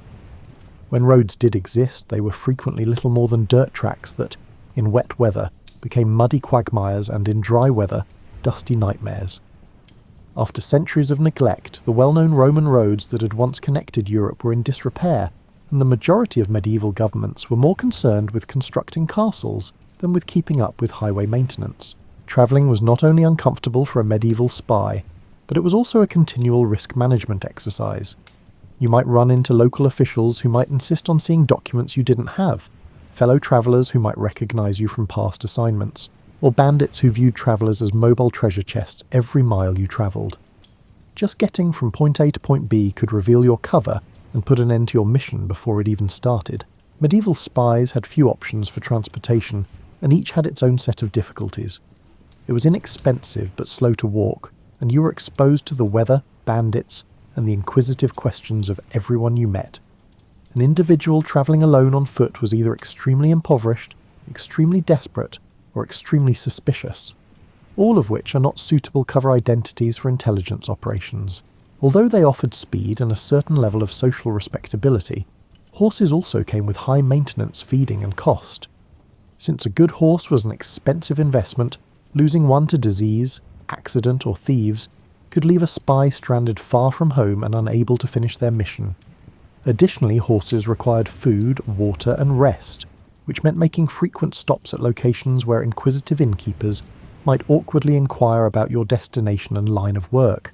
Carrying supplies and keeping a merchant's cover identity were two benefits of travelling by cart or wagon. But it was slow and required good roads, which were frequently non-existent. Carts broke down on rough ground, got stuck in mud, and caught the attention of bandits who, rightly, thought that anyone with enough goods to fill a wagon might be worth robbing. Travellers in the Middle Ages could find accommodations that were anything from hardly suitable to downright hazardous. When inns did exist, they were usually little more than spacious rooms with straw mattresses in which travellers shared space with strangers who could range from professional thieves to honest merchants. The food was whatever the innkeeper happened to be serving that day. There was no privacy, and sanitation was rudimentary. Medieval inns were a constant source of difficulty for a spy attempting to keep up a cover identity. Other visitors may inquire in depth about your background, your destination, or your business. By collecting information about tourists to sell to local authorities or anybody else who would pay, innkeepers frequently served as unofficial intelligence agents themselves. Your entire mission could be jeopardized by a thoughtless remark made during dinner or a suspicious object spotted in your luggage. Even worse was the alternative to inns. Travellers could take refuge in monasteries, which provided rudimentary lodging but also put them under the roof of religious leaders who might feel compelled to alert local authorities to questionable activities. Although country priests had strong ties to local nobility and could provide information about odd travellers, rural churches occasionally offered sanctuary. Although camping outside had its own risks, it avoided the social complications of formal lodging. Travellers who were alone and vulnerable were the targets of bandit attacks, and sleeping outside exposed one to weather that could be anything from mildly uncomfortable to actually fatal. If a spy becomes ill or hurts themselves while camping by themselves, they might just vanish, leaving their mission uncompleted and their fate uncertain. For travellers in the Middle Ages, the weather was a continual enemy. Extreme heat or cold could kill unprepared travellers, snow made navigation impossible, and rain turned roads into impassable swamps. There were no emergency services to call, no weather forecast to refer to, and no assurance that assistance would be accessible in the event that conditions deteriorated. Travel conditions and political requirements had to be balanced, and medieval spies had to schedule their trips around seasonal weather patterns. In certain cases, the best travel times occurred during times when heightened security made espionage work more hazardous, and in other cases urgent intelligence had to be delivered in spite of hazardous weather. Medieval travel was as difficult on the mind as it was on the body. In addition to continuously assuming false identities and remaining on the lookout for potential threats, spies spent weeks or months away from their homes, families, and any emotional support systems. Even seasoned agents could become emotionally weary and prone to making potentially fatal mistakes due to the isolation and stress of medieval travel. Another ongoing worry on medieval travels was food. Long trips necessitated resupplying along the way, which meant relying on local markets that might not exist, local cuisine that might not be edible, and local prices that might be exorbitant for foreigners. Travellers brought what provisions they could. A spy's ability to finish their mission could be severely jeopardized if they became ill from eating poorly or were unable to find enough food. During the Middle Ages, even the basic task of navigation was difficult. When maps were available, they were frequently erroneous and depicted political boundaries that may have changed since they were created. The majority of tourists depended on locals for directions, who may have been helpful, deceptive, or entirely incorrect about routes they had never taken themselves. Medieval spies somehow managed to keep up intelligence networks that crossed continents, transmitted information across political boundaries, and updated their employers on political developments in far-off places in spite of all these obstacles. Their accomplishments demonstrated human tenacity, resourcefulness, and flexibility in the face of adversity that would have tested even the most advanced modern travellers. Imagine attempting to send a text message with just a quill pen, parchment, and the hope that it will reach its recipient within the next few months. Then, settle back in your cosy chair. Now picture yourself stretched on a rack, or hanging from a gibbet if someone reads that message and intercepts it. Greetings from the world of secret communication in the Middle Ages, when ingenuity literally meant the difference between life and death. Because they had no other option, medieval spies had to become experts at the delicate art of concealing information from the public. Intelligence officers created increasingly complex techniques to hide their actual communications within seemingly innocent correspondence because every message carried the potential for execution if it were discovered. The simplest method was invisible ink, which may sound fancy but was typically created using commonplace ingredients like milk, urine, or lemon juice. These materials would become brown when heated, exposing hidden text between the lines of a regular letter. While the true message about troop movements was written in milk between the lines, invisible until the recipient heated the parchment near a fire, a medieval spy might write a perfectly normal business letter about wool prices, The problem with invisible ink was that the recipient had to be aware of the existence of a hidden message and know how to make it visible. In order to identify when letters contained classified information, medieval intelligence networks created complex signalling systems. Certain words in the visible text, a unique signature, or a certain wax seal could all be signs that the letter contained secret information. Book codes were more advanced, with references to particular words or letters in books that both the sender and the recipient owned, indicating the true message. When a letter refers to the wisdom found in the third word of the seventh line on page 42 of the Chronicle, it may be referencing a particular book and providing detailed instructions on how to decode the message. This approach necessitated extensive preparation and cooperation amongst intelligence agents, because books were scarce and costly during the Middle Ages. Null ciphers were especially ingenious methods in which the actual message was concealed using preset patterns inside the text that was visible. The first letter of each sentence may spell out the secret information, or every third word may contain the actual intelligence. A business letter might hide military intelligence in the final word of each paragraph, or a love letter might have a secret message in the first letter of each line. Using religious texts as a cover for intelligence messages was one of the most inventive ways to hide information. A spy might copy out a prayer or a passage from the Bible, but with extra markings or slightly changed letters that would reveal the true meaning to someone who knew where to look. This method provided excellent cover, because religious texts were often carried by travellers, and religious copying was common. Steganography, the technique of concealing messages within other objects, was also employed by medieval spies. A wax tablet's wooden backing could have text written on it that would not be visible until the wax was removed. Messages could be inscribed on the inside of leather goods, stitched into garments, or even inked on a messenger's scalp and concealed by hair growth. Finding concealment techniques that would withstand the rough treatment of medieval travel was crucial. Medieval intelligence networks gave rise to coded languages, in which common words had hidden meanings that only network participants knew. While a letter from a merchant discussing the purchase of fine wool might be reporting on military fortifications, a discussion of grain prices might be revealing information about political alliances. To prevent detection, these codes needed to be carefully used and thoroughly memorized. In ways that are nearly impossible for modern minds to comprehend, physical objects were used as messaging systems. For someone who understood how to read these signals, the placement of a candle in a window, the way a cloak was hung, or the arrangement of objects on a table could all provide information. In order to transmit messages without leaving any written records that could be found and used as proof, medieval intelligence agents created complex non-verbal communication systems. The more educated members of medieval intelligence networks used mathematical codes. Basic security for written communications was offered by simple substitution ciphers, in which a different letter or symbol was used for each letter. More advanced agents employed polyalphabetic ciphers, which made it much harder for unauthorized readers to decipher the codes by altering the substitution pattern in accordance with preset rules. Medieval cryptography faced the difficulty of striking a balance between security and usefulness. Better protection was offered by complex codes, but they also took longer to encode and decode, increased the possibility of mistakes that could make messages incomprehensible, and placed more strain on the user's memory and education. It was worse than useless to have a code that was impossible to crack but impossible to use properly.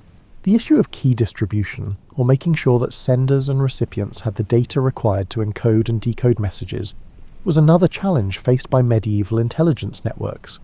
Sharing the secrets required for secret communication created a paradox that took a great deal of ingenuity to resolve in an era without secure communication. Medieval secret communication was further complicated by timing codes. It's possible for messages to be sent in segments, with each segment arriving at a different time, and only making sense when put together correctly. Alternatively, the coded information may include the delivery time and date, which recipients must account for when decoding the message.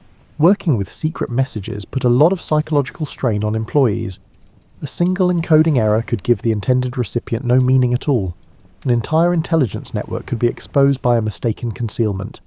Important intelligence could end up in the hands of the enemy if the wrong messenger is chosen. Under circumstances that made perfection all but impossible, medieval spies had to be flawless cryptographers. Medieval secret communication systems were remarkably successful in spite of these obstacles. Intelligence networks were able to coordinate intricate operations, sustain communications over long distances, and protect their most sensitive data from hostile interception. Ingenuity, meticulous planning, and the kind of attention to detail that could mean the difference between personal destruction and mission success were the foundations of their success. Pour yourself another cup of tea and think about how you would budget for an intelligence network if you were a medieval king attempting to manage one. There are no accounting departments to monitor operating costs, no standardized pay scales, and no corporate expense accounts.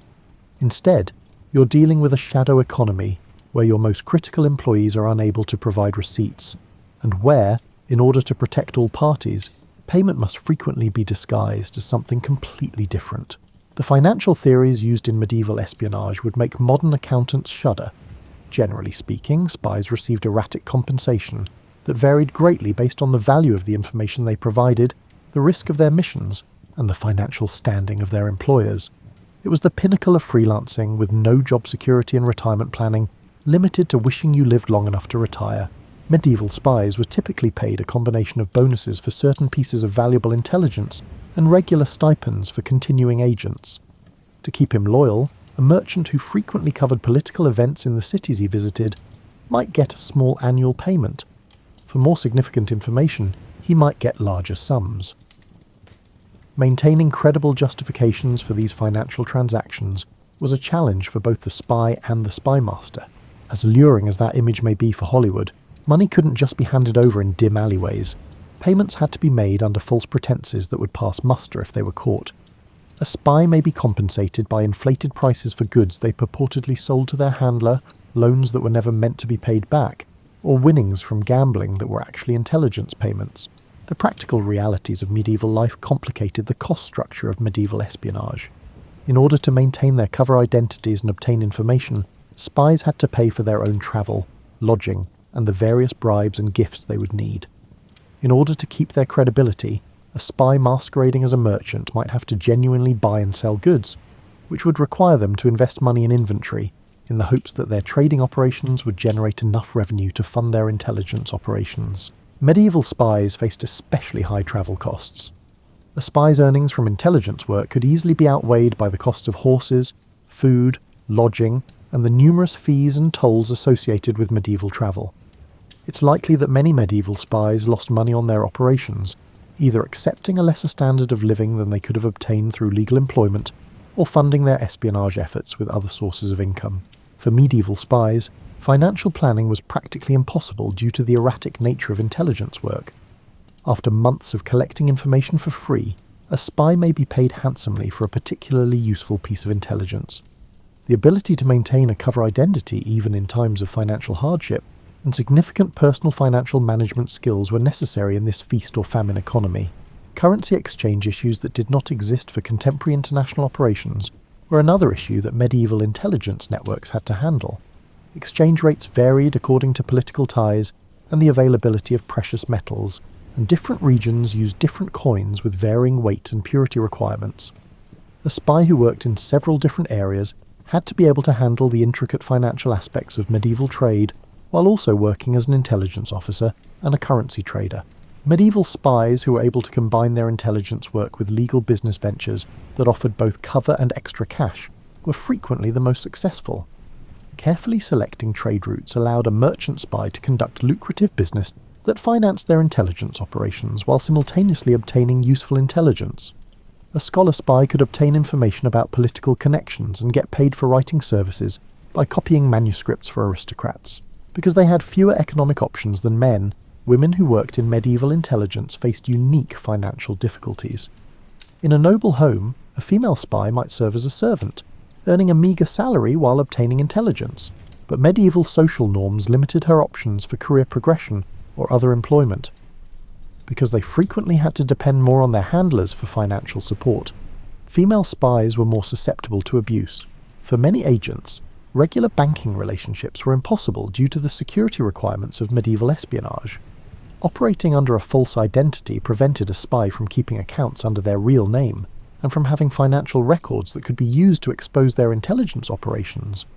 Precious metals or gems were likely carried by many medieval spies, making them easy targets for theft while on the road. Medieval spies hardly ever planned for retirement. There were no social security programs or pension funds, and there was no assurance that an intelligence organization would keep paying agents who were no longer actively contributing. If they lived long enough to reach old age, successful medieval spies had to amass enough wealth during their active careers to sustain themselves in their later years. Medieval spies' families had to deal with financial instability that went beyond the agents themselves. There was no life insurance, no survivor benefits, and frequently no recognition that a spy had been working for their employer if they were killed or vanished during a mission. Medieval spies' wives and kids could find themselves unexpectedly poor, with no way to support themselves and no reason for their loss. Medieval intelligence networks were able to recruit and retain agents who offered their employers valuable services in spite of these financial difficulties. People who found that espionage offered better opportunities than traditional employment in their social class, or who were prepared to accept financial uncertainty in exchange for the thrill of intelligence work, were drawn to the work. With its own payment systems, financial difficulties, and strategies for handling the interplay between money and secrecy, the shadow economy that ran concurrently with the legal medieval economy is revealed by the economics of medieval espionage. It was capitalism with a conspiracy twist, where information was the most valuable resource and the cost of discovery was frequently the highest. Turn down the lights a little bit and imagine what it would be like to get out of bed each morning and put on not just your clothes, but a completely different persona. Imagine posing as someone else for months or years at a time, never being able to let your guard down, and never knowing if those around you are buying into your carefully crafted lies. In a world where authenticity was a luxury they couldn't afford, medieval spies had to learn not only the methods of obtaining intelligence, but also the far more challenging art of psychological survival. Maintaining false identities for extended periods of time while residing close to people who might discover the deception was the main obstacle of medieval espionage. Compared to contemporary communities, medieval society was more intimate, smaller, and suspicious. Individuals inquired about strangers, knew their neighbours, and looked for clues that might indicate someone's true motivations or background. A medieval spy masquerading as a merchant needed to be familiar with the finer points that would persuade seasoned traders, in addition to the fundamentals of business life. They had to comprehend seasonal market swings, trade route challenges, regional price disparities, and the interpersonal ties between merchants in various cities. One discussion with an actual merchant could reveal knowledge gaps that could take years to fill on their own. There was no way to alleviate the psychological stress brought on by the ongoing attention to detail needed to maintain cover identities. While medieval spies frequently went months without speaking to their actual employers or co-workers, modern undercover agents can at least communicate with their handlers or take breaks from their duties. They maintained personalities that weren't their own, lived in total seclusion, and were surrounded by untrustworthy people. For medieval spies, memory became both a psychological burden and an essential survival skill. They had to recall the intricate fictional histories they had written for their cover identities, in addition to the intelligence they had gathered. If the spy was unable to reliably recall the specifics of their fake background, a casual inquiry about early life or familial ties could turn into a risky situation. Medieval society placed a great value on social connections and community ties, making the social isolation of medieval espionage especially challenging. Suspicion was immediately raised against those who appeared to have no family ties, roots, or long-standing community ties. Spies in the Middle Ages had to establish credible social networks while steering clear of intimate connections that could expose their true identities. Medieval espionage was further complicated psychologically by religious conflicts. Spies frequently had to maintain cover identities that required them to support political causes they personally opposed, participate in religious ceremonies that might violate their conscience, or pretend to hold religious beliefs that were at odds with their true beliefs. Moral stress resulting from the internal struggle between one's personal convictions and professional obligations could jeopardize an agent's psychological stability. Medieval spies lived in a state of chronic anxiety that pervaded every part of their lives due to their constant fear of being discovered. They couldn't afford to unwind, they couldn't believe their gut feelings about people, and they couldn't make true friends with anyone they met while on missions. Physical fatigue was only one aspect of the exhaustion brought on by the hypervigilance required for survival.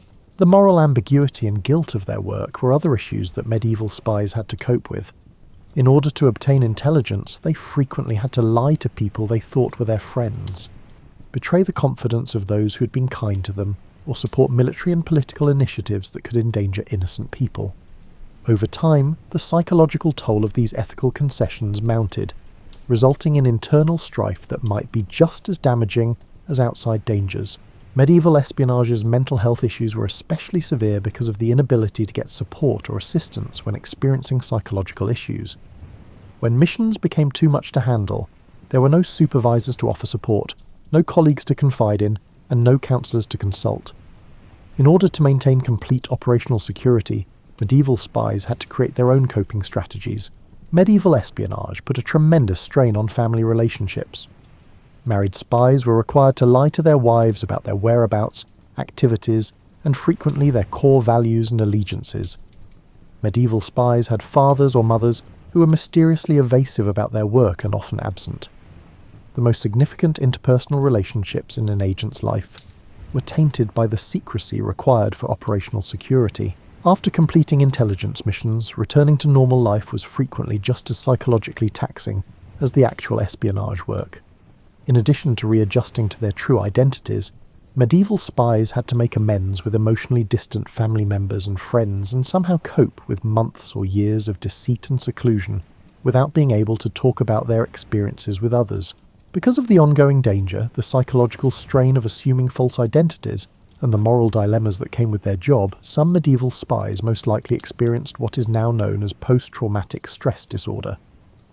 Medieval society lacked resources to assist intelligence agents in recovering from the psychological harm of their service because it lacked knowledge about mental health and effective treatment techniques. Those who were able to compartmentalize their emotions, keep a clear separation between their true and false identities, and find ways to defend the moral complexity of their work were likely the most successful medieval spies. However, even these psychologically strong people had to pay a price in terms of their capacity to build genuine bonds and sustain emotional ties with others. Medieval intelligence networks maintained operations throughout Europe for centuries and attracted new recruits in spite of these significant psychological obstacles. The thrill of doing meaningful work, the fulfillment of supporting causes they supported, or just the allure of a life very different from the few options available to the majority of people in medieval society, must have been the satisfactions that offset the psychological costs of the job. Medieval espionage's psychological reality highlights the human cost of intelligence work in a time when mental health was poorly understood and there were no resources available to support those who compromised their psychological well-being to further military and political goals. These forgotten heroes of medieval statecraft incurred psychological burdens long after their active service ended, in addition to the physical risks of their missions.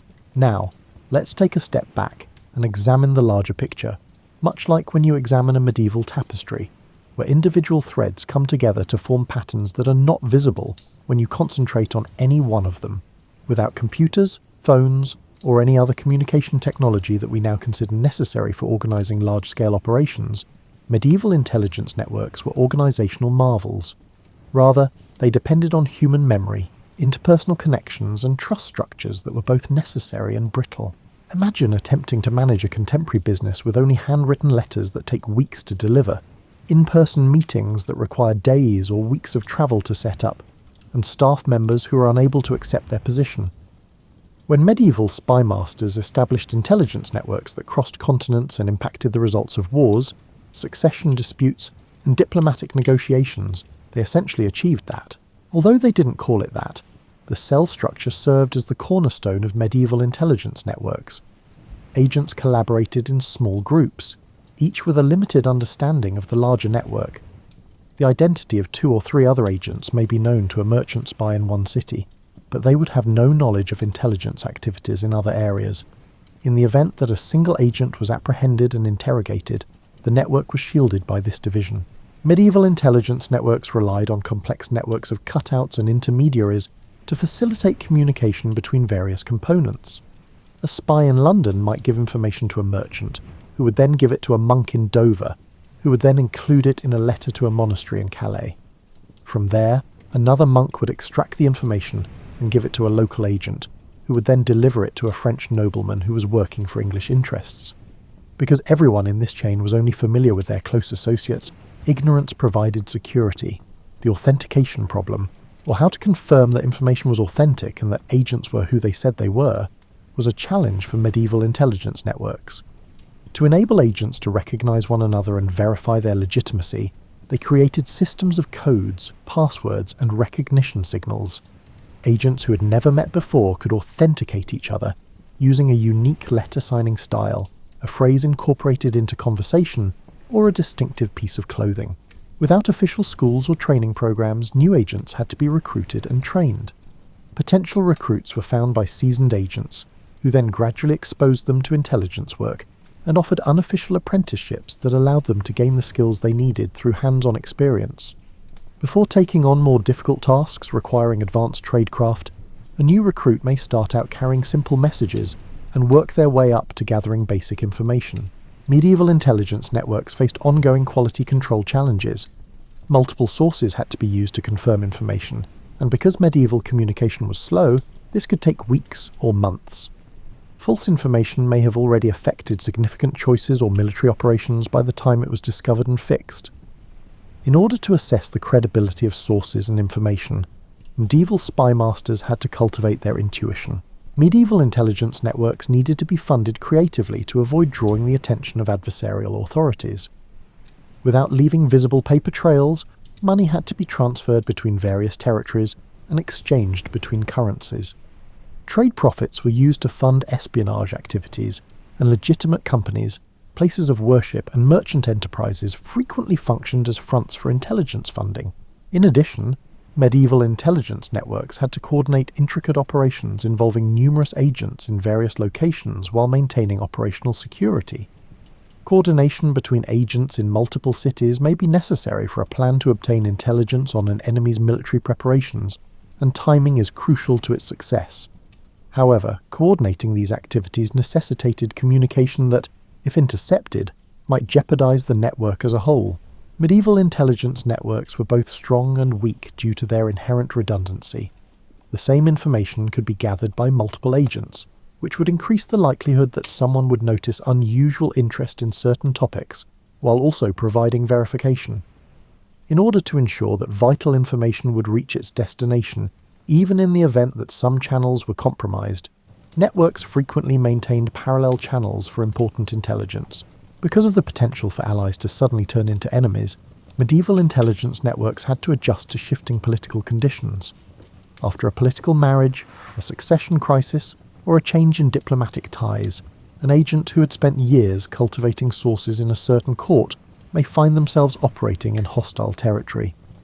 To withstand these political upheavals and continue to function effectively, networks required adaptability. Because medieval intelligence operations lasted so long, they faced particular difficulties that are uncommon in contemporary intelligence services. Within the same families or organizations, some networks continued to function for decades, with agents transmitting information from one generation to the next. Before he retires, a monk may choose to hire his successor, ensuring continuity of operations while simultaneously building up institutional knowledge that could be disastrous if hostile forces find out. The seasonality of medieval life presented another challenge for medieval intelligence networks. While summer campaigns and harvest seasons brought opportunities and challenges that necessitated careful timing of network operations, winter weather made travel and communication much more difficult. Political intelligence had to take into consideration the seasonal movements of noble courts, while military intelligence had to be collected and disseminated in accordance with campaign schedules. In order to concentrate resources on specific kinds of information, the most advanced medieval intelligence networks created specializations.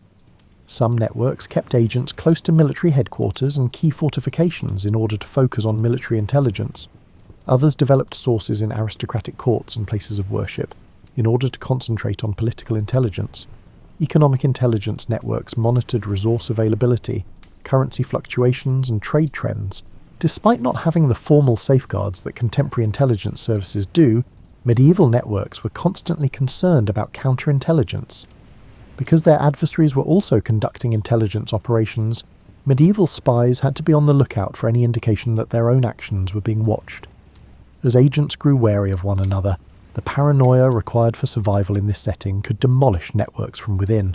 Although networks had to keep some records in order to track agents, coordinate operations, and preserve institutional knowledge, the documentation of medieval intelligence operations was inevitably minimal. there was a continual conflict between operational security and administrative necessity, because these records had to be kept safe while still being available to authorized personnel. To avoid discovery, it's likely that many medieval intelligence archives were routinely destroyed. In the end, the personal traits of those who established and maintained medieval intelligence networks determined their success.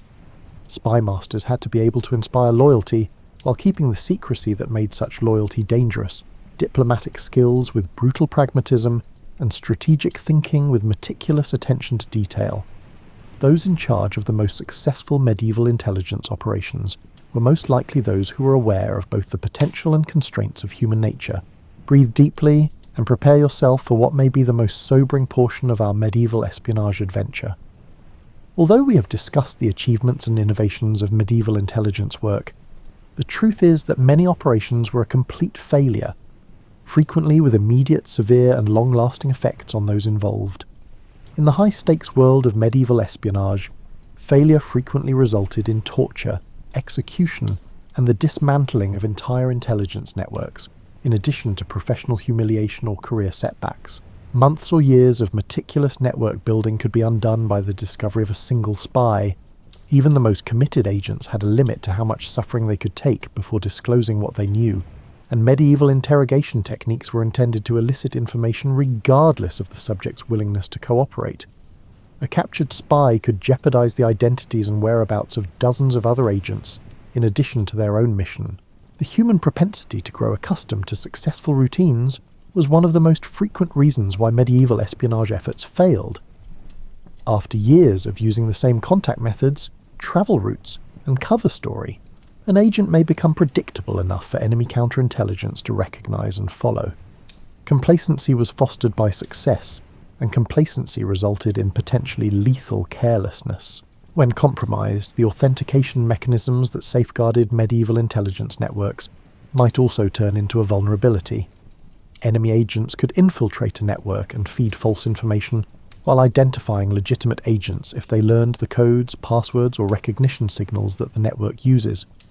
Because it fostered false confidence while actually advancing the objectives of the enemy, a compromised authentication system was worse than none at all. People they trusted could betray medieval spies, sometimes for reasons unrelated to their intelligence work. In order to avoid being captured, a fellow agent may divulge network secrets. Personal grievances, financial strains, or shifting political allegiances could cause a contact to turn against them. If family members felt it was essential to their own survival, they might even turn on spy relatives. Medieval intelligence networks were susceptible to catastrophic failures due to their sluggish communication systems. By the time it arrived at its destination, information that was correct when it was collected could become dangerously out of date. When friendly commanders finally received military intelligence about enemy troop movements, it may have been weeks old, causing them to base tactical decisions on outdated information. Vulnerabilities created by currency and financial systems are not encountered by contemporary intelligence services. If enemy agents were able to identify odd coins or track down the origins of financial transactions, they could betray a spy using the very funds that were used to pay them. Medieval espionage employed irregular payment systems, which made it possible for agents to be recognized by their suspicious financial activity or unexplained wealth. Intelligence officers face particular risks due to the medical realities of medieval life. When working under a false identity, a spy who gets seriously ill may not be able to keep up their cover, particularly if the medical care they require reveals details about their true activities or background. If disease kept important agents from fulfilling their responsibilities or meeting their contacts, it could jeopardize entire networks. Medieval spies working across sectarian lines faced unique risks due to religious conflicts. If an agent made mistakes that exposed their true religious background, they could be exposed because their cover identity required them to take part in religious ceremonies. Due to the strong religious beliefs of the Middle Ages, religious deception was both essential for many operations and very risky if caught. Medieval legal systems produced unpredictable and challenging to manage risks. A spy working under a false identity could find themselves embroiled in legal proceedings that could reveal their true origins.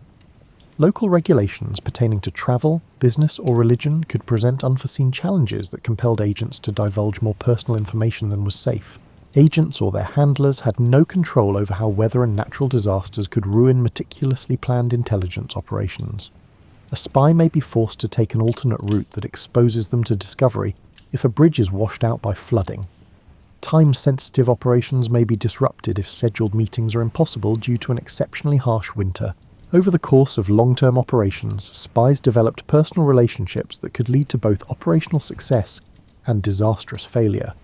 When an agent maintained a false identity while forming real friendships or romantic relationships, they ran the risk of developing emotional issues that could impair their judgment. However, abruptly terminating these relationships may also raise suspicions that result in discovery. When led by astute and suspicious leaders, medieval counterintelligence operations could be surprisingly successful, despite being less organized than contemporary ones. A shrewd nobleman might see trends in the inquiries made by various guests or note that particular kinds of information appeared to leak to adversaries on a regular basis. Experienced medieval leaders were occasionally able to recognize and stop enemy intelligence operations even in the absence of official counterintelligence training. Failures in medieval espionage had far-reaching effects that went well beyond the specific agents involved. Inaccurate intelligence could cost military leaders battles, and thousands of soldiers could lose their lives as a result. Diplomatic choices made by political leaders who were tricked by enemy operatives could undermine their standing for decades. Failures in intelligence could have repercussions that affect entire kingdoms and the outcome of wars.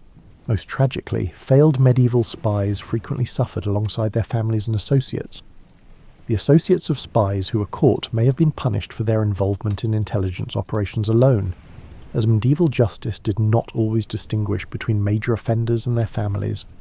Failures in medieval espionage could have a personal cost to those who were unaware of or did not participate in intelligence operations. Surviving network members faced additional difficulties as a result of the psychological effects of seeing or hearing about espionage failures.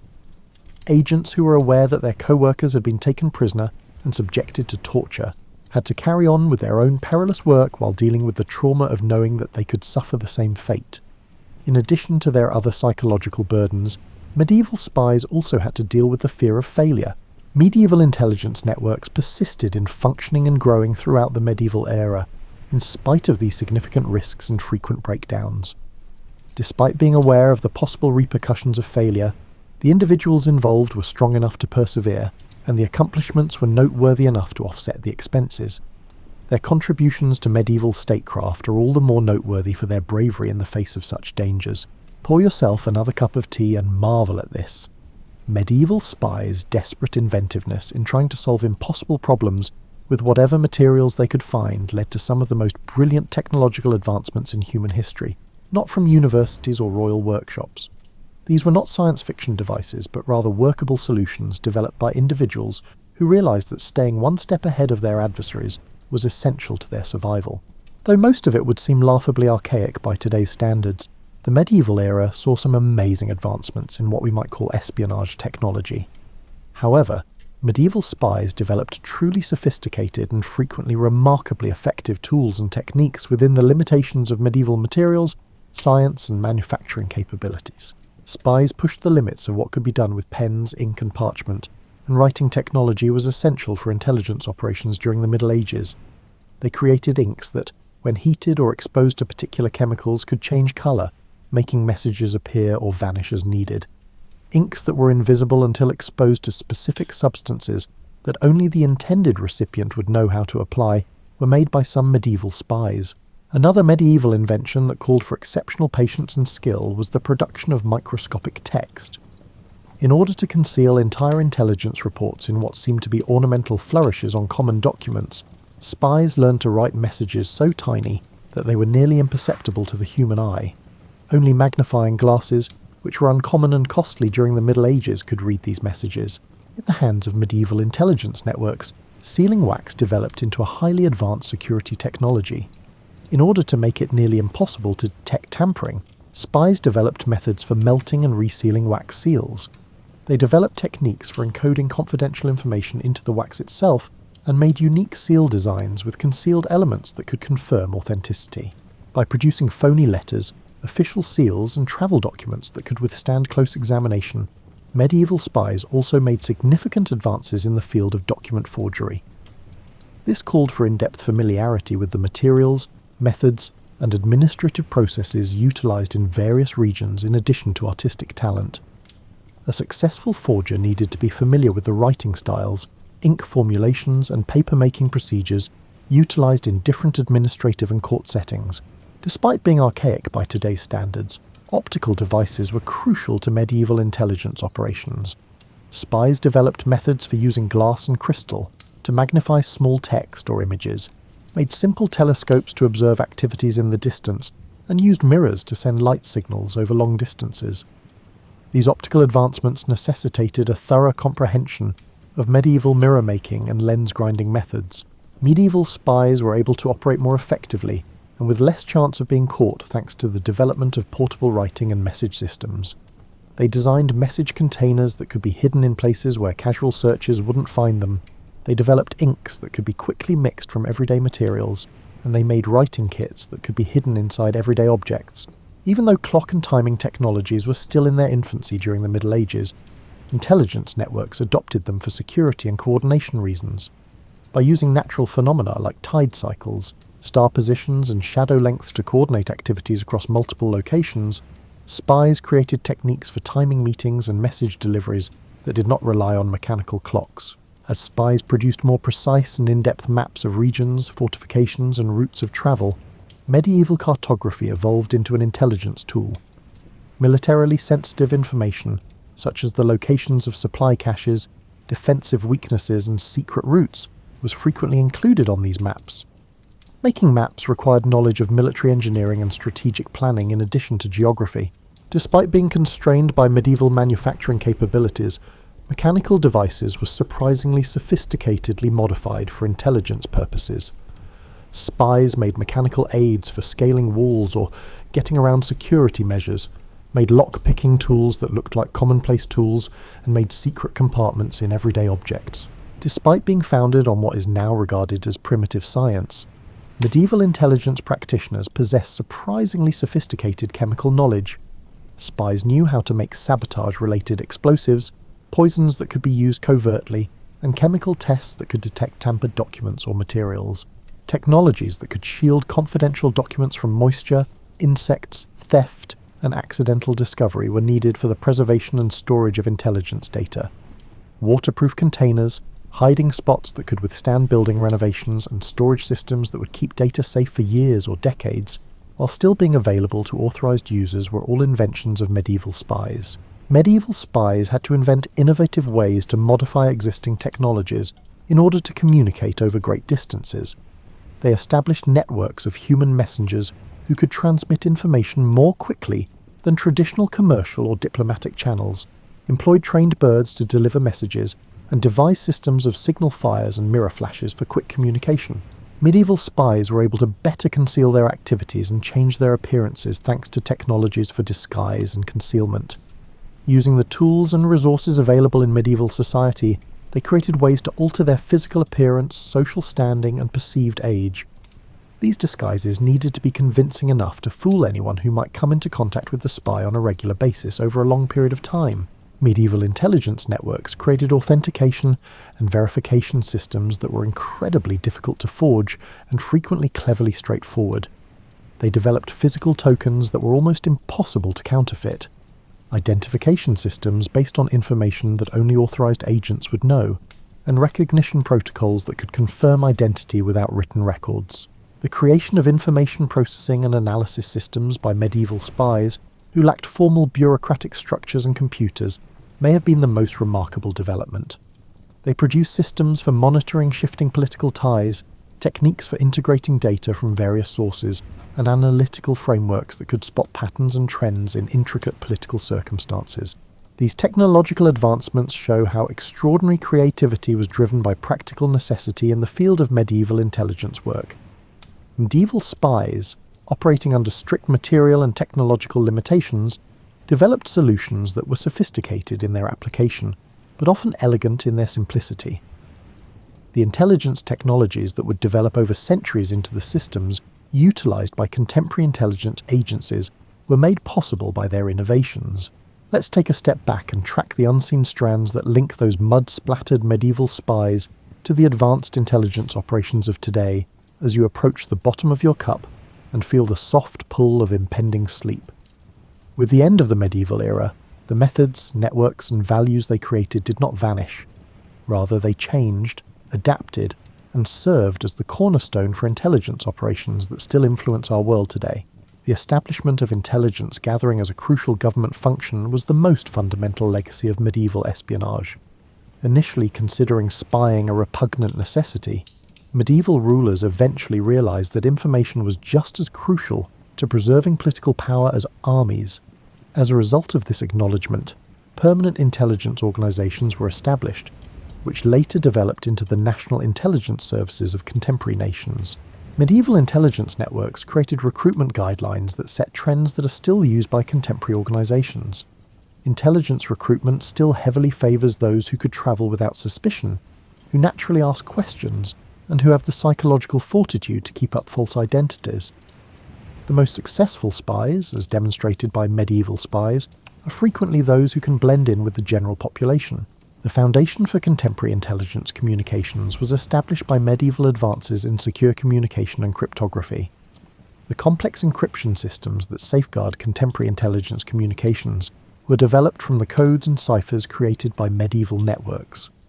The fundamental concepts of secure communication, message authentication, and key distribution that medieval spies found difficult to grasp continue to be major obstacles for contemporary intelligence organizations. Modern intelligence services continue to employ the organizational principles established by the network structures developed by medieval intelligence organizations. Modern intelligence compartmentalization was based on the cell structures that prevented medieval networks from being totally compromised when individual agents were apprehended. One of the main challenges for contemporary intelligence operations is maintaining the operational security and coordination balance that medieval networks were able to achieve.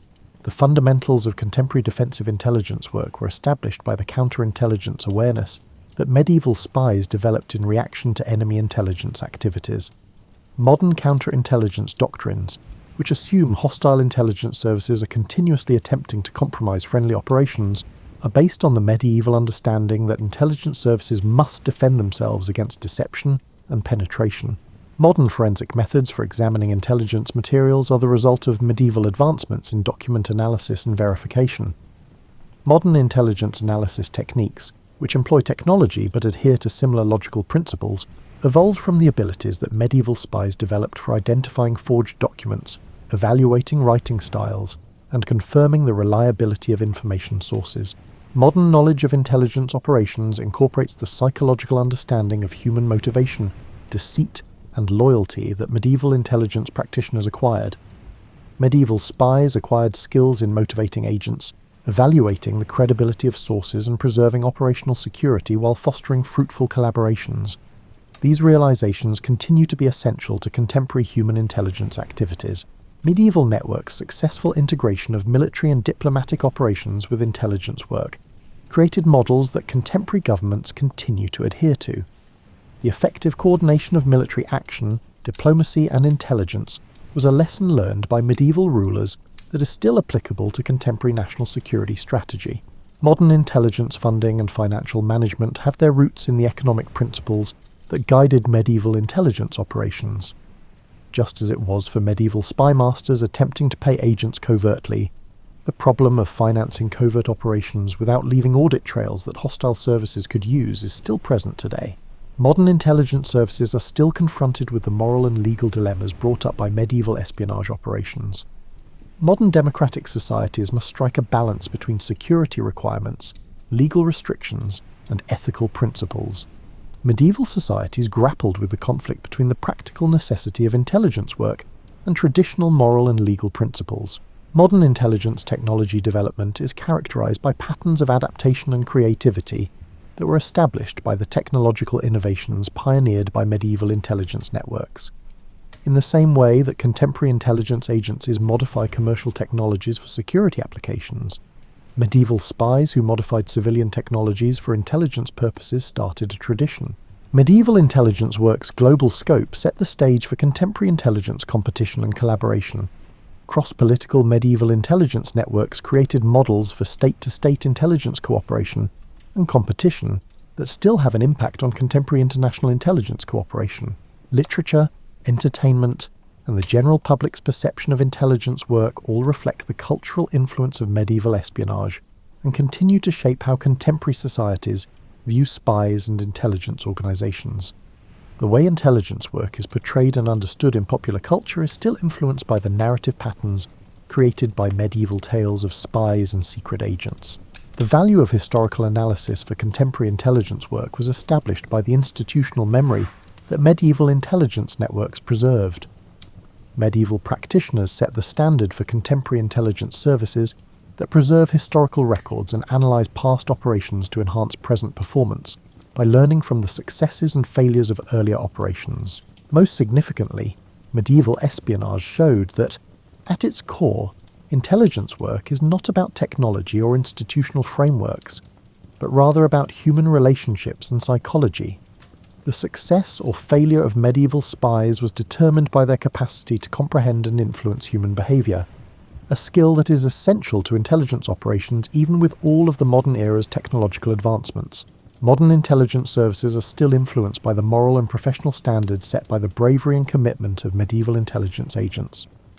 Modern intelligence professionals are still inspired by the traditions of service established by medieval spies who risked their lives for causes they supported, upheld professional standards in the face of personal danger, and served their societies without much credit or compensation. The principles and techniques that were initially developed by those anonymous medieval agents who travelled muddy roads, slept in flea-infested inns, and risked their lives to gather information that would shape the course of history, are still used by modern intelligence agencies as they confront new challenges from international terrorism, technological change, and evolving security threats. Think about the amazing people whose stories we have told tonight as you get ready to close this chapter of history and go to sleep. They were regular people who made extraordinary life choices, people who put up with discomfort, risk, and anonymity for causes that frequently brought them little reward and little recognition. The glitzy characters of contemporary fiction were not the medieval spies whose stories we have examined. Rather, they were perhaps more admirable, actual people who bravely, creatively, and resolutely faced real challenges. They contributed to historical advancements that shaped the world we inherited, solved problems that would have challenged contemporary professionals, and upheld their integrity in situations that would have broken many others. These underappreciated heroes of medieval statecraft serve as a reminder that history is shaped by the innumerable people who labour silently in the background to maintain communications, gather information, and provide the intelligence necessary for effective leadership, not just by kings and queens, conflicts and treaties. Their contribution should be honoured because they were the unsung heroes of their time. Their experiences also serve as a reminder that the problems intelligence professionals face, such as striking a balance between security and effectiveness, juggling personal and professional commitments, and balancing morally challenging but necessary work, are universal human struggles that cut across all time periods. Dreams of moonlit castle walls, coded messages concealed in merchant letters, or courageous people walking perilous roads in support of causes they believed in may come to mind as you drift off to sleep. These dreams introduce you to a never-ending tale of selflessness, service, and unsung bravery that has influenced our world in ways we hardly ever recognise. Although the lives of the medieval spies we've met tonight were frequently uncomfortable, dangerous, and little known, their work was vital to the societies they served. They serve as a reminder that civilization is not solely dependent on the well-known people whose names we can still recall, but also on the innumerable unnamed people who make incalculable, frequently unseen, but always vital contributions to the common good. Rest easy knowing that you've spent the evening with some of the bravest and most devoted people in history, people whose dedication to service and willingness to make sacrifices for the greater good made traditions that still serve and protect our contemporary world. Every intelligence professional who carries on their work carries on their legacy, and their memory is honoured every time we remember that true heroism frequently doesn't wear a uniform and doesn't seek recognition. Sweet dreams, and may you rest in peace knowing that courageous people have always worked in silence to defend the societies they served, requesting nothing more than the fulfilment of their duty and service to causes bigger than themselves. Imagine yourself standing on a frozen ocean that stretches beyond the horizon in every direction, with the sun on a 4-month vacation. There is no gentle dawn to wake you up, no sunset to signal bedtime, just an endless twilight that leaves you questioning whether you've accidentally broken time itself. Welcome to the polar night, where Arctic explorers from the 1800s and early 1900s learned that surviving winter meant mastering the art of sleeping when your body had absolutely no idea what time it was supposed to be. These weren't your typical camping trips where you could just check your phone for the weather forecast and head home if things got dicey. Once the ice locked their ships in place, they were committed to riding out the darkness like passengers on the world's most uncomfortable cruise ship. The thing about polar night is that it doesn't just mean dark. It means your circadian rhythm, that internal clock that tells you when to feel sleepy, gets tossed around like a snow globe in a blizzard. Imagine trying to maintain a normal sleep schedule when your brain keeps insisting it's either perpetually dawn or perpetually midnight, depending on its mood that day. However, this is where the situation becomes intriguing. These explorers did not simply retreat to a corner and await the arrival of spring. They developed elaborate routines and rituals around sleep that would make a luxury hotel concierge jealous. They had to, because proper rest meant the difference between waking up refreshed and ready to chip ice off the ship's hull or waking up so disoriented you might try to put your boots on your hands. Take the crew of HMS Erebus and Terror during Franklin's expedition, or the men aboard Nansen's Fram. They discovered that creating artificial rhythms was like teaching your body a new dance. Awkward at first, but eventually it would catch on. Ship's bells became their metronome, marking time in a world where natural time had temporarily ceased to exist. The sleeping quarters themselves were marvels of cramped ingenuity. Picture trying to design a bedroom inside a wooden icebox that's constantly creaking and groaning as ice pressure squeezes the hull. Your bedroom might be a space no bigger than a modern walk-in closet, shared with 2 or 3 other explorers who probably hadn't had a proper bath in months. Romance was not in the air, more like a mixture of unwashed wool, seal oil, and that particular mustiness that develops when damp things never quite have the chance to dry out. The beds themselves were often just wooden frames with rope or canvas stretched across them, layered with whatever they could acquire for padding. Some expeditions were lucky enough to have proper mattresses stuffed with horsehair or cotton, but more often than not you were sleeping on a collection of blankets, furs and whatever extra clothing you weren't currently wearing. It was like playing Tetris with your comfort level. How many layers could you add before you couldn't actually move? Speaking of layers, the clothing situation presented its own unique challenges. You couldn't just strip down to your pyjamas when the temperature inside your shelter hovered around freezing on a good day. Instead, explorers developed a complex system of removing just enough clothing to avoid overheating, while keeping enough on to prevent becoming a popsicle if the heat source failed during the night. The unexpected thing about all this discomfort is that it created a strange kind of camaraderie. When everyone is equally miserable and equally determined to survive, you develop a shared sense of humour about the absurdity of your situation. These men would write in their journals about the particular art of getting comfortable when comfortable was purely a relative term, like being the warmest person in a meat freezer. Now let's discuss the evening routine of an Arctic explorer, because getting ready for bed in the polar night was less like your modern ritual of brushing teeth, and more like preparing for a delicate scientific experiment. First, there was the question of when exactly bedtime occurred. Without the sun's reliable schedule, ship captains had to impose artificial structure, usually maintaining the same watch schedules they'd used during normal sailing. This meant that somewhere around what would have been the evening in the civilized world, you'd hear the call for the evening watch change, and you'd know it was time to begin the elaborate process of transforming yourself from a working explorer into something vaguely resembling a person ready for sleep. The first challenge was heat management. Throughout the day, you'd been active, which generated body heat from your movements. The initial challenge was managing heat. Throughout the day, you'd been active, generating body heat through your movements. Now, you needed to devise a method to maintain warmth while remaining still for 8 hours. This necessitated a strategy that would impress even a chess grandmaster. Utilizing too many blankets would result in waking up sweating, which, in sub-zero temperatures, would lead to a chilling experience as that moisture transformed into your personal ice sculpture. The above scenario required a strategy that would make a chess grandmaster proud. Too many blankets and you'd wake up sweating, which in sub-zero temperatures meant you'd then wake up freezing, as that moisture turned into your personal ice sculpture. Insufficient blankets would result in a night spent shivering, akin to a chihuahua caught in a snowstorm. Smart explorers learned to create a layering system that they could adjust throughout the night. They'd start with their base layer of wool undergarments, and yes, they slept in them, because taking them off meant losing precious body heat and then having to warm up freezing fabric against your skin in the morning, which was about as pleasant as it sounds. Over this, they'd add a flannel shirt or wool sweater. Then their outer layer might be a thick wool coat or fur parka that could be opened or closed depending on how the night was treating them. The really experienced Arctic sleepers learned to position extra clothing within arm's reach, creating a buffet of warmth options they could grab without fully waking up.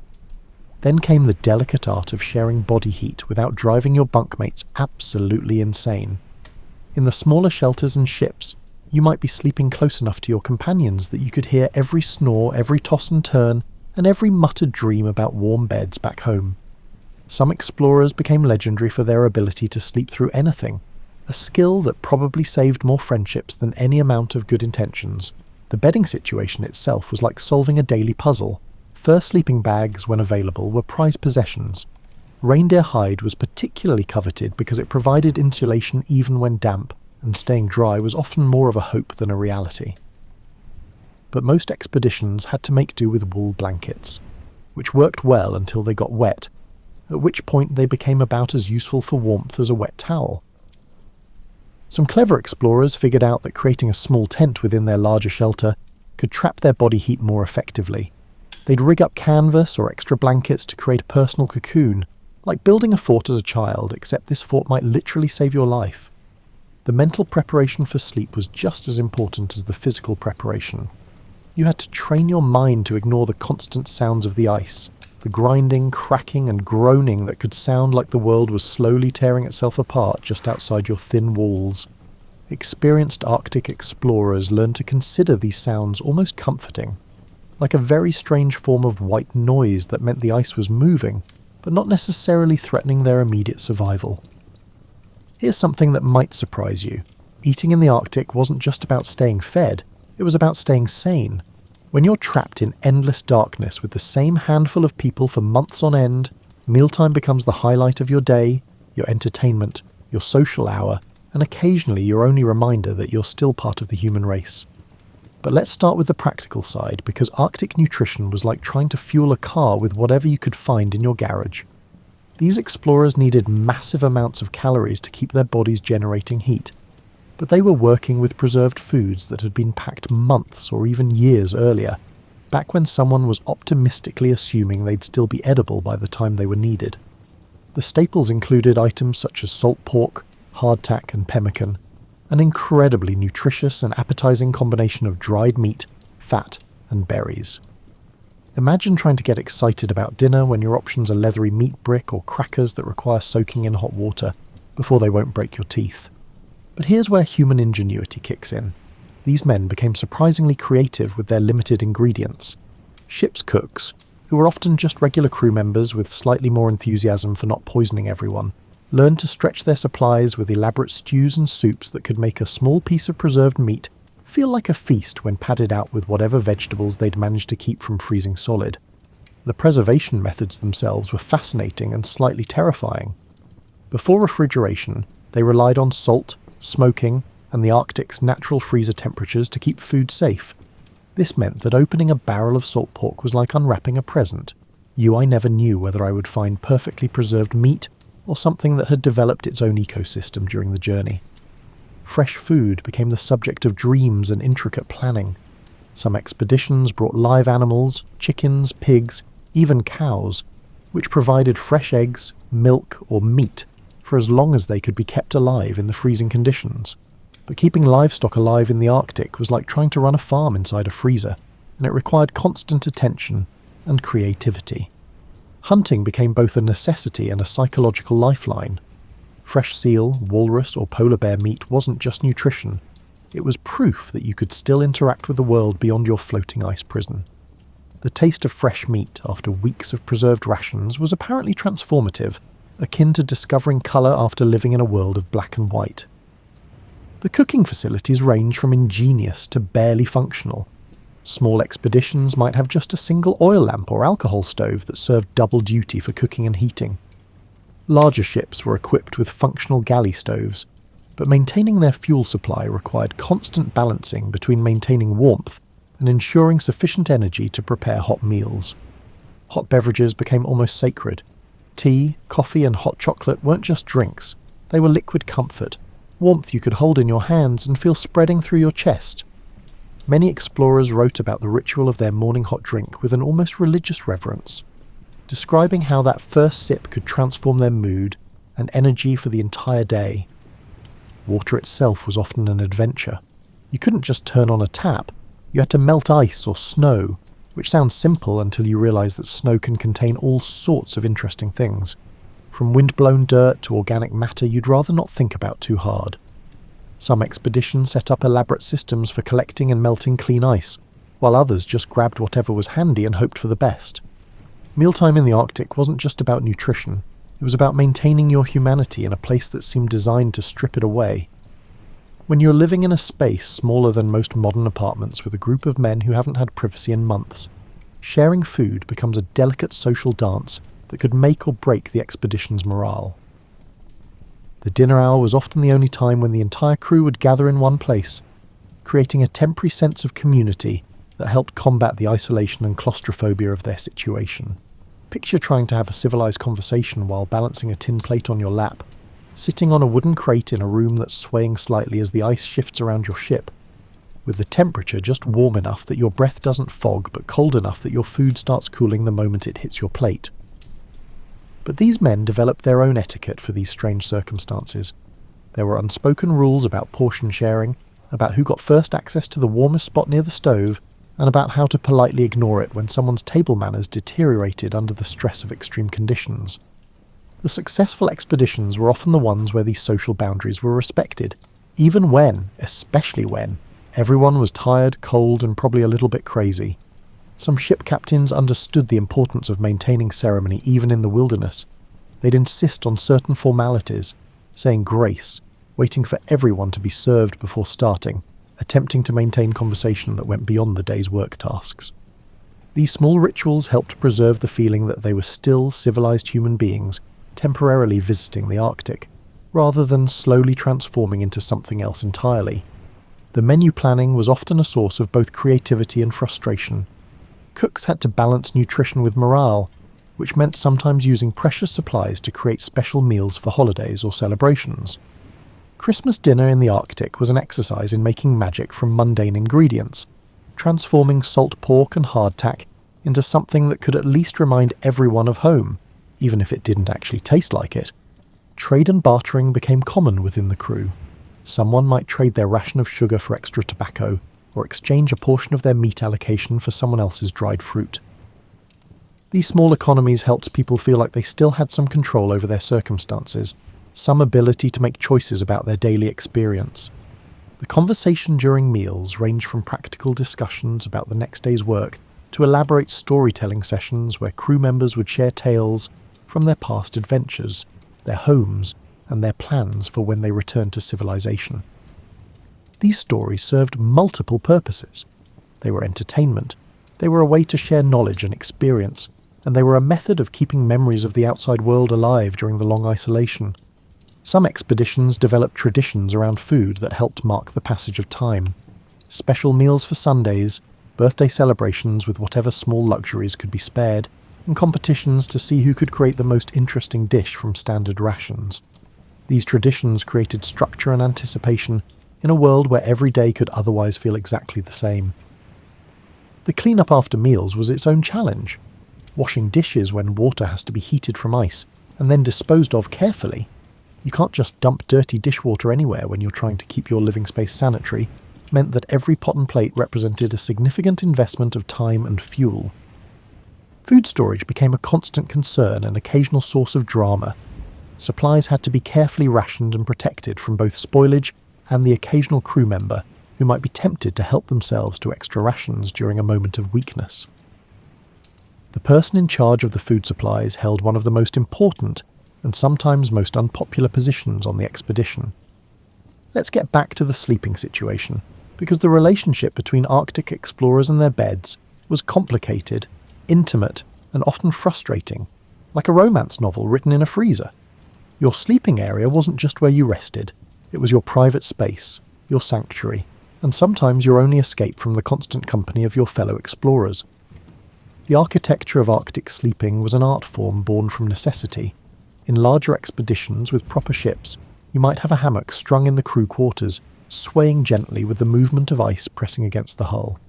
The rhythm could be soothing, like being rocked to sleep, until the ice decided to shift more dramatically, and suddenly you were experiencing what felt like sleeping in a paint mixer. Smaller expeditions, or those who had to abandon their ships, created sleeping arrangements that would challenge even the most creative interior designer.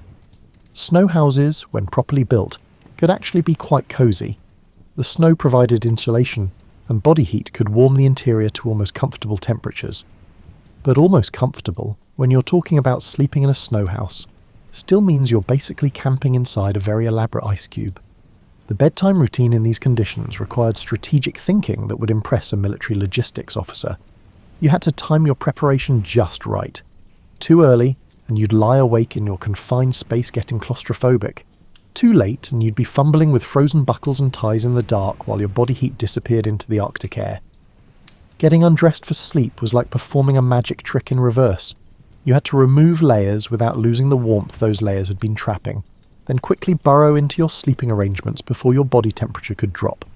Some explorers became remarkably skilled at this process, able to transition from fully dressed to properly bedded down in just a few minutes. The sharing of sleeping spaces created its own etiquette and occasional comedy. When you're pressed close enough to your fellow explorer that you can feel their breathing and hear every shift they make during the night, you develop a heightened awareness of personal habits that you probably never wanted to know about. Some men, like human icebergs, seem to absorb warmth from the air around them, while others, like natural furnaces, generated heat that could warm their neighbours. Snoring became both a blessing and a curse in these tight quarters. On one hand, steady snoring could provide a rhythmic backdrop that helped mask other disturbing sounds from outside. On the other hand, when you were already struggling to sleep in uncomfortable conditions, listening to someone sawing logs 2 feet from your ear could drive you to the edge of sanity.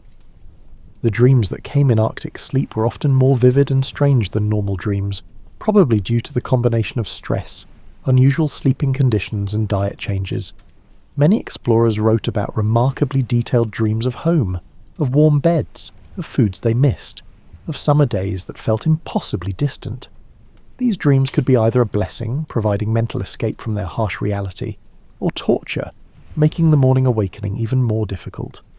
Waking up in Arctic conditions required its own set of survival skills. The transition from whatever warmth you'd managed to accumulate during the night to the reality of sub-zero air was like jumping into a cold pool, except the pool was your entire living environment. Some explorers learned to keep essential items within reach so they could partially dress while still under their covers, extending the warmth as long as possible. The condition of your bedding became crucial to your well-being and morale. Damp blankets or sleeping furs could become frozen solid overnight, creating a choice between sleeping with frozen bedding or taking the time and fuel to thaw and dry everything before sleep. Assuming you had the resources to do so, personal sleeping accessories became precious possessions. A comfortable pillow made from extra clothing or whatever soft materials were available could mean the difference between rest and a night of neck pain. Some explorers fashioned wooden supports or repurposed their boots as makeshift pillows, resulting in inventive solutions that may amuse modern campers, but were crucial for their comfort in those harsh conditions. Living through the polar night meant developing an entirely new relationship with time, consciousness, and what it means to be awake or asleep. When the sun disappears for months, your body's natural rhythms don't just get confused, they stage a full rebellion that would make a toddler's tantrum look like a model of emotional regulation. The psychological effects of endless darkness were something these early explorers had to navigate without any of the scientific understanding we have today about seasonal affective disorder or circadian rhythm disruption. They just knew that after a few weeks of continuous twilight, their minds started playing tricks on them in ways that range from mildly annoying to genuinely concerning. Some men found themselves sleeping at odd hours, wide awake when they should have been worn out, or sleeping for much longer or shorter periods than normal. Others experienced a kind of dreamy wakefulness, where the boundaries between sleeping and waking became blurred. like living in a constant state of just having awakened from a nap but never feeling fully alert. The smart expedition leaders learned to create artificial rhythms to help their crews maintain some semblance of normal sleep patterns. This might mean maintaining strict watch schedules, requiring everyone to be present for meals at specific times, or creating evening activities that helped signal to the brain that bedtime was approaching even when the light outside hadn't changed in weeks. Reading became both a blessing and a challenge during these long nights. Those expeditions lucky enough to have brought books found that reading could help pass the time and provide mental stimulation, but reading by oil lamp or candlelight in cold conditions was demanding on the eyes and required careful management of precious fuel supplies. Some men would save their reading for just before sleep, using it as a mental transition activity, while others found that reading made them more alert when they needed to be winding down. The development of indoor games and activities became crucial for mental health during the long darkness. Card games, storytelling sessions, and music, if anyone had brought instruments, served a dual purpose as both entertainment and markers of the passage of time. Knowing that every evening after dinner there would be a card game or story session helped create the rhythm that the missing sun could no longer provide.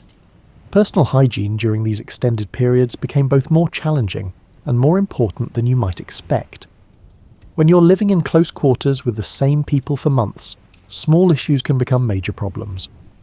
But washing in sub-zero temperatures with limited water supplies required planning and motivation that could be difficult to maintain when you were already struggling with the psychological effects of isolation and darkness.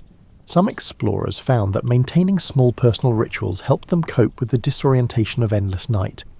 This might mean keeping a detailed journal, maintaining a specific morning routine regardless of what the light outside looked like, or dedicating time each day to some form of physical exercise within the confined spaces of their shelter. The quality of sleep during polar night often differed from that of normal sleep. Many explorers reported more vivid dreams, more frequent waking during the night, and a general sense that their sleep was less restful, even when they managed to receive adequate hours of rest. This change was probably due to the combination of stress, the unfamiliar environment, and the disruption of normal light-dark cycles that help regulate deep sleep. Temperature regulation during sleep became a complex dance that required constant adjustment. The inside of shelters could vary dramatically in temperature depending on wind conditions, the effectiveness of heating sources, and how well the structure was insulated. Learning to sleep comfortably despite these fluctuations was a skill that separated the successful Arctic sleepers from those who spent their nights tossing and turning. The sounds of the Arctic night created their own soundtrack for sleep. Beyond the ice sounds we mentioned earlier, there were wind patterns, the sounds of other crew members moving around, the occasional animal noise from outside, and the various creaks and settling sounds of their shelter. Learning to identify which sounds were normal and which might indicate a problem became part of the bedtime mental routine. Eventually, every Arctic explorer had to master the art of waking up when morning was purely a theoretical concept. Without the sun's gentle nudging, or even the promise of daylight to motivate getting out of your warm cocoon, starting each day became an act of pure willpower that would challenge even the most disciplined person. The wake-up call in Arctic expeditions was usually artificial, a ship's bell, someone calling out, or simply the gradually increasing activity of other crew members starting their day. But responding to these cues when your body had no natural reason to believe it was morning required developing mental tricks that modern shift workers would recognize and appreciate.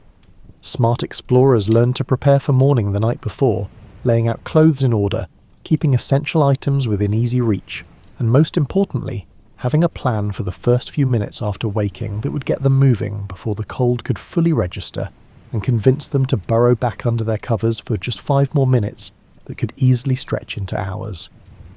The first task of the Arctic morning was usually rekindling or tending to heating sources that had been banked overnight. This meant someone had to be brave enough to leave their warm sleeping area and venture into the coldest part of the shelter to coax fires back to life or light oil lamps. This thankless but crucial job often rotated among crew members, or was taken on by early risers who found it easier to get moving once they were already up and active. Breakfast in the Arctic wasn't just the first meal of the day. It was proof that you had successfully survived another night and were ready to face whatever challenges the endless twilight might bring. Hot drinks were especially important in the morning, providing internal warmth that helped motivate the body to to continue functioning when external conditions were consistently hostile. Getting dressed in Arctic conditions was like putting on armour for battle against the elements.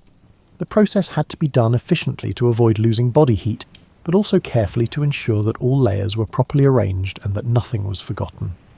Wet or improperly worn clothing could be dangerous, so the morning dressing routine became a practice sequence that each explorer perfected through experience. Personal grooming in the Arctic morning was often reduced to the absolute basics, but maintaining some standards helped preserve morale and dignity. A quick wash with melted snow water, combing hair, and tending to any minor injuries or frostbite concerns. These small acts of self-care helped maintain the psychological boundary between survival mode and simply giving up on civilization entirely. The transition from the relative shelter of sleeping areas to the full reality of Arctic conditions was always a shock, no matter how many times you'd experienced it.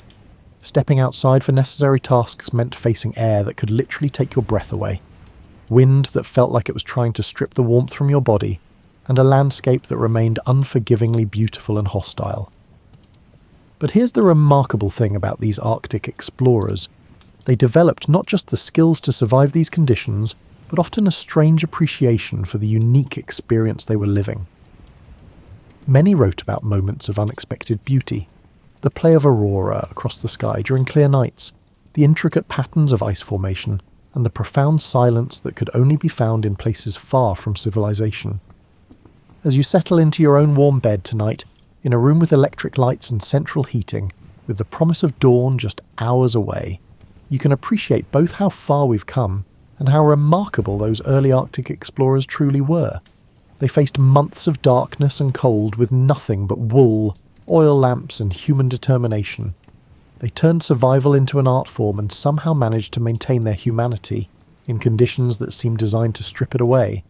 Their legacy isn't just the geographical knowledge they gained or the routes they mapped, but the proof that human beings can adapt to almost anything when they have to, and that sometimes the most important survival tool is the ability to find humour and camaraderie even when you're sleeping in what amounts to a very expensive ice cube.